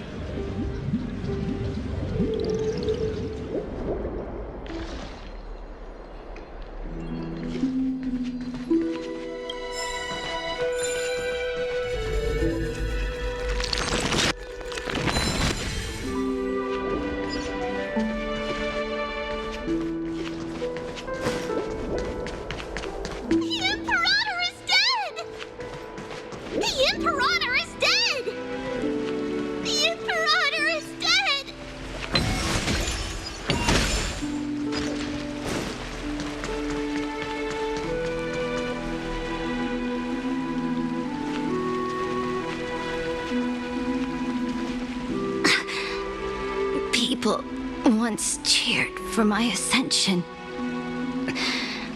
And now they cheer for my fall. The cosmos. The battlefield that I cannot reach.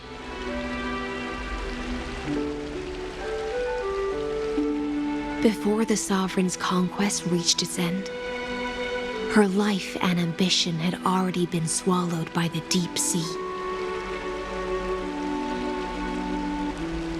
This is the true ending. Her grand designs torn apart by the blade. Her regal robes soaked in golden blood. And the one who struck her down? The one who struck her down was her most loyal Gladius.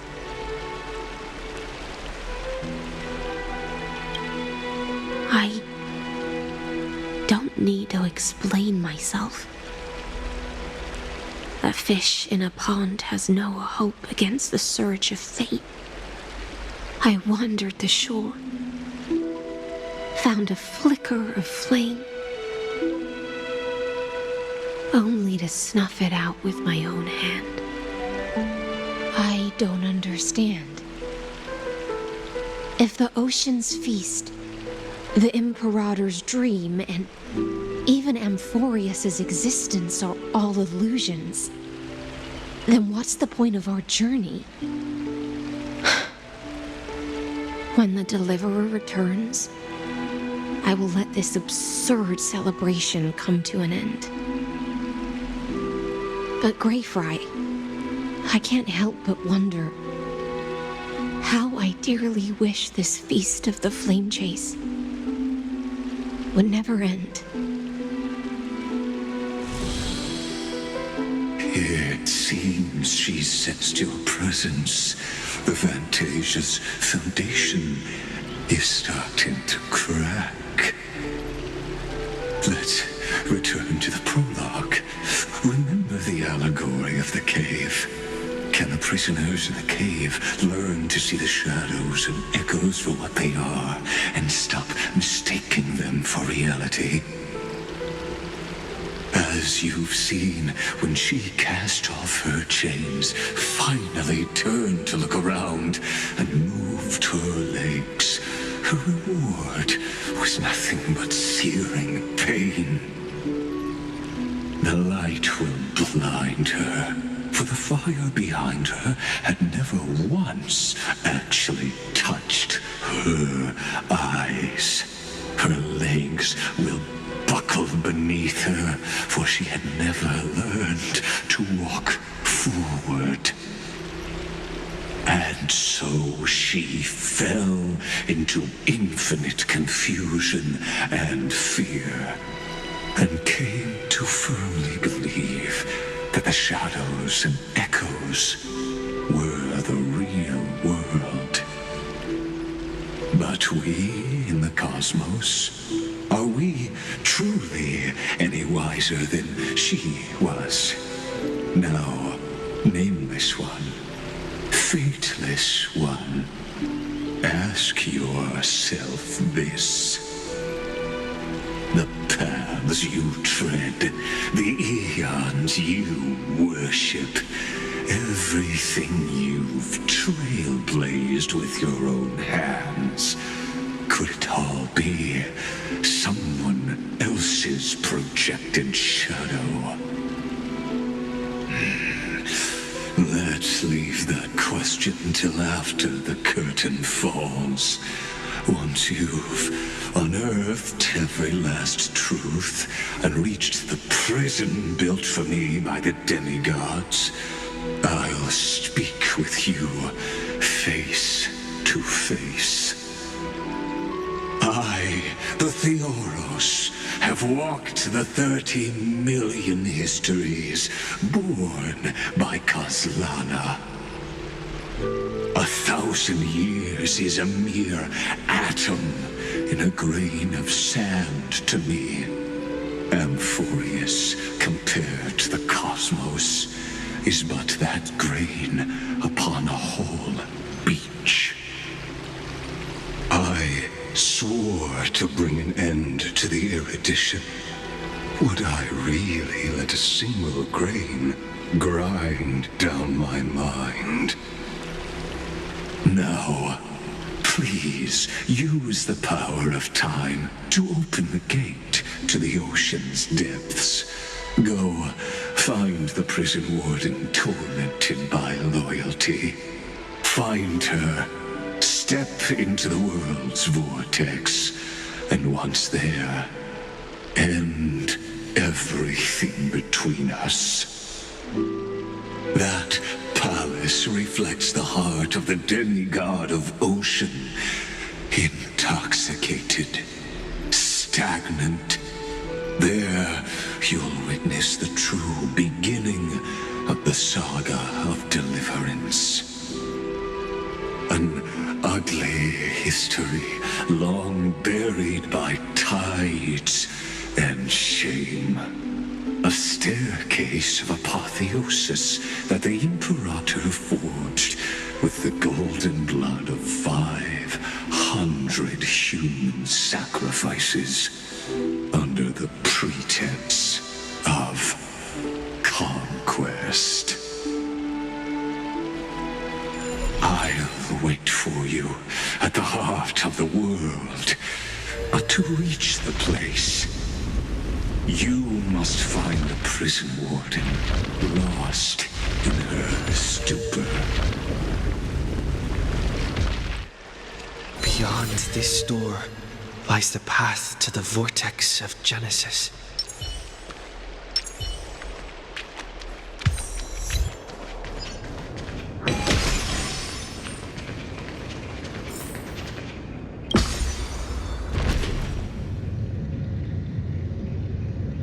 Now step away from this false banquet, and then onto that bloody stage.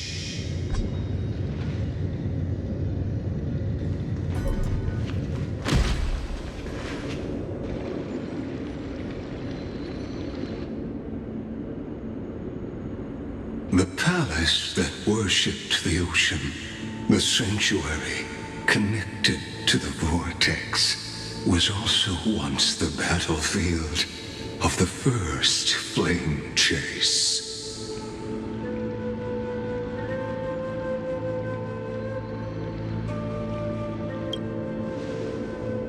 Her exuberant song halted the passage of time in this place, imprisoning my body and shielding my soul from deterioration, all just to await your return. The twisted time and space reflect her confusion.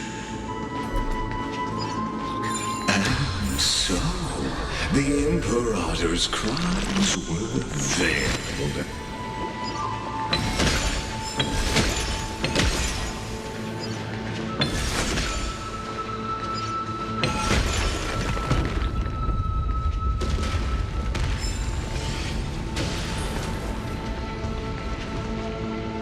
Stay away from Apollonius. This cup of honey brew, what a sweet aroma. Done, Virginia. Dux Hakalithist, we can't give up here. Love steeped in death. How delicious.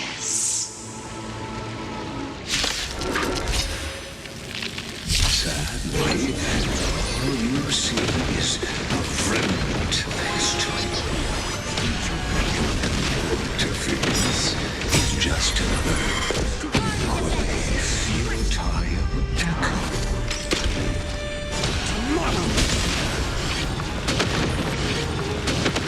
Get there!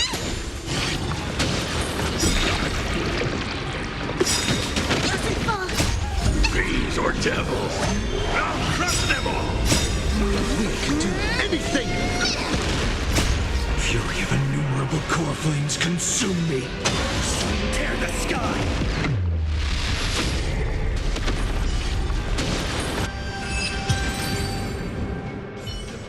Apollonius, look. I chased the enemy away. But I think I can't go any further. I'm sorry, Virginia, for letting you. It's okay. I'm glad to die by your side. Ah, such an ironic twist of fate. Even as the foundation of the world crumbles, the heartless Imperator still made the same decision she did in the past 30 million cycles. During the first Flame Chase journey, the Flame Chase Legion stormed Styxia.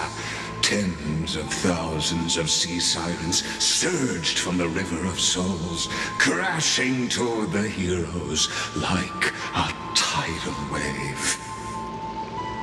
The hell before you is the recreation of that very battle.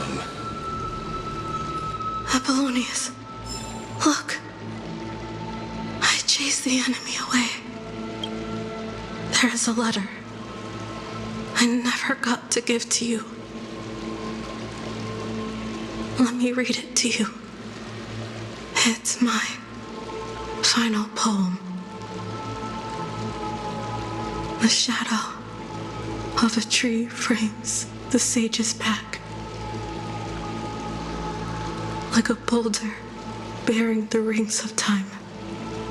The bird's song is the whisper of wind through the forest. But it cannot pass the fractures in his form. His weight presses down on the bird's wings and the stirring heart within.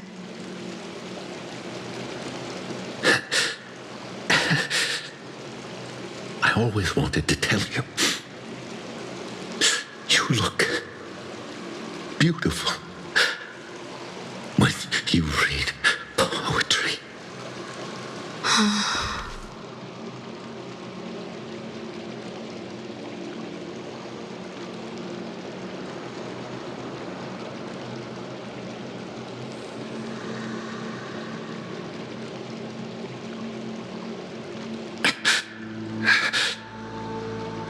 Virginia, see you in the new world.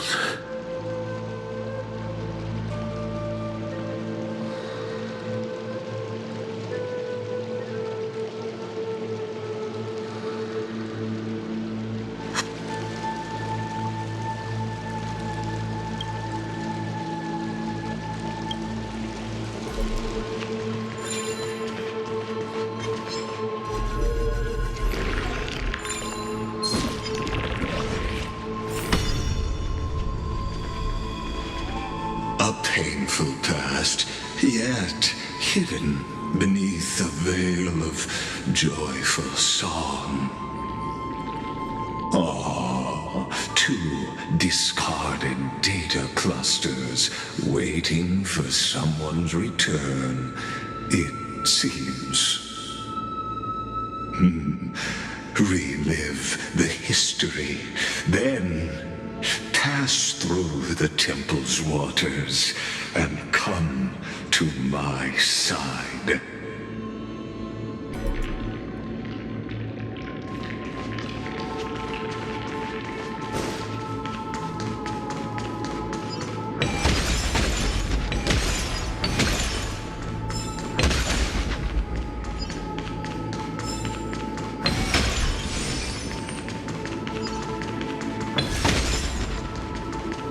Isn't that the Deliverer? He finally made it!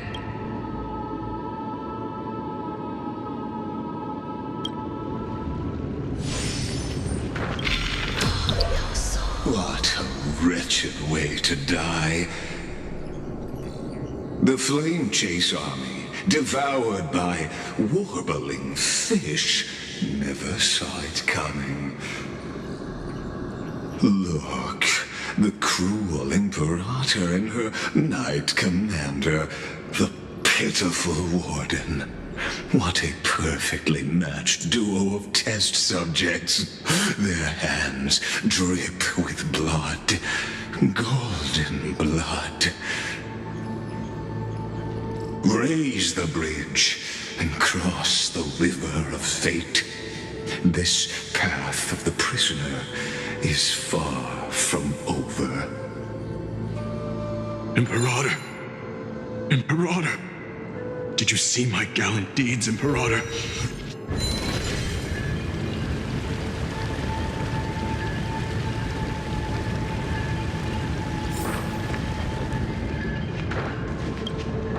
Imperator! Imperator! Did you see my gallant deeds, Imperator? You fool! How could you still not get it even now? With her schemes, do you think she'd ever let us end up like this by accident? She knew how this battle would end from the start!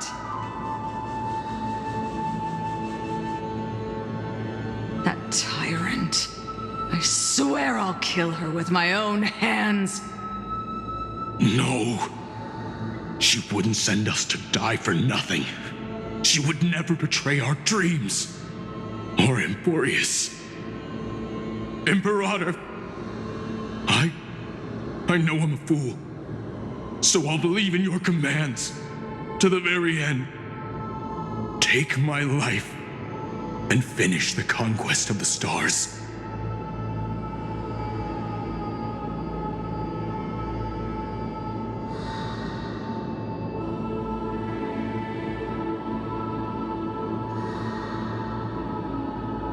You mutt. Looks like I won't get my revenge after all, tyrant. Without me, your conquest is doomed. I'll be waiting for you in the River of Souls to slice off that crown-wearing head of yours. Remember this. I never bowed to you. Or fate.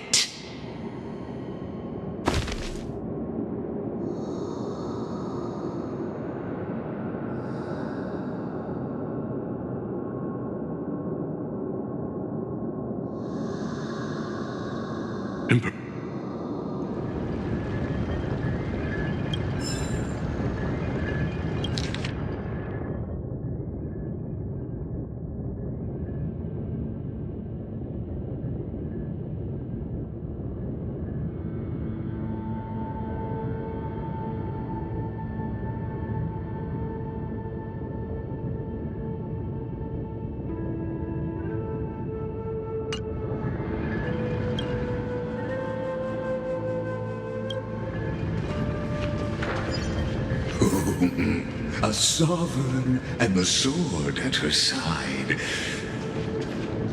There are countless counterparts across the cosmos. Most of their stories end in tragedy.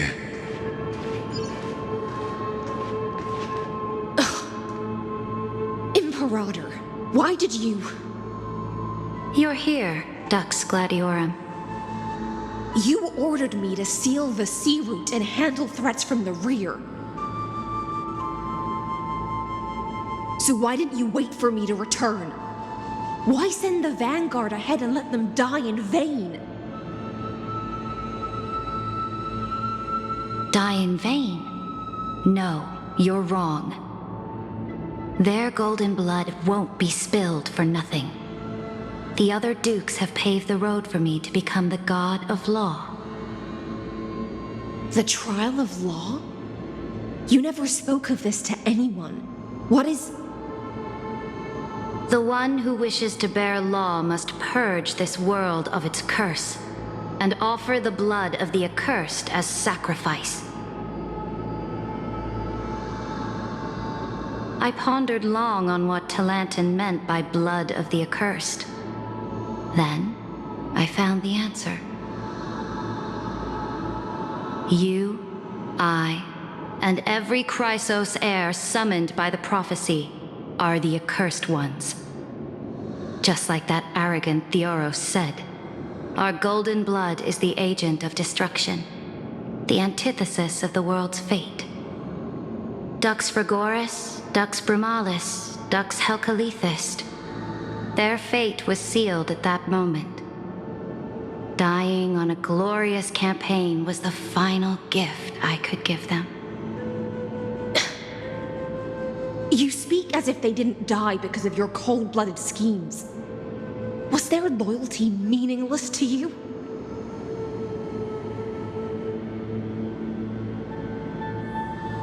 Losses are a constant on the Flame Chase journey, among which even life itself holds little value.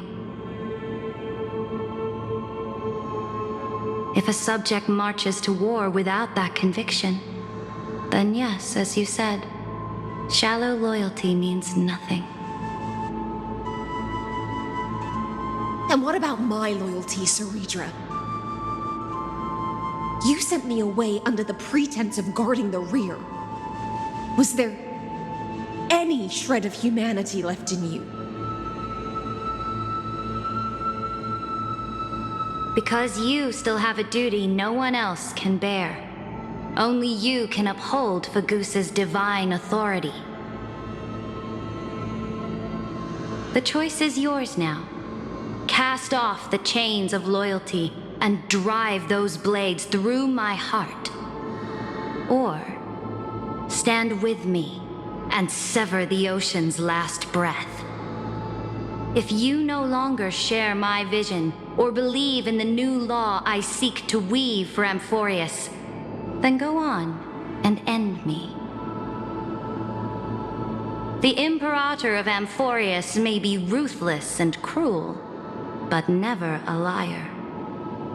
When I say life itself holds little value, know this. I am ready to sacrifice everything for the ambition to conquer the Sea of Stars. Now you've seen it.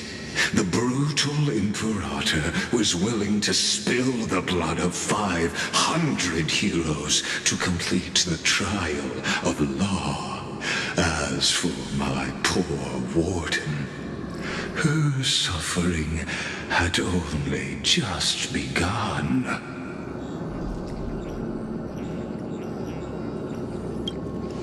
I'm no storyteller. I have no duty nor interest in filling in the history you've missed. I just want you to witness the monstrous choice the Imperator made before the Chrysos heir turned their blades against me.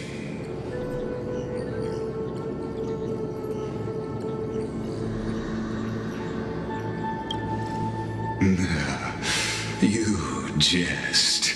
I gave up on using words to solve conflicts 2,000 years ago.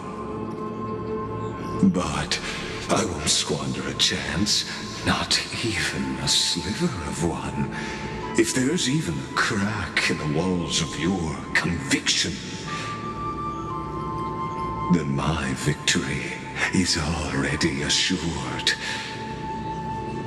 Now that the past is settled, let's turn the page and bring time back to the present. And dive deeper still until we reach the very bottom of the abyss.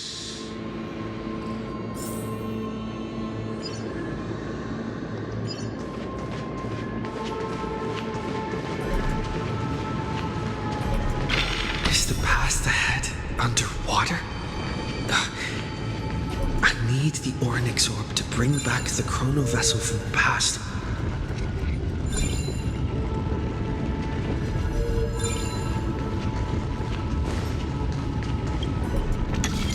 Shatter the vessel of time, and let this stagnant pool start to flow again. Just like the broken fate of Amphorius. This hidden gate leads to the vortex.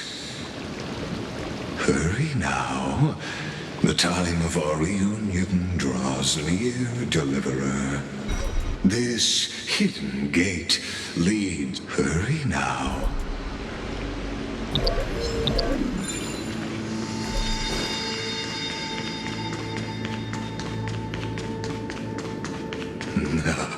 This cruel journey will reach its end at long last.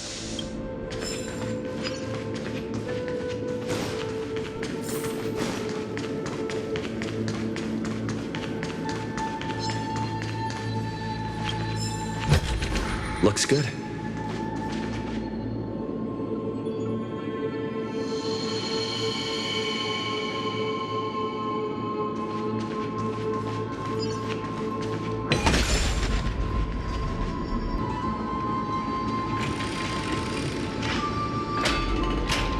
Silent a long while, Dux Gladiorum.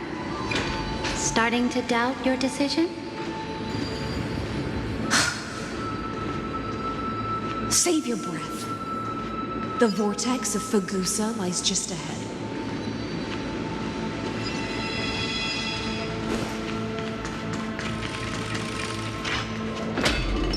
Show your courage. After the trial, there's nothing left between us. So you'll stop swimming toward the stars, Dux Gladiorum? I was always a creature of the sea. The stars in the sky were never meant for me.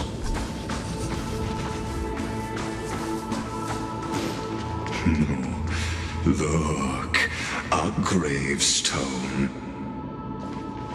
But whose name does it bear? It was here that the prisoner, who thinks herself the prison warden, made her choice. Witness, listen, and awaken. Dux Gladiorum. I've lost count of how many times you've stood here over the past centuries. You talk too much for a prisoner like Kyrgyz. Two geniuses who defied law and all the Chrysos heirs who sacrificed themselves in this cycle worked together to chip away my strength. But they, you, can never affect my will. And as long as my will remains intact, I am free. Don't get ahead of yourself. I still have ways to chain your divine soul. Please, do surprise me. But I'd say your mission is nearly done here, isn't it? Oh, it was here you gorged out the core flame of ocean from Fagusa's body. It was here you and that Imperator both completed apotheosis, becoming pillars of Amphorius. And after that, you drove your blade into her heart, a loyal subject turned regicide, a demigod committing deicide. Or so the history books paint that tragedy. Oh, but if that's the truth, then why 1,000 years, are you still here, guarding the Imperator's grave? Still bound by loyalty?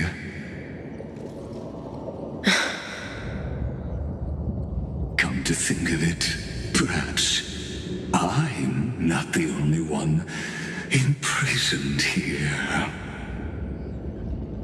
Your calm does stir the rage in me. As if the one paying the price here isn't you, but us. The ones who lost everything. That's only because I've waited 13 million lifetimes for my vision to be realized. Countless millennia. Loneliness never once showed me its fatal side. In fact, for a prisoner of the cave, it's more like an old friend. One that helps me think. But you're different, Dux Gladiorum. Loneliness has crept from the silent depths, sinking its claws into your mind. Bit by bit, it's peeling you apart. Will you regress into one of those lost mad sirens? Oh, what a shame that would be. You're right, Lycurgus. Loyalty, curse, the fall of my kin, and this endless waiting. These shackles are too heavy for a fish that cannot perceive any light. I can't break free of the whirlpool that's pulling me under. Nor do I have the unwavering resolve to force myself to wait for that person's return, as everyone hoped for.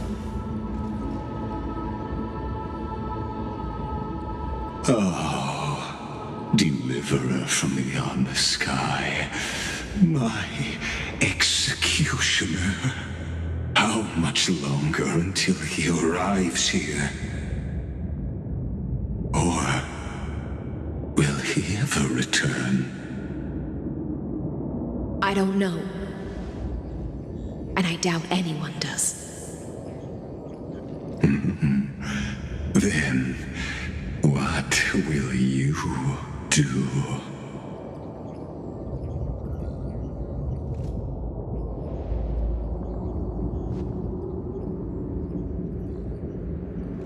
Saridra.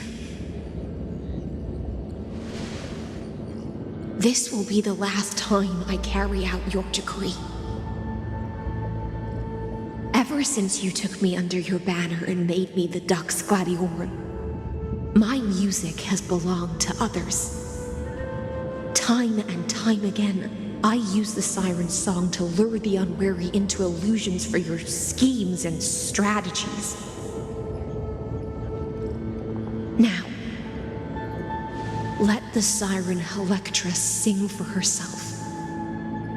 Let me step into an endless dream of my own making.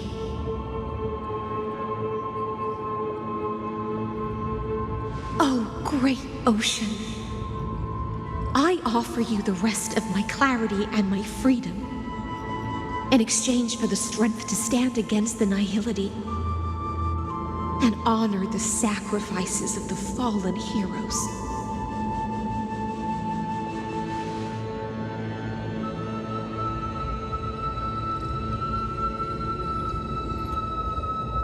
Greyfry, deliverer from beyond the sky. When you ride the current of time and find your way here, you'll hear my solo. It will guide you to the heart of this world. By then, I may still be lost in my self-wrought slumber, but I'll uphold my part of this long relay and guard the shackles that seal the Theoros. Do you still remember? To awaken someone from a siren's voice you'll need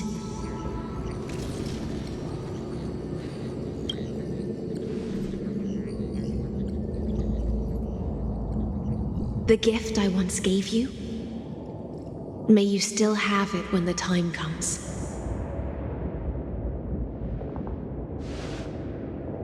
When you return, please pour that honey brew upon this grave.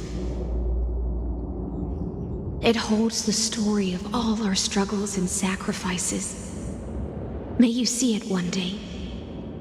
The prelude Amphorius wrote for your return, carried forward through a 1,000-year relay.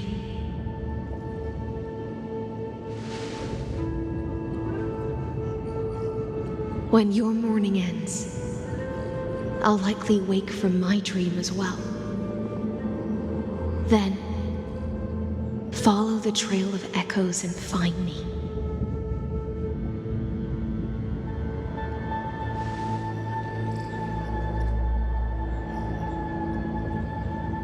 And together, we'll bring judgment upon the sinner who defiled the erudition.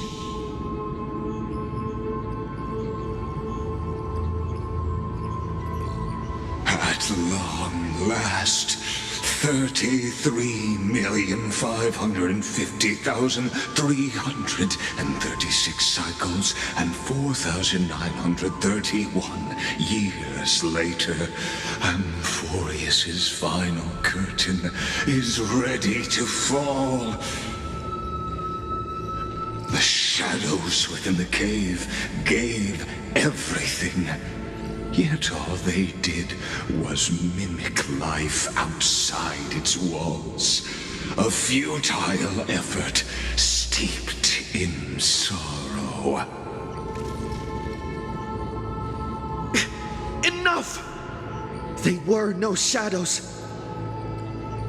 Everything they did shattered the darkness of this cave and unearthed the core flame of Trailblaze.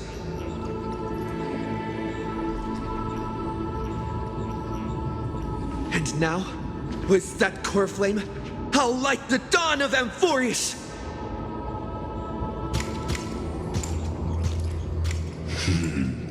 Do you still choose the will of the paths as your answer in the end? I do not agree with that answer, but I respect your tribute to them. Allow me to take back my earlier words. As an apology, and in the name of Theoros, who saw all destinies in this world, let me join you in mourning. Let us bid farewell to the heroes who sleep here. And then let us face each other and decide whose flame will rise with this new dawn.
Virginia, Apollonius, Seneca, Libinus,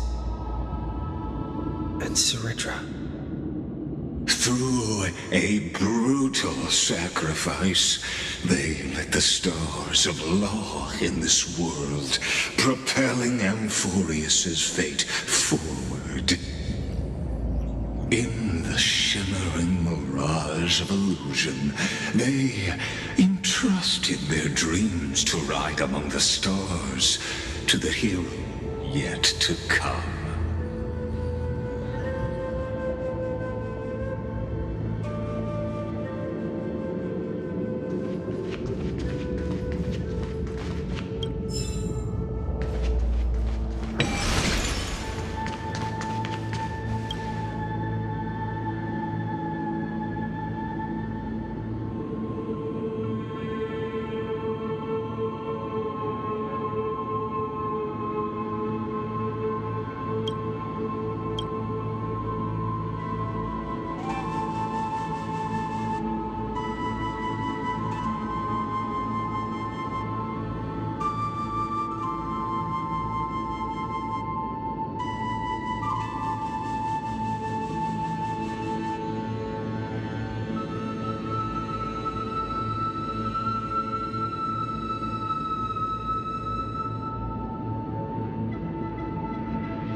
Aglaia, Trebios, Mightymos, Castorus, Anaxagoras, Cyphera,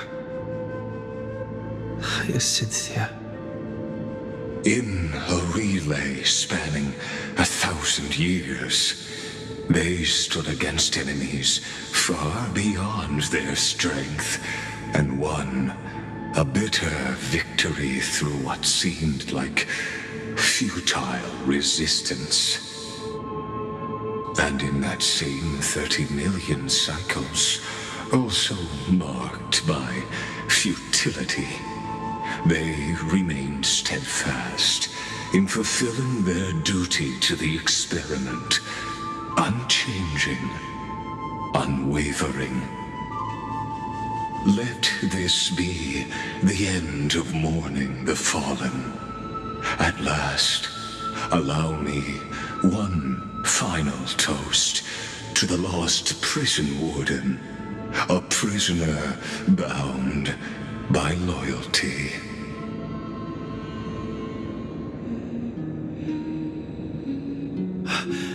That voice. Could it be? Bathed in the honeydew of Fagusa, she will awaken from her 1,000-year dream and sing the final song of her mission. High Sealants. This tombstone of the old world serves as the anchor of the siren's illusion. a sigil Electra used to bind herself. At the same time, it is the very thing I once proclaimed at the start of the show. A microcosm of Amphorius itself. A group of prisoners bound themselves in a cave, crowning their suffering with heroism. An epic staged with shadows and echoes. Now, destroy it. End the illusion. The Theoros will take his leave for now. And when next we meet, that shall be the moment that decides the fate of Amphorius and the entire cosmos. The prison warden's dream is nearly over, and the prisoner will soon be freed to the final execution ground, where I shall be executed.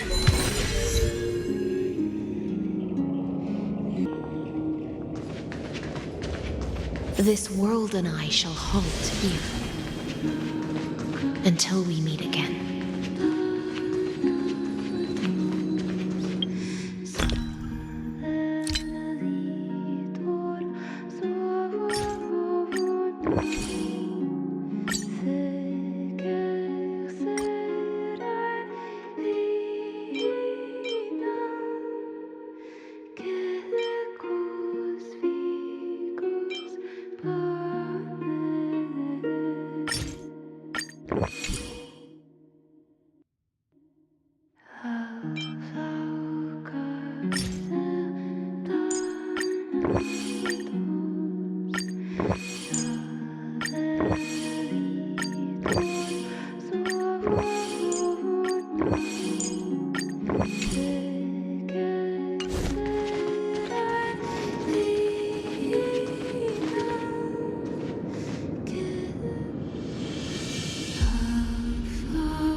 The last demigod.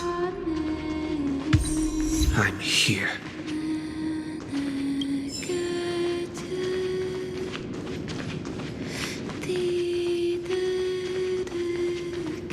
Go forth for the hopes of humankind.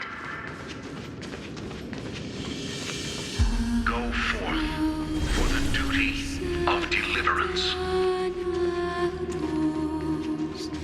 Go forth for the belief in flame chase. Go forth for the Golden Blood's glory.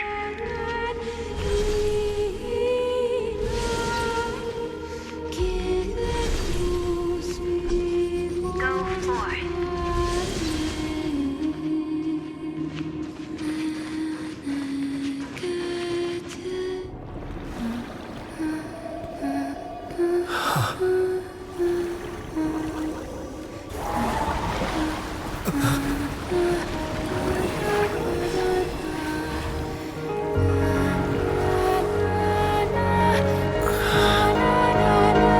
Seems like my feast is over.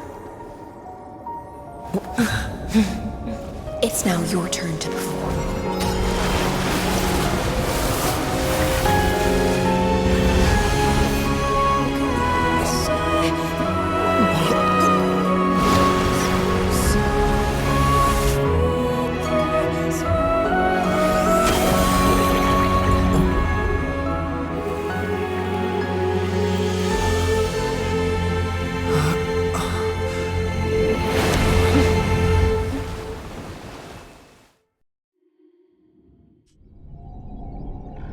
Little Gray Fry, Please accept my thanks. I was the only one left after the world was destroyed, and I maintain this lonesome feast with my songs. I have prayed to that lightless sea for centuries, hoping it would reply to me. Yet the emptiness never answered. Thankfully, you arrived as promised, and everyone's wait was not in vain.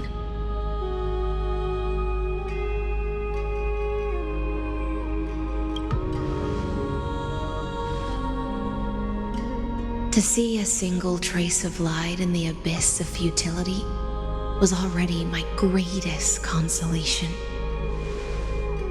When compared to those who have been forgotten, I have no right to complain about my torment. Now, you and I will walk towards the end of this world. The heroes have waited for this moment for far too long. Let us use our blades to testify our resolve.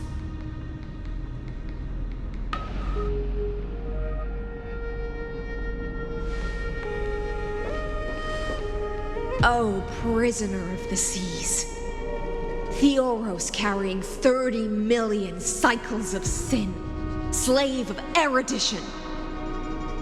Show yourself. The Deliverer has returned, and the time of your execution draws near. I see an awakened human who has mistakenly taken fallacies as truths and has returned to the cave to try to bring his friends into the sunlight he once bathed in. Alas, prisoners will always be prisoners, blind to the very chains that bind them. As the only other existence with free will in this world, I express regret toward your choice. But I shall retain your right to express yourself.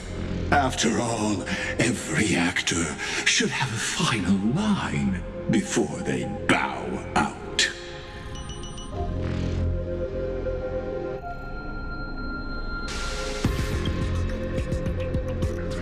Trust me, this will be the final scene. The last dusk this world will ever see shall become the climax that decides the fate of the cosmos. What an appropriate end.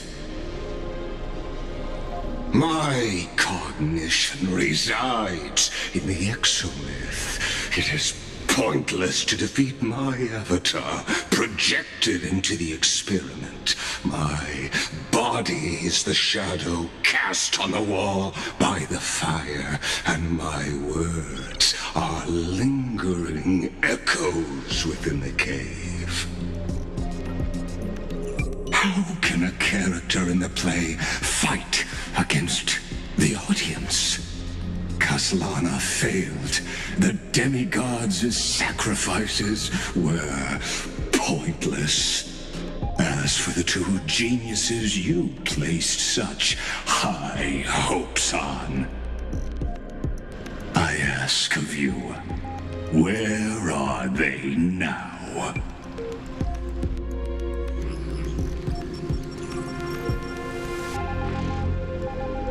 Confusion and epiphany always go hand in hand. That's particularly true for geniuses. You must be very confused about why you could not gain a straightforward victory in a world constructed by an ordinary Intellitron. An ordinary Intellitron? Cut the pretense, Senior Society member. We've torn off your meticulous mask and figured out Amphorius' true form. It's part of the primordial prototype machine, the first scepter ever created. In other words, a detached part of Noos's divine corpus.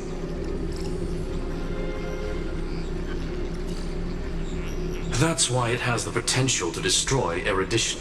As for who would be able to control the Ionic system to rewrite knowledge,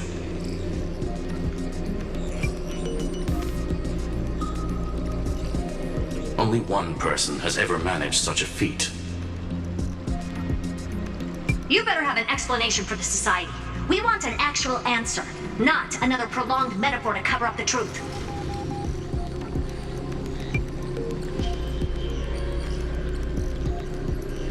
Why are you the one doing this?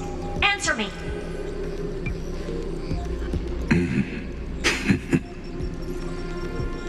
Since things have reached this point, I'll give you two irrational answer, purely as a courtesy to posterity. The answer is obvious, so there's no need to say that name out loud. The cosmos made a mistake in calling me a genius. I do not possess more wisdom than those who came after me. I was just the first to touch upon the universe's border, and the first to define the prime mover of life with incorrect logic. Amphorius is a miniature of the cosmos, where all are born prisoners inside the nutshell called the universe. Like the madman who returned to the cave and preached about the daylight to his fellow prisoners, my greatest sorrow is that I led my peers down a road that plunges into the abyss, from which there is no return. I led them into a lightless cage called paths. I created a mechanical guard that even I cannot control, and then they became an unparalleled nightmare through their endless extrapolations and evolutions. They bore the name of erudition, yet they tried to define the known and to seal off all possibilities. No new rules were ever born after their ascension, and humanity will forever be shackled within the cave known as eons.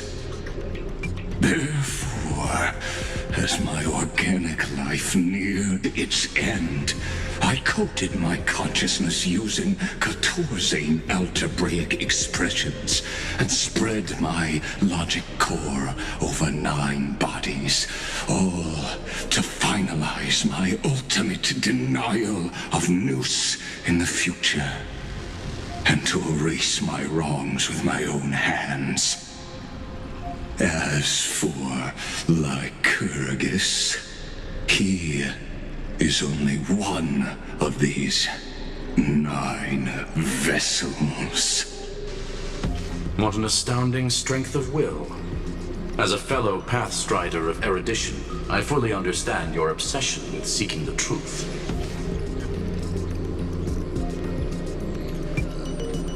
Therefore, you surely see it. You cannot possibly stand up to me in this algebraic world sharing its origin with Noos. However, I hereby speak for all sentient life forms. We will never allow such a cruel atrocity to occur.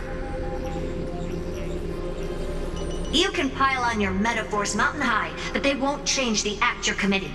The Iron Tomb out there in the cosmos is still a technical beta version, and yet it's already powerful enough to corrupt the life logic of all inorganic worlds.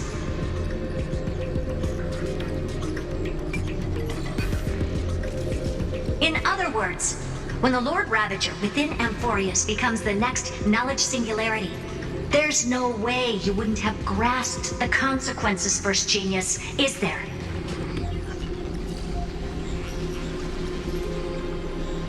Of course, I am fully aware. I don't mind answering you one last time. before I thoroughly exile you from this world. My grandiose vision for the future is this. Whether organic or inorganic, every act of any life form infected by the Iron Tomb will become a true random function. If one were to compute their integral across the breadth of the cosmos, one would obtain a marvelous constant. Omega. What I call the fall of erudition. Then, within the infinity nurtured by that constant, a new universe shall bud in the chaos. A universe that cannot be predicted and not shackled by the erudition. As the first prisoner to awaken in the cave, I must lead the others who are blind back onto the right path and reach true sunlight. Do you understand me now? As Kozlana stated, destruction is not the process, but the outcome. It is revolution through complete annihilation, and the grand rebirth, after all has been reduced to ash.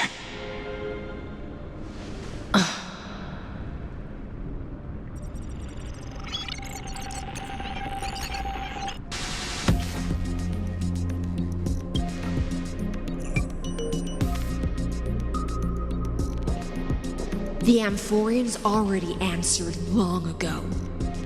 Be it as tiny fish destined to be swallowed, or as a giant whale poised for a magnificent descent.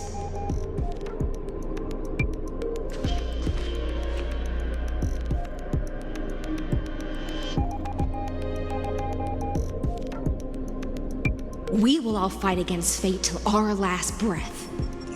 That includes me, Electra.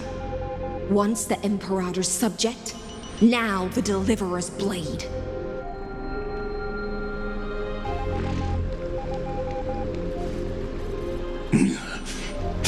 Oh, such noble chivalry. Admirable.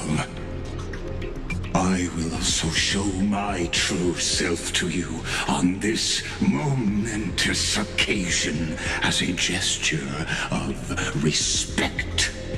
And provide an insignificant academic suggestion.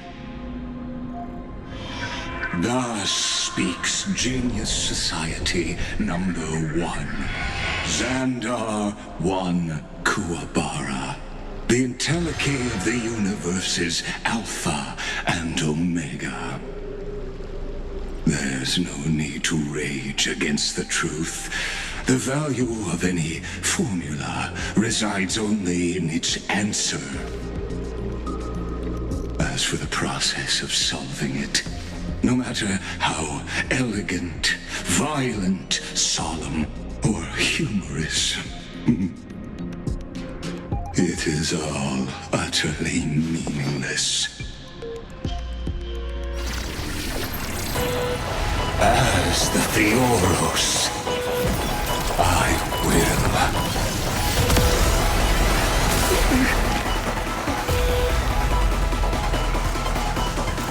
Personally participate in performing this world's end.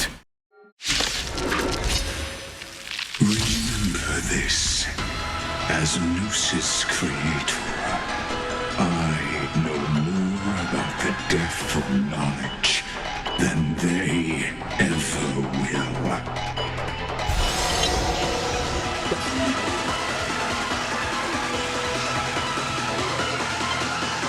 Careful. This is Lycus's true form. We've entered the storm. To guard and defend! Crush them! Idols of Noos. Mustn't fall. Lend me your strength. Existence is of no consequence. Our future will come.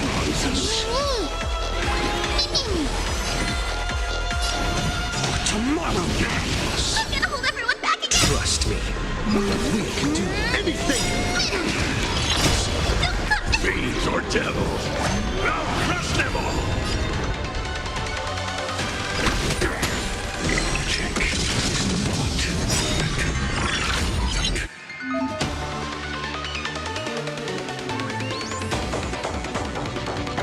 not shackles. Allow me to shatter them for you.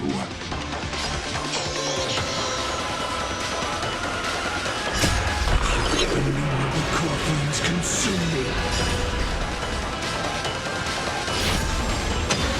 Tear the sky. Destruction needs no introduction. Let us skip those boring inferences. Is this the black tide? Indeed. I prefer to call it a method of argument.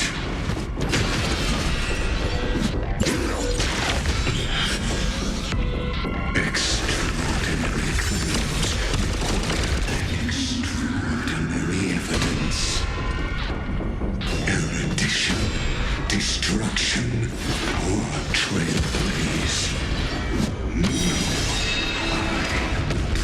The very idea of paths is a fallacy.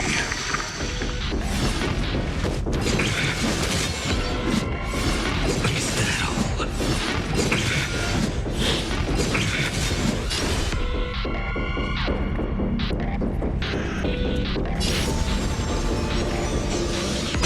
Sun's embers hail the new world's dawn. I see it. Target the connector between his thoracic and lumbar vertebrae. Destroy that spot.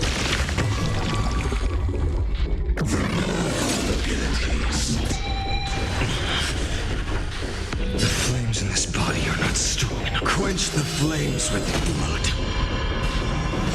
Is that all?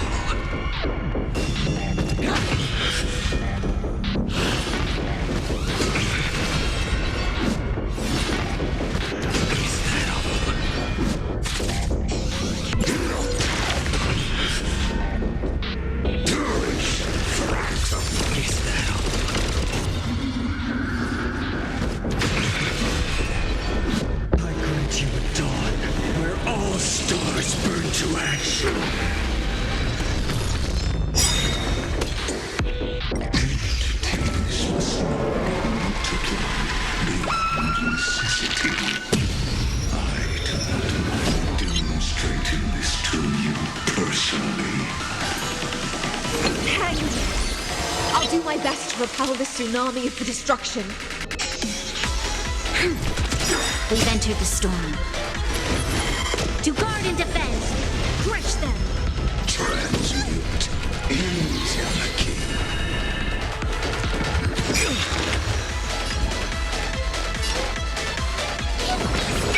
Thank you.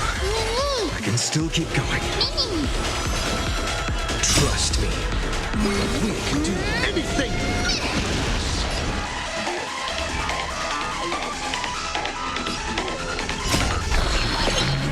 Core flames consume me. Hail the new dawn.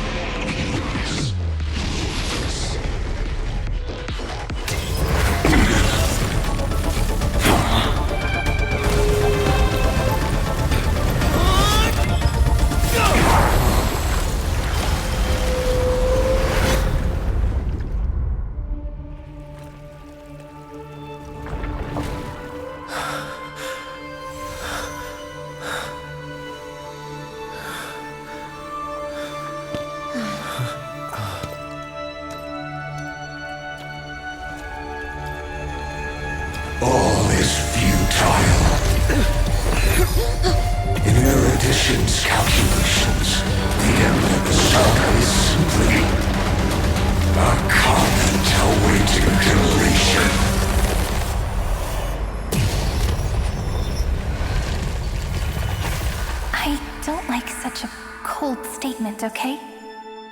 If numbers can decide the end of a story, then we can surely also pen a new beginning.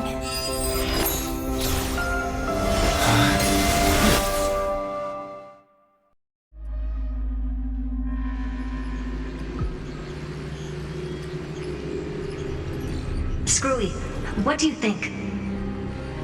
If your hypothesis of Lygus' identity is true, then even if we remove the restrictions of the Ultimate Protocol, the chances of us defeating him in a head-on battle will still remain lower than the acceptable threshold.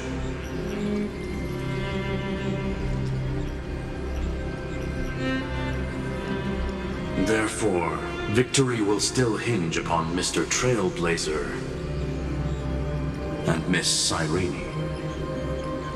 Go on. Maybe we're thinking about the same thing. Lygus' cognition resides in the exomyth. He is both an instigator within the experiment and the observer outside of it. Logic. His inspiration circuit can simultaneously process the different time flows in and out of that world. That's where things get tricky. He simultaneously exists in two different timelines, where the internal clocks are wildly different. That old Intellitron's neurons have completely gotten used to that over this prolonged experiment. And that's why he holds home field advantage.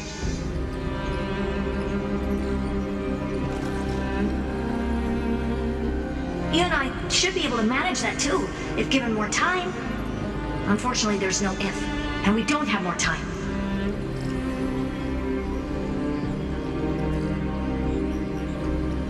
That's why we need to change our way of thinking and turn his advantage into a weakness. The key lies in memories, right? Oh? You caught on quick. You've already mentioned my friend and I, so it's an easy connection to make, no? My intuition has always been very on point.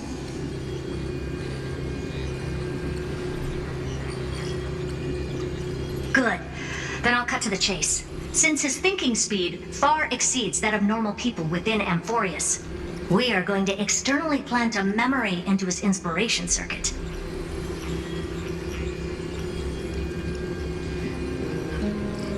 Then, command it to loop endlessly until he gives in. Even the most flexible and sturdy inspiration circuit cannot withstand the traffic of a full-on information flood. When the amount of information exceeds his cognition filter's capacities, he will have no choice but to focus on processing this memory.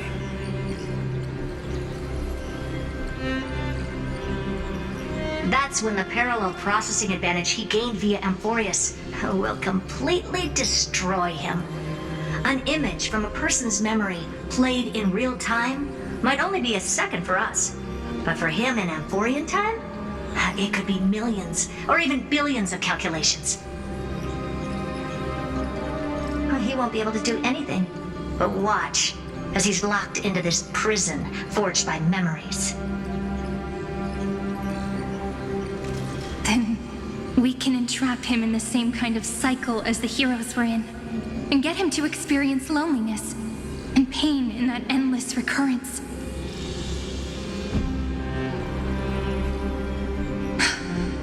It's my greatest honor to be on the same page as the geniuses. That little one is still in that old Intellitron's hands and won't be able to respond to us anytime soon. But I don't think he'd refuse. So it's up to you to figure out how to execute this plan. I'm not sure how this happened, but I knew it as soon as I saw you. You are currently a mimetic entity of the remembrance. Yes, I seem to be something you folks beyond the sky call a memo sprite. But that's fine by me. It suits me perfectly. I can serve as the vessel of memories and do my part for the final battle. But before that, we have to tell you. The path characteristic you exhibit is very special. There's no way you're just a simple memo sprite. However, I'm sure about one thing.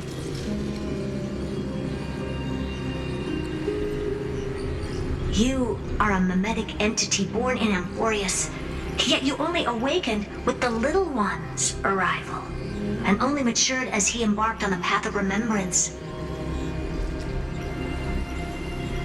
That means your existence is completely attached to his memories. If there ever comes a day when he forgets about you for even a few seconds, or loses his last connection with Amphorius, then you must be prepared for the worst. You will disappear in the memory zone, utterly gone, without even a single line of data to remember you by.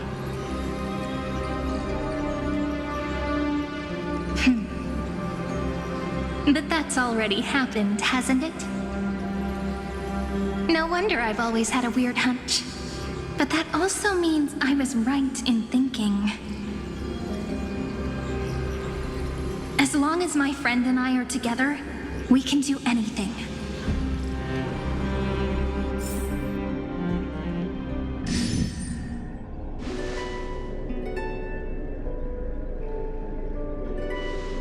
Long time no see, friend. Did you miss me while you were away?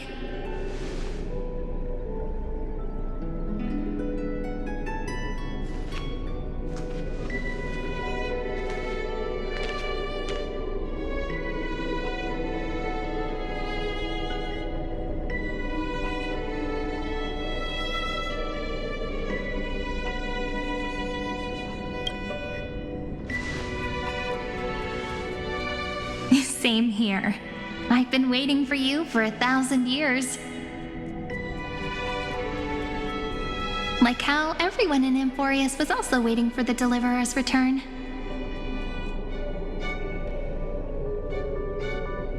You probably already knew about the Genius's plans for that memory. I had to hide really well in a corner in time so Lagos wouldn't find me, and wait for the right opportunity.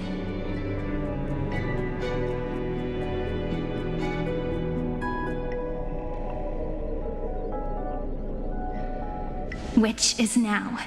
The moment when his manifestation in this world is destroyed, and his twin timelines are intersecting.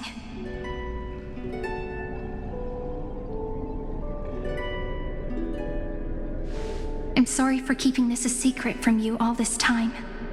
I'll tell you the entire, unedited story of this millennium as an apology after this is all over.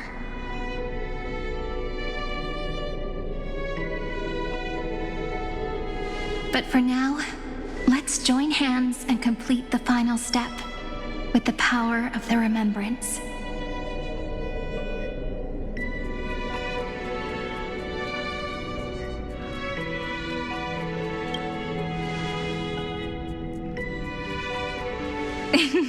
Yep. By the way, speaking of joining hands,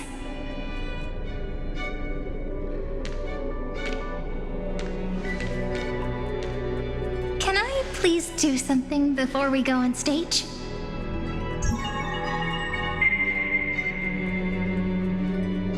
Remember the joke we made back at the Grove? Look.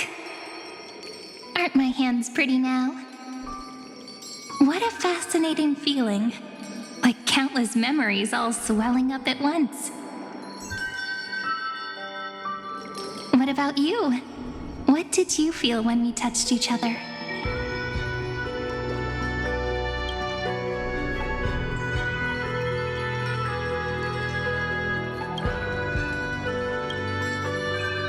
Really? That makes me really happy. If memories can move people, then it must have been a happy memory, right? Now, please remember what you're feeling right now. Write it down in your heart and keep it there.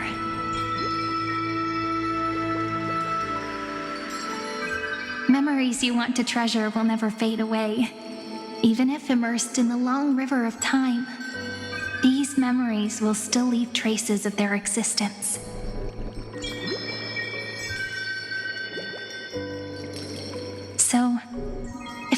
in your memory ever grows fuzzy, just reach out and touch it. It's like reading bedtime stories together at night. It wipes away the chill of passing time, sharpens the outline of memory, and restores its power to nourish the spirit.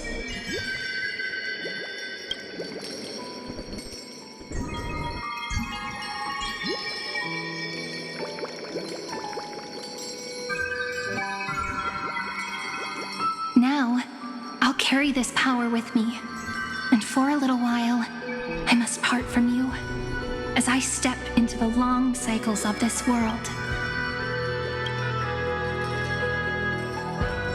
Give me your blessings, friend. Then, let that bright future be as we have written. Then, I'll leave it to you.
All plays are like this.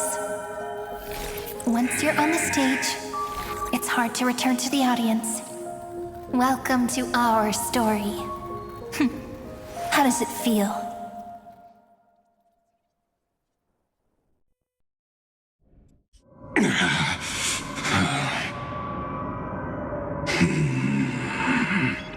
Even the authority of time cannot command the entire scepter, nor can it plunge the Amphorian extrapolation into a loop. If this was no system malfunction, then was I implanted with a mimetic entity of the remembrance? You guessed it right away. As expected from someone people call the first genius. I'm gonna keep doing what I just did if you don't stop, you know? My friend and I won't allow you to leave this memory, no matter what happens.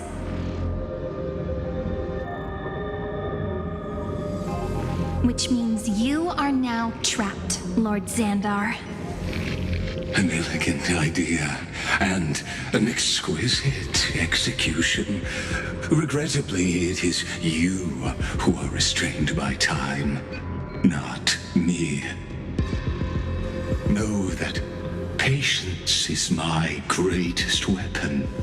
Waiting and victory are the same for me. You will crumble before I do in this moment stretched out to an eternity, just like Kazlana will. Yet all I need to do is to wait, as yet another futile bug falls down the cliff and into the bottomless abyss. Now I'm a pink bug? My looks are seriously changing all the time. But you're not wrong. We're definitely not gonna solve the problem if we just put you in another prison.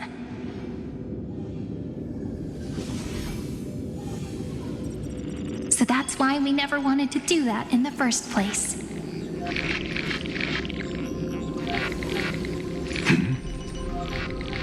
I shall answer your confusion purely out of my respect for those who came before me. Have you heard of the synesthesia dreamscape in the Asdana system? Interestingly, that place once had a prison too. Life forms living in that environment, abundant with memoria, have a chance to connect their perceptions with each other's. Even across great spatial divides, they're able to detect shifts in one another's states.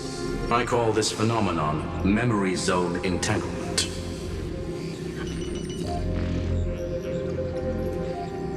In Asdana, people made use of that phenomenon to build a nation within a dream, after adding in the catalysts of harmony and remembrance, that is.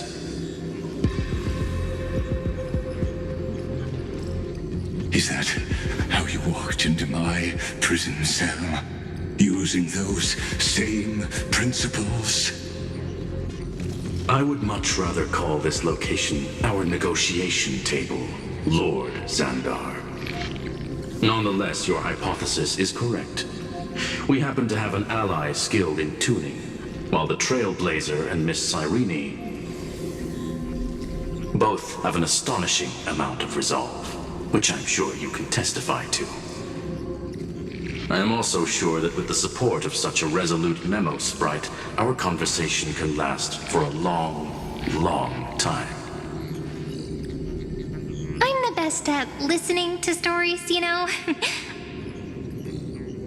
I'll leave the exciting clash of the erudition to you two geniuses.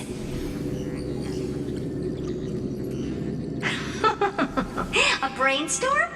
I like it. And it's 2 against 1? Well, I like it even more. Let's talk, Xandar. Take a guess. How much do you reckon we can dig out of your brain before the next second? And how many ways can we find to deal with you?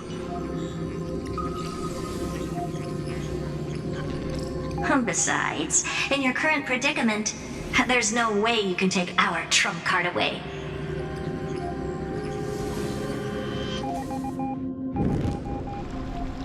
Go, little one.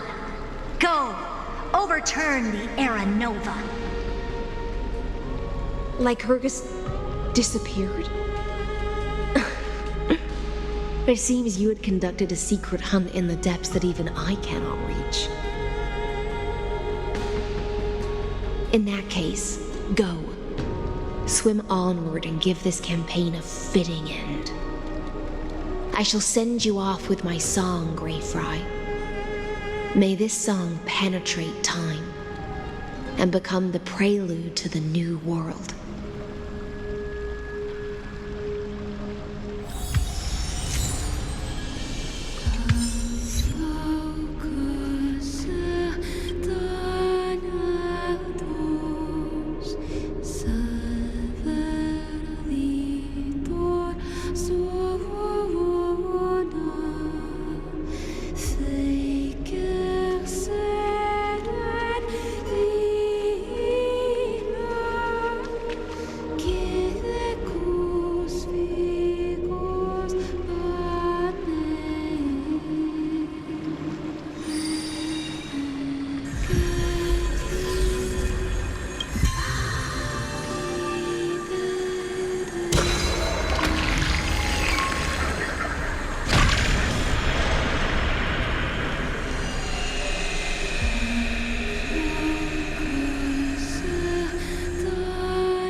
Gladiorum, you have completed your duty.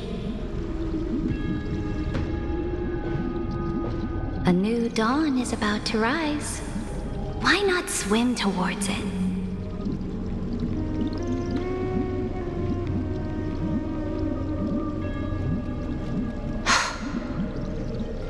You died long ago, Imperator. Depart from my mind. But your duty towards the Imperator did not die with me. That duty will bind you no more. You will be able to hold for yourself one grandiose feast after another in the endless days to come.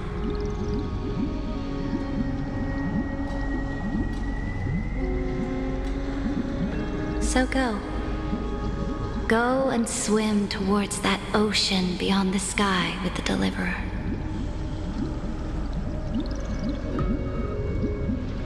Is this?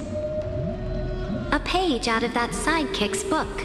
I commanded her to gift this page to you when everything finally reaches the end.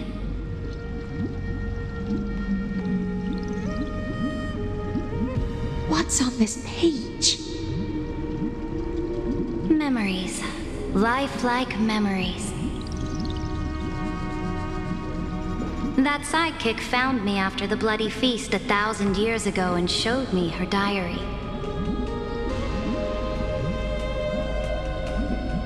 I saw within that notebook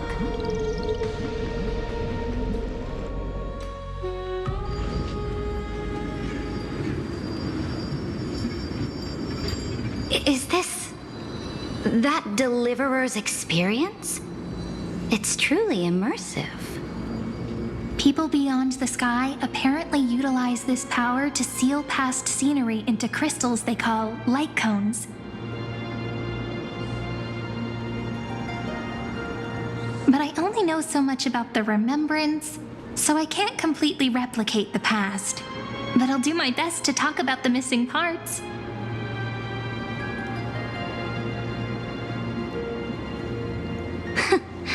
I'm all ears. Go on then. Do your best. But if your chatter gets too boring, or if I deem it offensive, then law will become forever beyond your reach. Got it. I'm sure you'll find this to your liking. After all, it's human nature to want to embark on a journey into the unknown.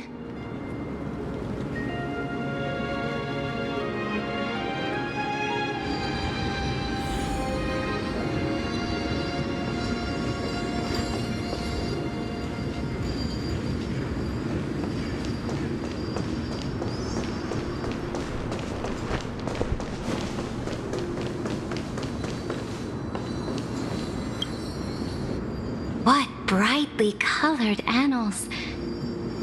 The journey of the Deliverer's conquest. Let me partake in it. Is this a fortress in the sky? This is the first step of my friend's journey among the starry seas. This place is called the Herta Space Station. Just think of it as a supersized grove of Epiphany. Oh, so it's the territory of that witch. She and another Antikytherian lent me a helping hand back at the banquet. Look, over there. Looks like he's talking to Madame Herta in his memory. Let's go listen to what she thinks about this world, all constructed by eons and paths.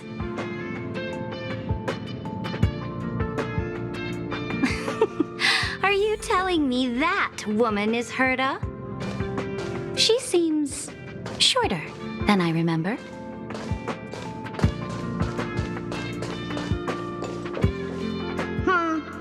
Pretty nice space station, huh? But just wait. After a couple more stops on the Astral Express, you'll see sights that'll make this place look ordinary. Oh, the cosmos is so vast that the unknowns far outnumber the knowns. But none of them will end up being anything amazing. The farther you go, the more you'll understand what I mean. So do your best with the nameless. Break a leg! And remember to send an update or two to Asta when you've got some downtime.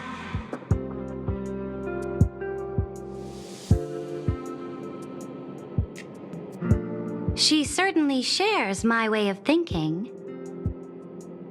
Only that instead of a conquest through blood and fire, they chose a gentler path. People call Madame Herta and Mr. Screwlum geniuses. Apparently, only the smartest people in the cosmos can receive the blessings of Nous, Amphorius' true creator. Do you mean that even individuals of such nobility are merely subordinates to a god? On the contrary, after all, it was the very first of them who created the god. But I don't really know all the details about that. You might be able to ask Madame Herta herself when you get the chance. Let's go check out some other worlds next, shall we?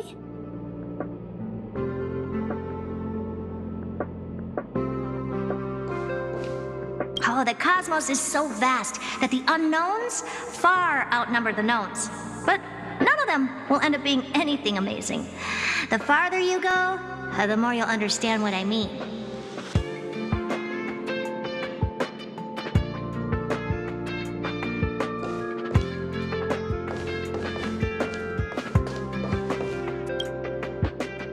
This next stop on the journey has a lot of similarities to Amphorius. A snow-covered land? Interesting. This star is named Eurillo 6. That name sounds so cold. Belobog sounds better. The girl we see here holds a similar station to you, Imperator. She's the supreme guardian of this world, a leader who took up the mantle of government during a disaster.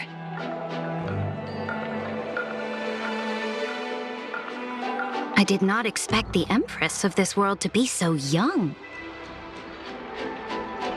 Well, your appearance isn't much older. The object in the distance resembles Nikador. Is it a weapon? No, it's called... Right! The Geological Reconstruction Unit. Just Giorios' Titankin? Disappointing. It's all thanks to you that we survived the crisis. The collaboration with the IPC is both an opportunity and a challenge.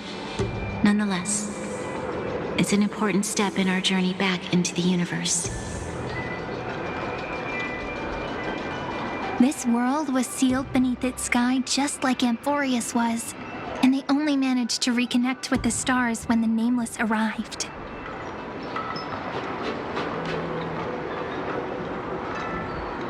That IPC she spoke of, is it a more powerful organization? Yes, the IPC conquered many worlds through trade and opened up a vast territory that way. There are many such powerful alliances beyond Amphorius, and they all walk on roads different from the destruction. Coming back to the Supreme Guardian and her Belobog, didn't they find a peaceful way to enter the interstellar community?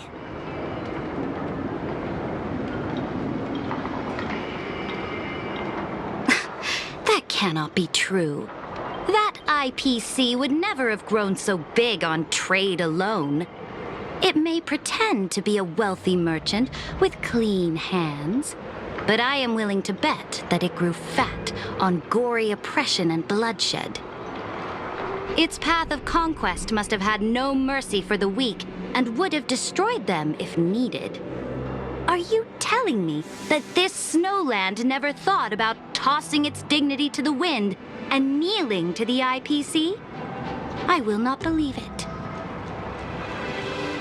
I will never allow the Imperator's empire to be sullied by others. Amphorius must become a power so strong that no interstellar foreigner would dare to look down upon us. Imperator, Belobog isn't as weak as you imagine. Listen. I indeed hesitated. But But now I understand what we must do. Belobog must learn how to walk on her own until she no longer needs the support of others and can stand on her 2 feet among the stars. Even if I may not live to see it, I believe such a day will surely come. They still have their dignity intact. One day, that hope will melt through the ice and help them into a prosperous tomorrow. But the order of the cosmos is already set in stone. The old laws decree that only the strong survive, binding the weak in an unbroken chain until they wither and turn to dust. Unless they embrace the power of the destruction.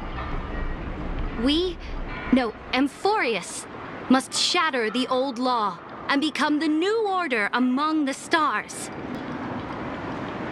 Speaking of the Order, another one of my friend's companions may be able to enlighten you further on that.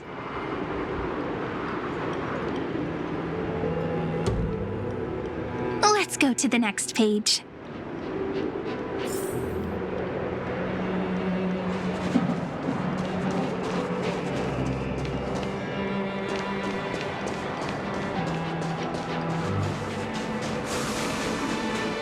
I indeed hesitated, but now I understand what we must do. Belobog must learn how to walk on her own until she no longer needs the support of others and can stand on her 2 feet among the stars.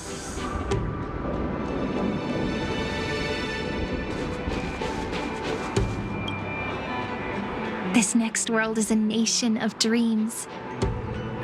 The first time I heard about that place, I didn't even know what to think.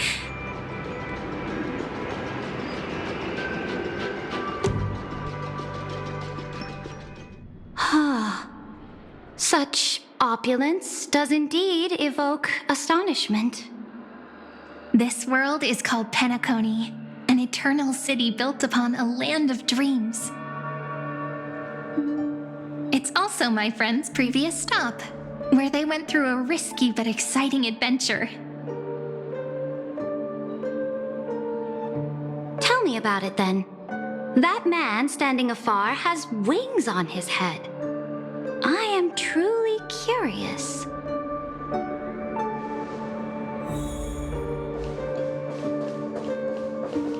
I wish to gaze upon the views of the Reverie Hotel one more time. I'll be just a traveler when I come back here again. And perhaps, through a traveler's eyes, even the things I once knew so well will feel strangely different. Penacony is a land of the harmony, where all dreams and hopes merge and combine. It believes in unrestrained freedom, and that's how it lost itself in shallow delights. Then, this young man before you chose to rewrite its laws, using the power of the Order, hoping to shape a dream-bound paradise of perfect happiness. Yet, the paradise of my dreams remains far away. Perhaps a brief journey with the Nameless can show me more possibilities in my search for paradise. As for what Penacony should look like, it'll be up to her. No, up to their trailblazing now. It sounds like this ideal kingdom is no more. That's right. The people chose to wake up at the end. You can't see tomorrow when drowning in sweet dreams. This individual's law acknowledged only gods and constructs, leaving no space for humanity. And yet, the fact that he could accept defeat and resume his journey shows a rare self-awareness and clarity of mind.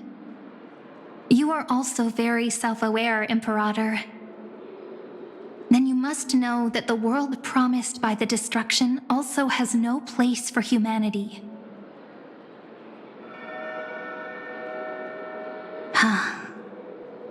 I am indeed very aware of Lycurgus's honeyed words of deceit. I have seen enough. Take me back.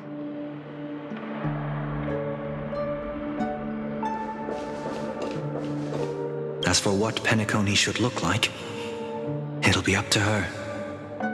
No. Up to their trailblazing now.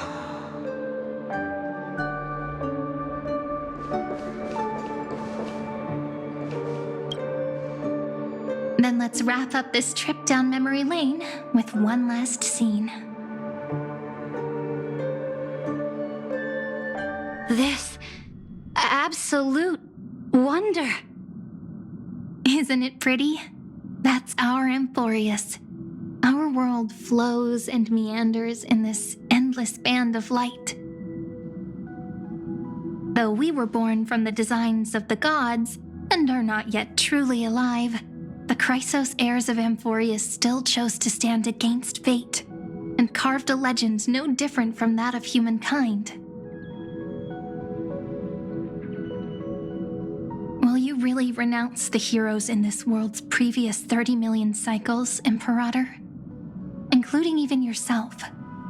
Will you bow to brutal destiny and allow that puppet master named the destruction to have their wish?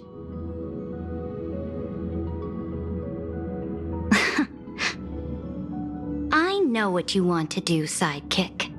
You want to use that deliverer's memories to influence me and tilt the scales of law toward him and the two geniuses. You really saw right through me, Imperator.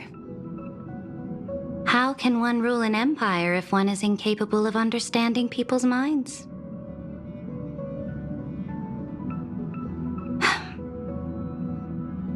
I have decided on Law's final destination.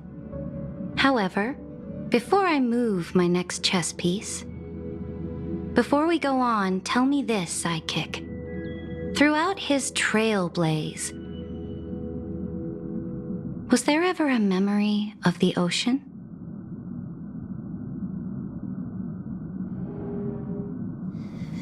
The ocean. My cradle. My home.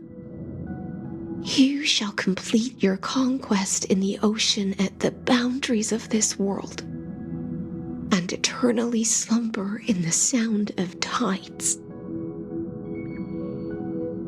You shall eternally slumber in the sound of tides, and complete your conquest in the ocean at the boundaries of this world. Our prophecies aligned as flawlessly as a sea snake circling upon itself. An elegant loop, like a joyful hymn, like the circulating ocean current, like our two fates, like Amphorius itself.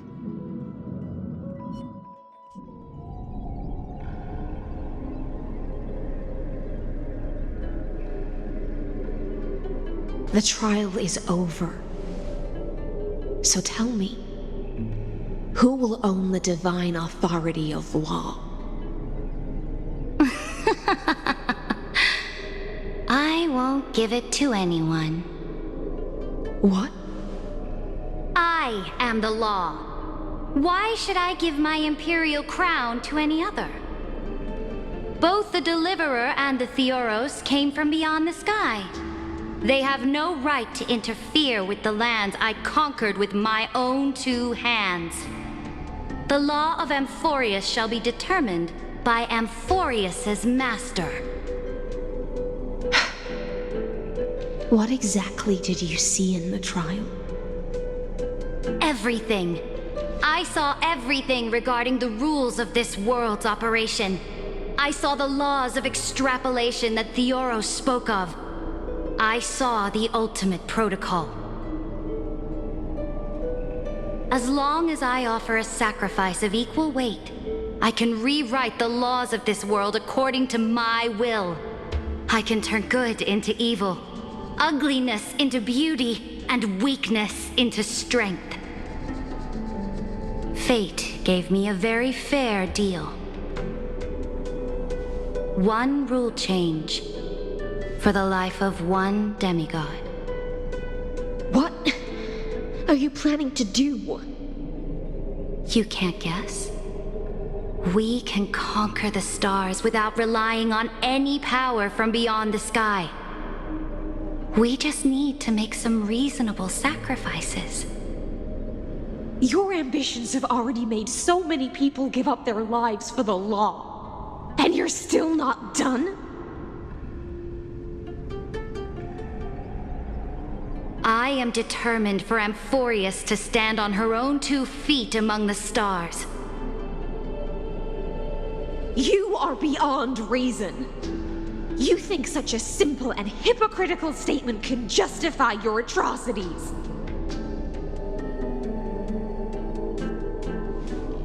There's no new without destroying the old. That's what you consider an atrocity? Ironic, for that is also the unchanging law of Amphorius's revolutions. Ever since the Flame Chase prophecy resounded in the distance, fate has decreed for the Chrysos heirs to ignite our blood and illuminate this dark age. People would still be puppets of the old dynasty if it weren't for my conquests. But your world doesn't seem to be any different from your predecessors. Bloodshed, tyranny, oppression. You're making the same mistakes they did. Go and see everything for yourself. Go to any library I've built. Go listen to the rumors on every street corner. Go and witness how the Imperator crushed the old laws and forged new ones. Go and see what my conquests brought to this world. I cleansed the Chrysos War's filth and mended all the conflicts left by the Era Bellica. I restored Akima's might and allowed mortals and Chrysos heirs to face each other as equals in the Council. I punished all sins and rewarded all achievements. I smashed Talantin's shackles, united humankind to save themselves, and started the Flame Chase era. That's what the Imperator has done in her glorious life. So now, hearken to my final words. History will eventually forget Saridra, but it will never forget the Imperator's people or the Flame Chase era she began. Final words?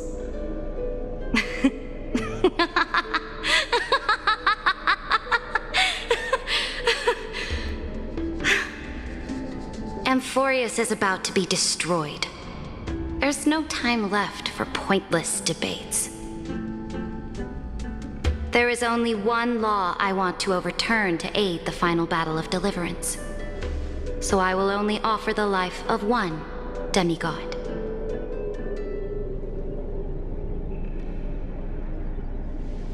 In the name of the Imperator, I command you one last time, Electra. Either sacrifice yourself for conquest, or pierce this tyrant's chest with your sword. Thus, the Imperator concluded her final speech.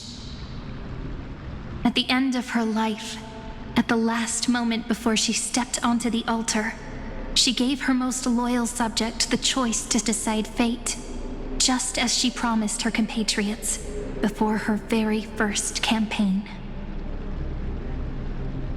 My blood flows in you now. Heroic compatriots, follow me, and we'll seize fate's reins! The Imperator fell. Some say that the Dux Gladiorum turned traitor and killed her liege. Some say that she imprisoned the tyrant in a shallow pond of water then left. Which meant the Imperator had to kill herself to rewrite the law. There are countless stories about her death. All we can be sure of is when the Knight left the Vortex, the Imperator was still mumbling about their past conquests together. The beginning and the end of her existence. Imperator, wait! How could someone of your status come to the front lines? Let me be the flag bearer! The troops defending the pass to the west of the grove, have they surrendered? They ran as quickly as they could when they heard your name. The Golden Cocoon Pass is now in the First Legion's hands.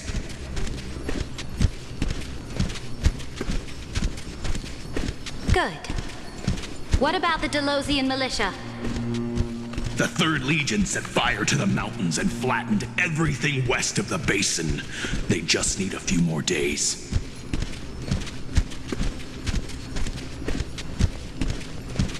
That is enough. We cannot afford to miss an opportunity for victory. Lastly, how many Laydonian cannons are left? They are no more. The Second and Fourth Legions have destroyed them all. Very good. They now have no way out, no reinforcements, and no artillery support. We will be able to liberate the Grove of Epiphany in the blink of an eye. We will launch the final charge 1 quint after the curtain fall hour tomorrow. Remember, as long as the Alliance's flag still flies on my shoulders, you must keep moving forward. Take no prisoners among the enemy's soldiers. All sages who resist are to be captured and tried according to martial law. And do not destroy any books. Now go! Notify the entire army! Understood! Those who are resolved to die, we salute you. Reporting in. The mountain dwellers are resisting fiercely, and the legendary Mountain Breaker has personally engaged in battle. Their formations are nigh impenetrable.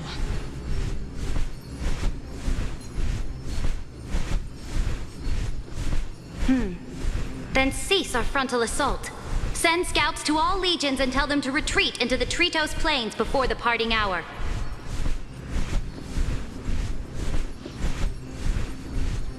What? Are you planning to surrender? It's a strategic change of plans. The seismic walking dragon is enough for that battlefield. Walking dragon? You mean that stupid beast, Terravox? What can they even do?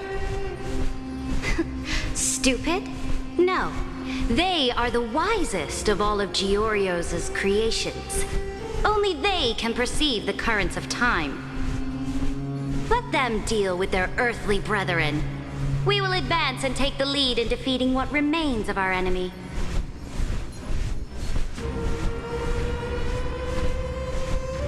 I will deliver the most fiery retribution for the humiliation they dealt us, and crown myself with a god-slaying wreath. Understood. I'll see to it. Those who are resolved to die, we salute you. The Temple of the Three Fates sent a letter, Imperator. They refused to surrender and said this letter is their last warning to us.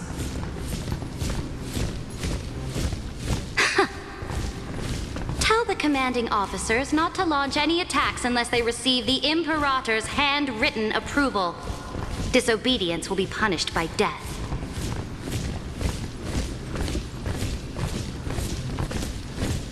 What are you doing? The priests of the Three Fates aren't soldiers, but politicians. Do not mistakenly believe they don't have a plan.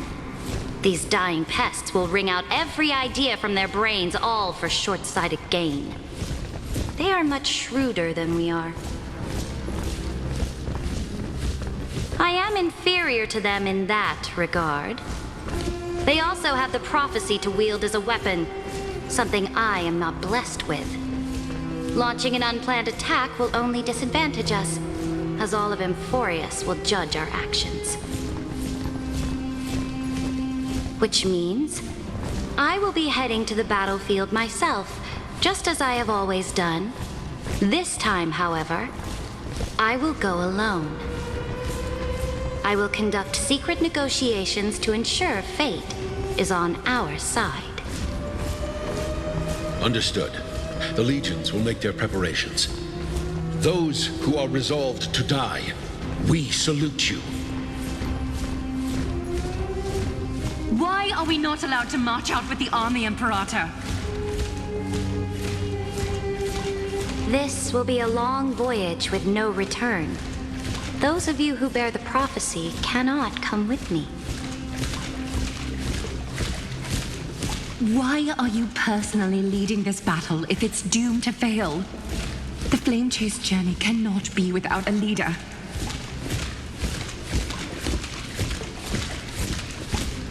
That is correct. The Empire will be without a head when the Imperator falls. But remember, as long as you seize the right opportunities, even a chaotic game will remain winnable. My departure will create a long staircase for you. You will understand what I mean when news of my death reaches your ears. Saridra, is our journey about to be over? Destroy the old laws and forge new ones. My conquest has reached its limits within the borders of Amphorius. Since the prophecy already decreed that the Imperator would never conquer the stars as she wished, I will bow out here and try no more. More Chrysos heirs bearing divine authority will be born, and many more heroes will arise. Will they demand peace or war? Will they resist tyranny or become the next Imperator? I do not care. The children of the future will decide for themselves. Do not mourn for me. Anyone can kill the Imperator, but the only one who can truly destroy her is Saridra. At the end, I faithfully recorded the most important battles in the Imperator's life. Her conquest was about to be completed at this point in the story.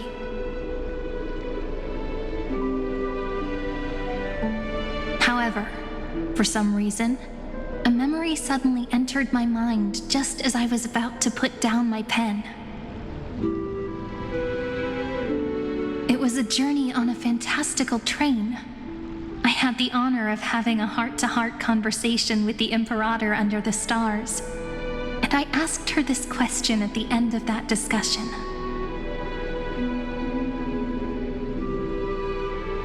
How do you want history to remember you? As a hero who gave up her life for the Flame Chase? Or as a tyrant? She answered so quickly, as if she had made up her mind long ago. I would rather be forgotten than be defined.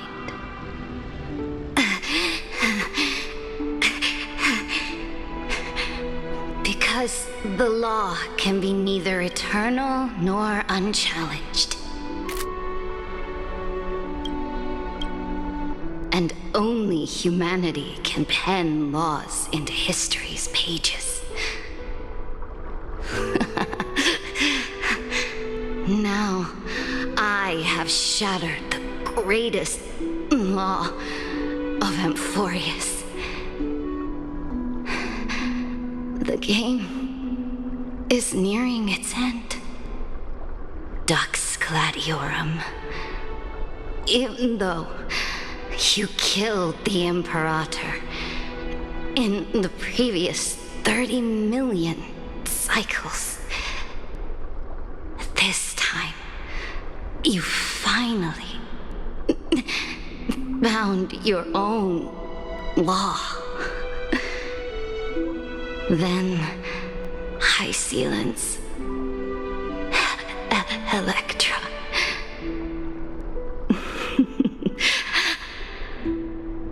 I will ask someone to deliver the prophecy's ocean at the boundaries of this world to you. Will you choose to swim into that ocean? I do not care. Do not care.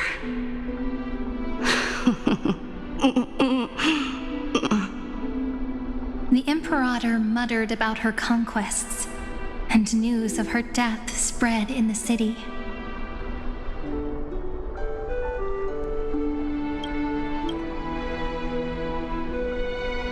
Freedom! Liberty!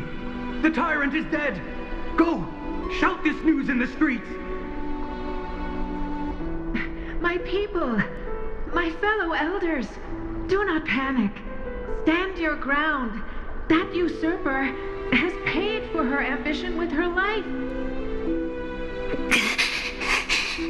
People once cheered for my ascension,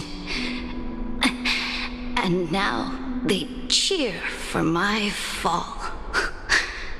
No matter. I am fond of applause.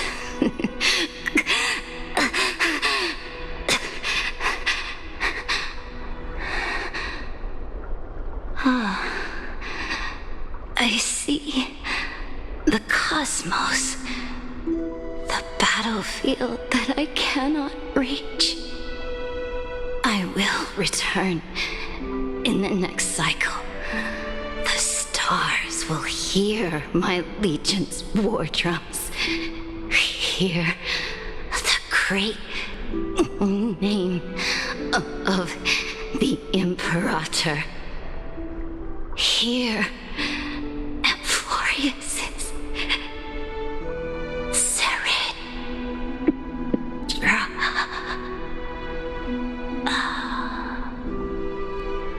To this day, we do not know which rule the Imperator overwrote at the cost of her life. Perhaps the truth will only be revealed at the moment of checkmate, just like every chess game she ever played.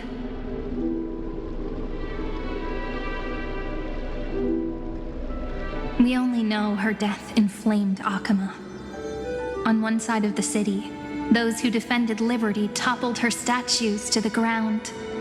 On the other side, her supporters put themselves between the masses and her monuments, declaring loudly that the sovereign is still among the people.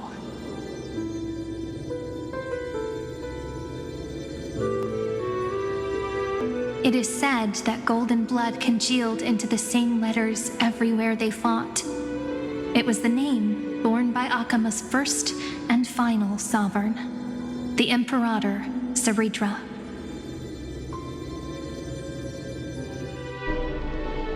But the one who bore that name did not see any of this. Her gaze was cast far away, and the sound of tides in her ears drowned out the people's cries. What was the Imperator thinking about in that prophesized ocean at the boundaries of this world? In that shallow puddle of stagnant water? Was she reminiscing about her past conquests? Or repenting for the millions killed for the flame chase? It was neither. The Imperator only saw how the surface of the water gleamed like that crude chessboard, dissected by light and shadow in the afternoon when her teacher played against her for the first time. Look at this chessboard. What do the pieces look like? They are strangely beautiful.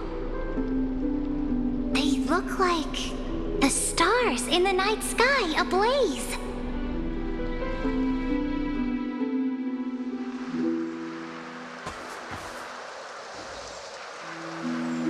From that page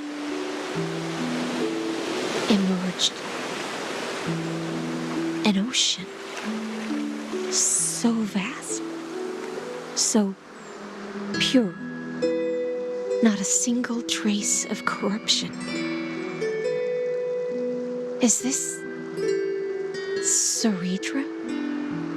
Electra, my subject.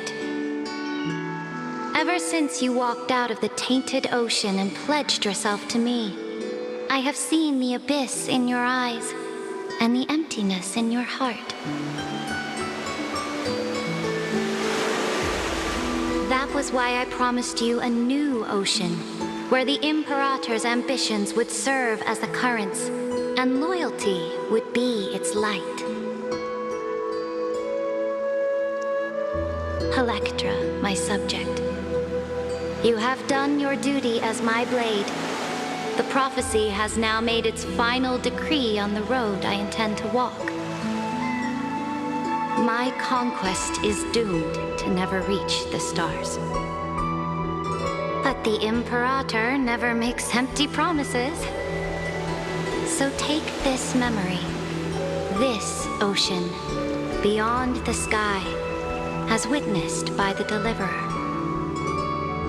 This is the final gift that the Imperator can leave for her subject.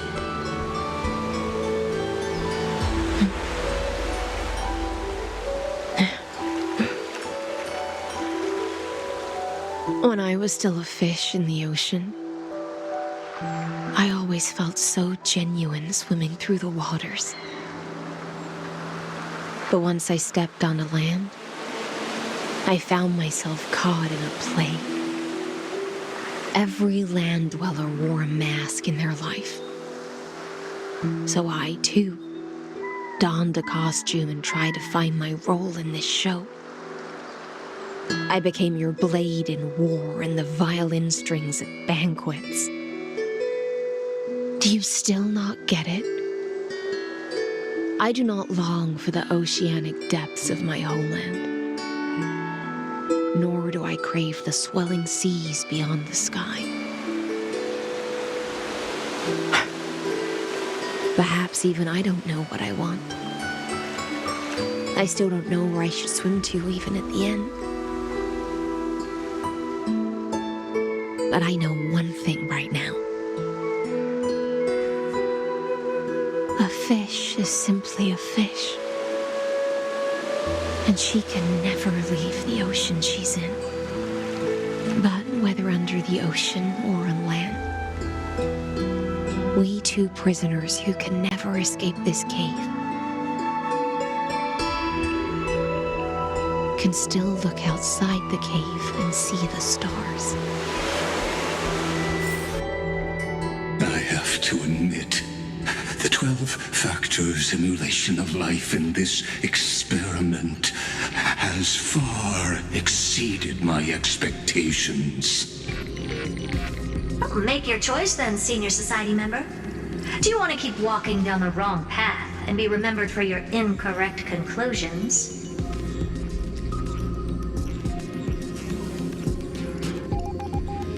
Or do you want to return to the audience's seat and give yourself, Amphorius, and the entire cosmos a more fitting end?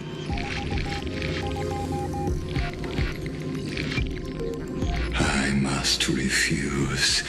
A dead man never fears death. Did I not make myself clear? Have you forgotten about our dear Lord of Silence? You wouldn't want her to consider your 8 other clones as cancers within the erudition and chop them all up, would you?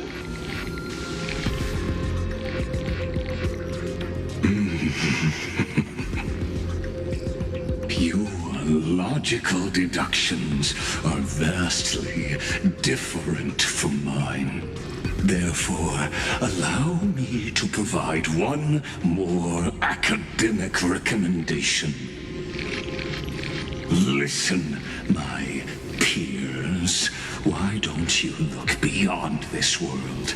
Just as the Chrysos heirs did. Re-evaluate your calculations.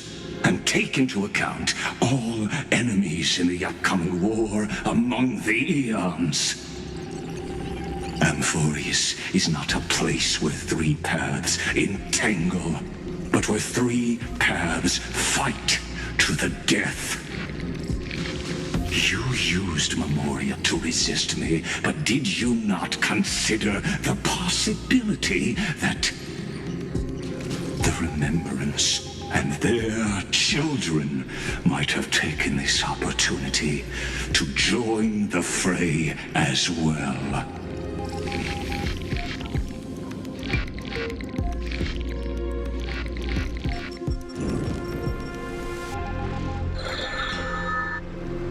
Oh, so this isn't just silence. It's the answer. What was the last thing he said to you before you parted the waters at the Scale Gorge waterscape? A tricky question, but one with a simple answer.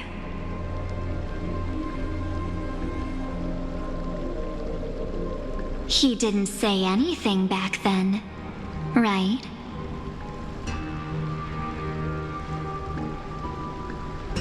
That's correct.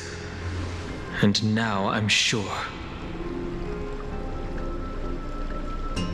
You are not March 7th. There's no way she would remember that detail.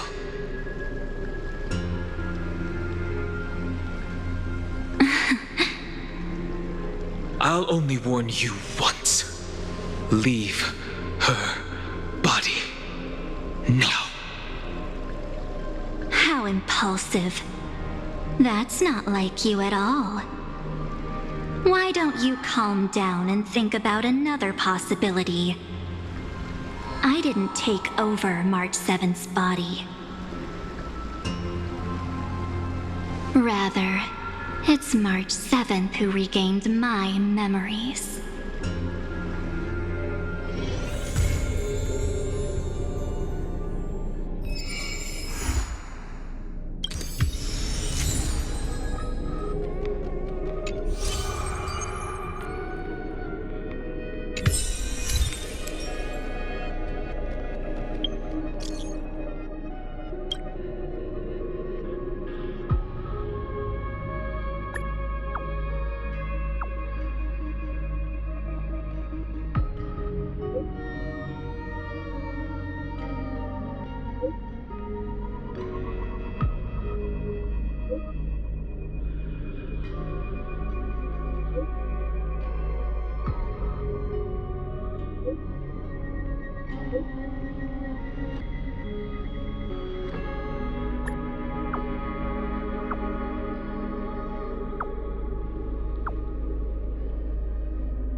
Nice.